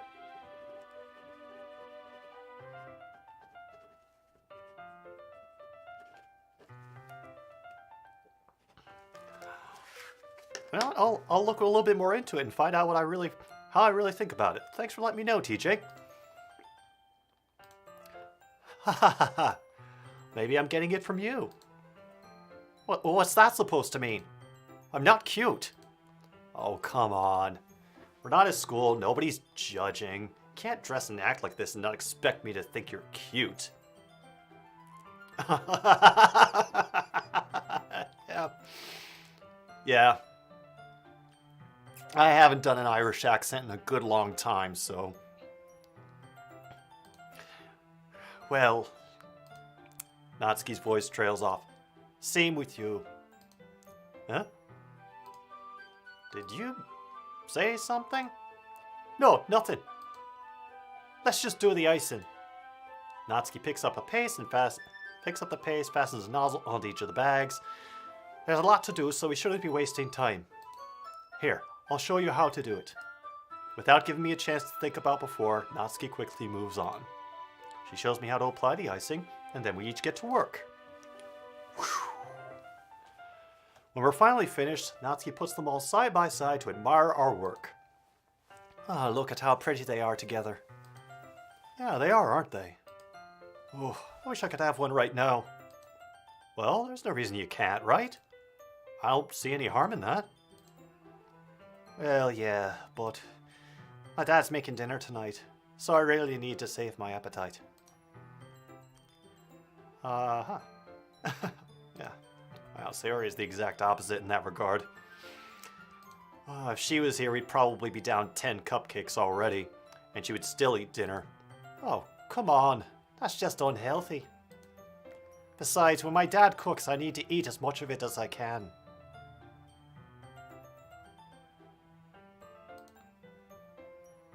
Well, anyway, I was hoping we would have time for manga, but I need to be home for dinner.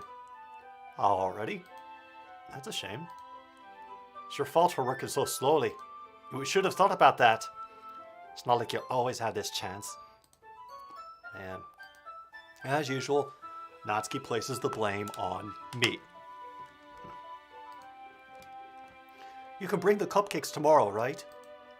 If you and Sayori each carry some, they could probably do it in one trip. Yeah, I can do that. And don't worry, I won't let her eat any. I wish she would listen to me the way she listens to you. Yeah. Okay, see you in a bit, Luke. Hopefully you can get through dinner without eating. I mean, without laughing. Oh boy, this stream's been going for a while, hasn't it? Welcome back, Ishii. So far what we found out, just to catch you up, Tom Grossi is a dense motherfucker. Sayori has depression, hardcore depression, and so he's been flirting with Natsuki as they've been making cupcakes, and we learned out a few kinks about each of them. So yeah, now the awkwardness is about to come to an end. Oh yeah, no, there was a lot. I again think back to the conversation I had with Sayori earlier today. I felt so helpless. Sayori always does listen to me, but at that point it felt like she couldn't listen to me at all. Okay, I'm all packed up. Good work today. You too. I'll walk you out, I guess. Just like that, Natsuki is already about to leave. Feels like the afternoon went by in a flash. Wow. More than that, did I even take the opportunity to get closer to her like I wanted? Well, I guess I'll be off then. Thanks for all the help and everything. I'll see you tomorrow. Wait, Natsuki. Huh? What you said before about not always having this chance. It doesn't have to be that way at all. I had fun today. You know, you showed me how fun baking can be, like you wanted. But aside from that, you know, you can come over anytime, okay? I think if possible, I'd like to spend more time like this. What are you doing, man? I hope you're just being friendly. We've been going the Sayori route, Ishii. And I thought that Tom was going for Sayori, but apparently he's being kind of half and half with Natsuki as well. And we didn't even get to choose to spend time with Sayori this weekend. So, a little odd. If you want to read manga or go out somewhere, do you really mean that? Natsuki looks at me tensely like she's trying to hide her expression. Yeah, I want to spend more time with you. Tom Grossi. I thought you only cared about getting this done. Ugh. I'm sorry I had to leave so early today. I really didn't want to. I would really stay here longer if I could. I feel the same way as you, so... Natsuki suddenly gets closer to me. Wait, Natsuki.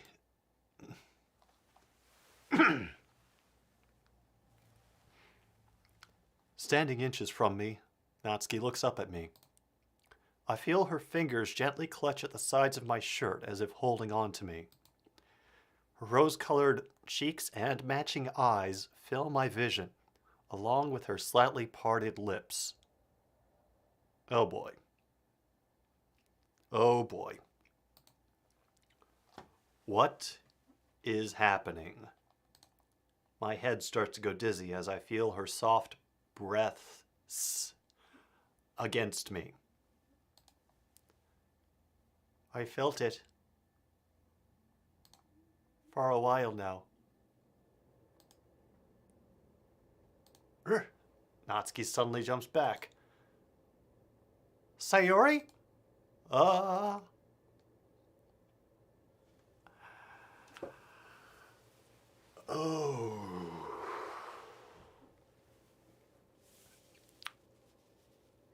Yeah. Oh boy. Oh boy.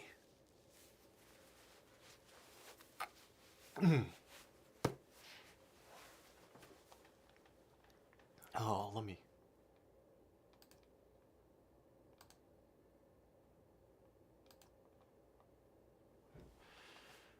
Yeah.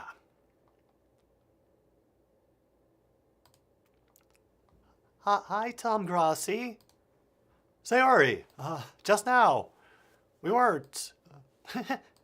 It's okay, Tom Grassi. I just stopped by to say hi. Well, you should have come a little earlier. I'm already on my way out, so... Really? That's too bad. Yeah, well, I'll still see you at the festival tomorrow, so it's fine. Just don't eat any cupcakes before then. Anyway, later. Clearly flustered, Natsuki hurries off, Sayori waves goodbye. Oh, good. We're at that music again. Sayori, I thought you didn't want to come over today. Well, I tried staying in my room, but my imagination was being really mean to me. So I had to come here and see it for myself. See what? What are you talking about? You know, how much fun you were having with Natsuki. And how close you got to her.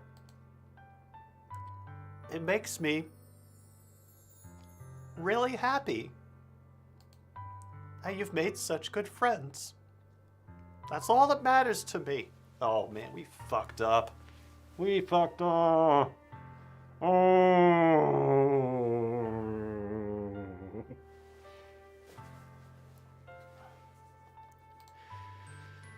Tears start to fall down Sayori's face. That's all that matters to me. Why am I feeling this way, Tom Grassi?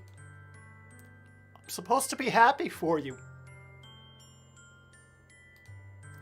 Why does it feel like my heart is splitting in half? It hurts so much. Everything hurts so much. This would be so much better if I could just disappear.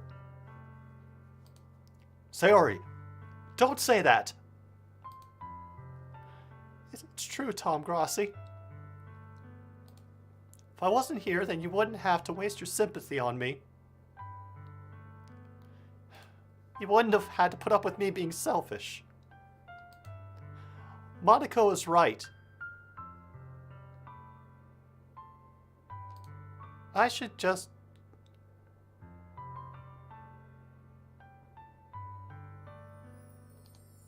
Yeah, Monica? Monica was right about what?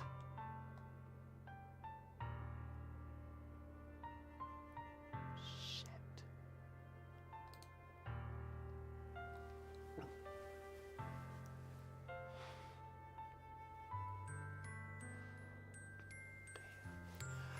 Apparently not enough of them. I thought we were, but stuff got taken away. Oh yeah, no, yeah, Luke, no, she hurt so much that she wishes she could disappear, and apparently Monica is encouraging the thought.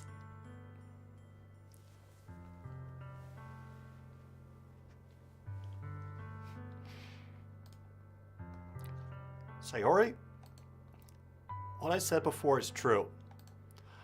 I'm not going to let this continue. Caring about you isn't the burden your mind is making it out to be. It's something that makes me happy. It's something that I wouldn't trade for anything else. So even if it takes an entire lifetime, I'm going to be by your side until you don't feel any more pain. Ooh, buddy, big promise to make. Big promise to make, especially for somebody in Sayori's situation. But, Sayori looks away. I put a hand on her shoulder to reassure her.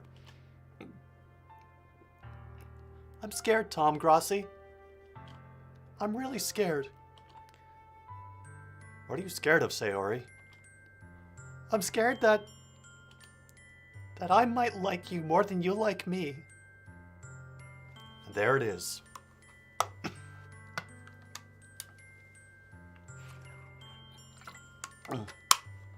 Oh, I'm not sure cupcakes can save us now. I'm not even sure butt cakes could save us, True North.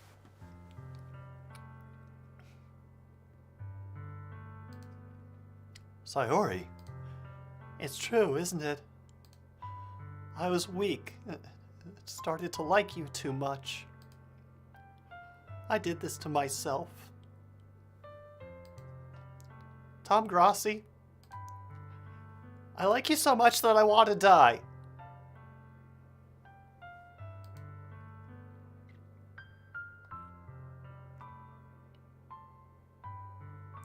That's how I feel. And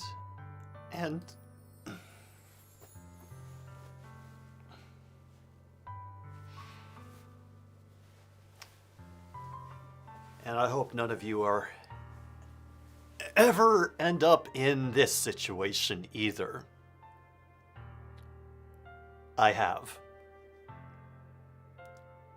It's not fun.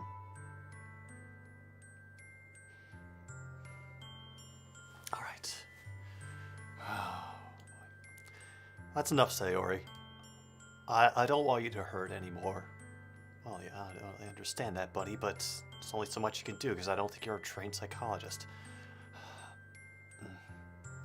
I slide my hand down Sayori's arm and squeeze her hand in my own. Do you remember how I said I always know what's best for you?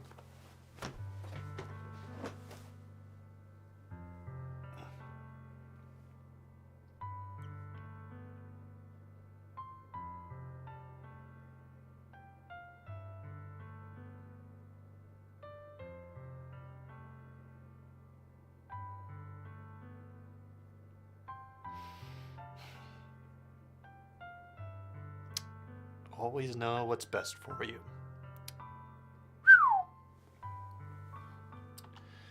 Do you still believe me? Wordlessly, Sayori nods. Even if you don't understand all your own feelings, I know what you need the most right now, and that's what I'm going to give you. A phone number for a licensed therapist?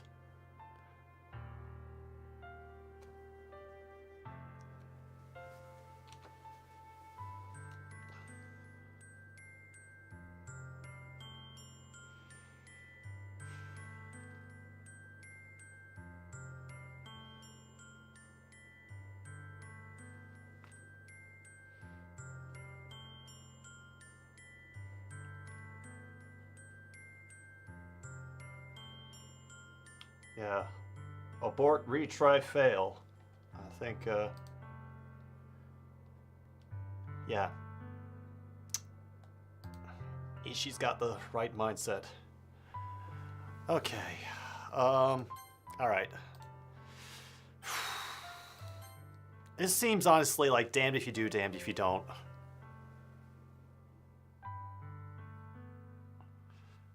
As neither one of these are good to say to somebody in her position.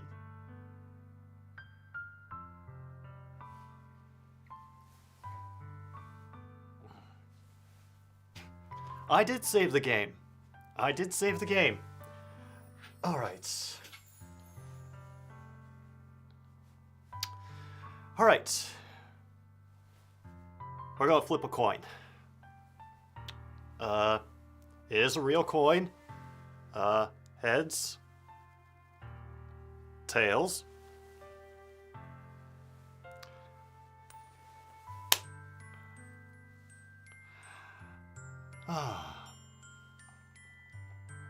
I'm rather fond of this computer. I really wish. Yeah, we'll do friends.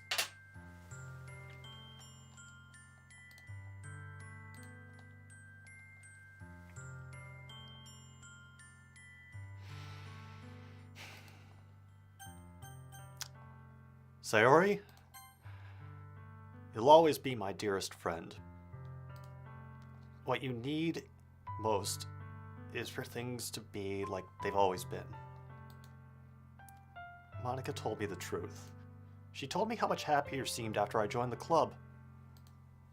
I know you're struggling with some really difficult feelings right now, but please trust me that I know what's best and what will make you happy in the end.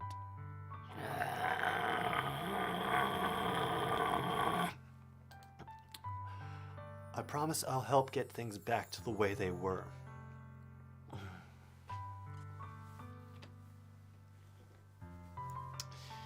Yeah, I gotta get better about that, Ishii. I see. Sayori forces a smile through an incredibly pained expression. Ha ha ha ha ha ha. Is this what it feels like? To get stabbed in the chest? I should write a poem about this. You know, we'll go back and we'll say I love you after this. Sayori, it's okay. This is just my punishment, remember? For being so selfish. So please don't worry about these stupid feelings. I know you're right. I knew this whole time that there's no happiness down that path. That's why I came here. Just so I could get the answer I needed to hear. Hi, Holly. Oh, you arrived at a great time. Oh, boy. Okay. Short version to sum up for Holly, what we have. So our main character has been named Tom Grossi. He's in a literature club with these 4 other students.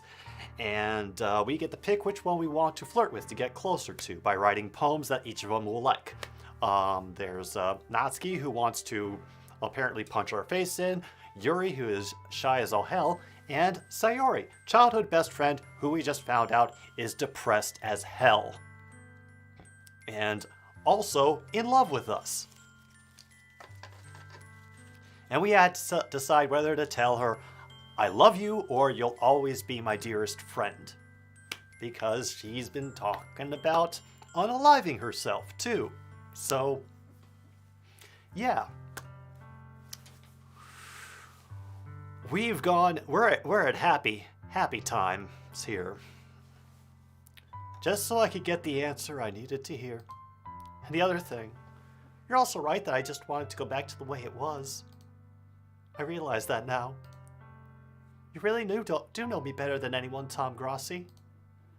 I'll trust you with anything. Anything at all. So, Sayori's smile finally breaks. All of a sudden, she turns around and drops to her knees.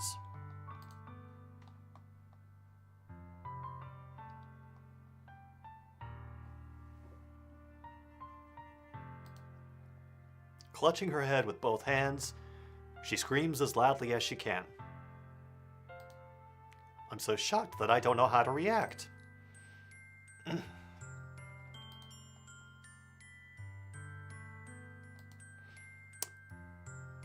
Looks like she was listening to you, Ishii.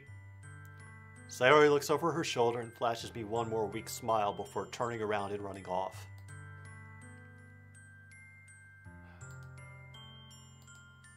I'm left helplessly standing in front of my house.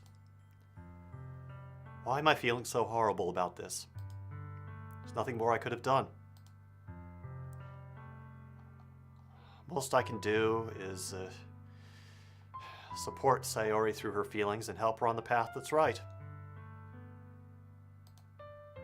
But I'm having as much trouble understanding Sayori's feelings as she is. Even though I can comfort her, I keep wondering if I should be doing something more or something different. Yeah. Exactly, Luke.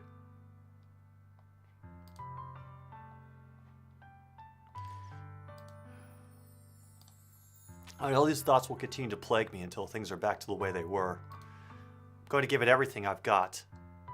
Sayori will always be my dearest friend, and I'll do whatever it takes to put a smile on her face every day.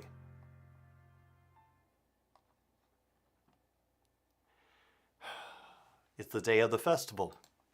Of all days, I expected this to be the one where I'd be walking to school with Sayori, but Sayori isn't answering her phone.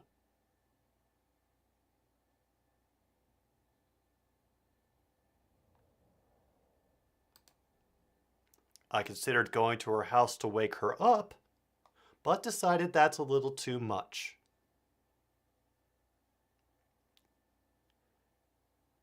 There's no music.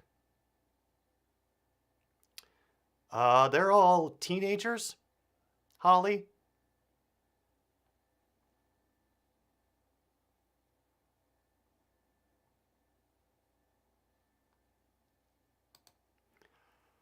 Meanwhile, the preparations for the event should be nearly complete. I managed to carry all the cupcakes myself by carefully stacking 2 trays.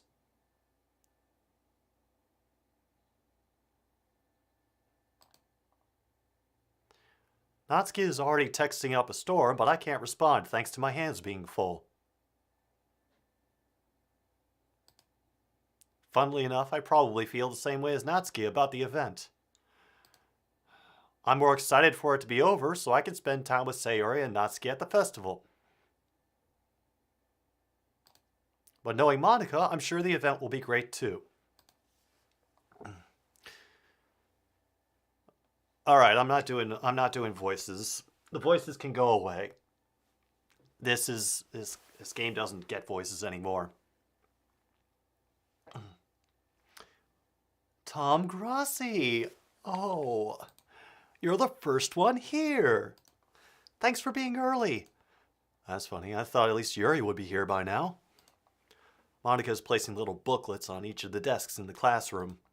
They must be the ones she prepared that have all the poems we're performing. In the end, I found a random poem online that I thought Monica would like and submitted it.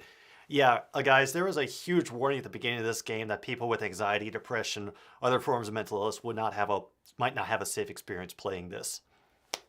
And, oh yeah, I see why. So that's the one I'll be performing. I'm surprised you didn't bring Sayori with you. Yeah, she overslept again. That dummy. You'd think that on days this important she'd try a little harder. Tom Grossi sucks in this game. I say that, but I suddenly remember what Sayori told me yesterday, and I suddenly feel awful knowing it's not nearly that simple for her. Wow. I only said it because it's the way I'm used to thinking. Hello, that funky bacon. You've hit the best time for this damn game. Everything is awesome. But maybe I should have gone to wake her up after, though? Yeah, Natsuki, though. That was fun, Colton's. Oh. Well, you should take a little responsibility for her, Tom Grossi. I mean, especially after your exchange with her yesterday. You kind of left her hanging this morning, you know? Exchange? Monica? You know about that?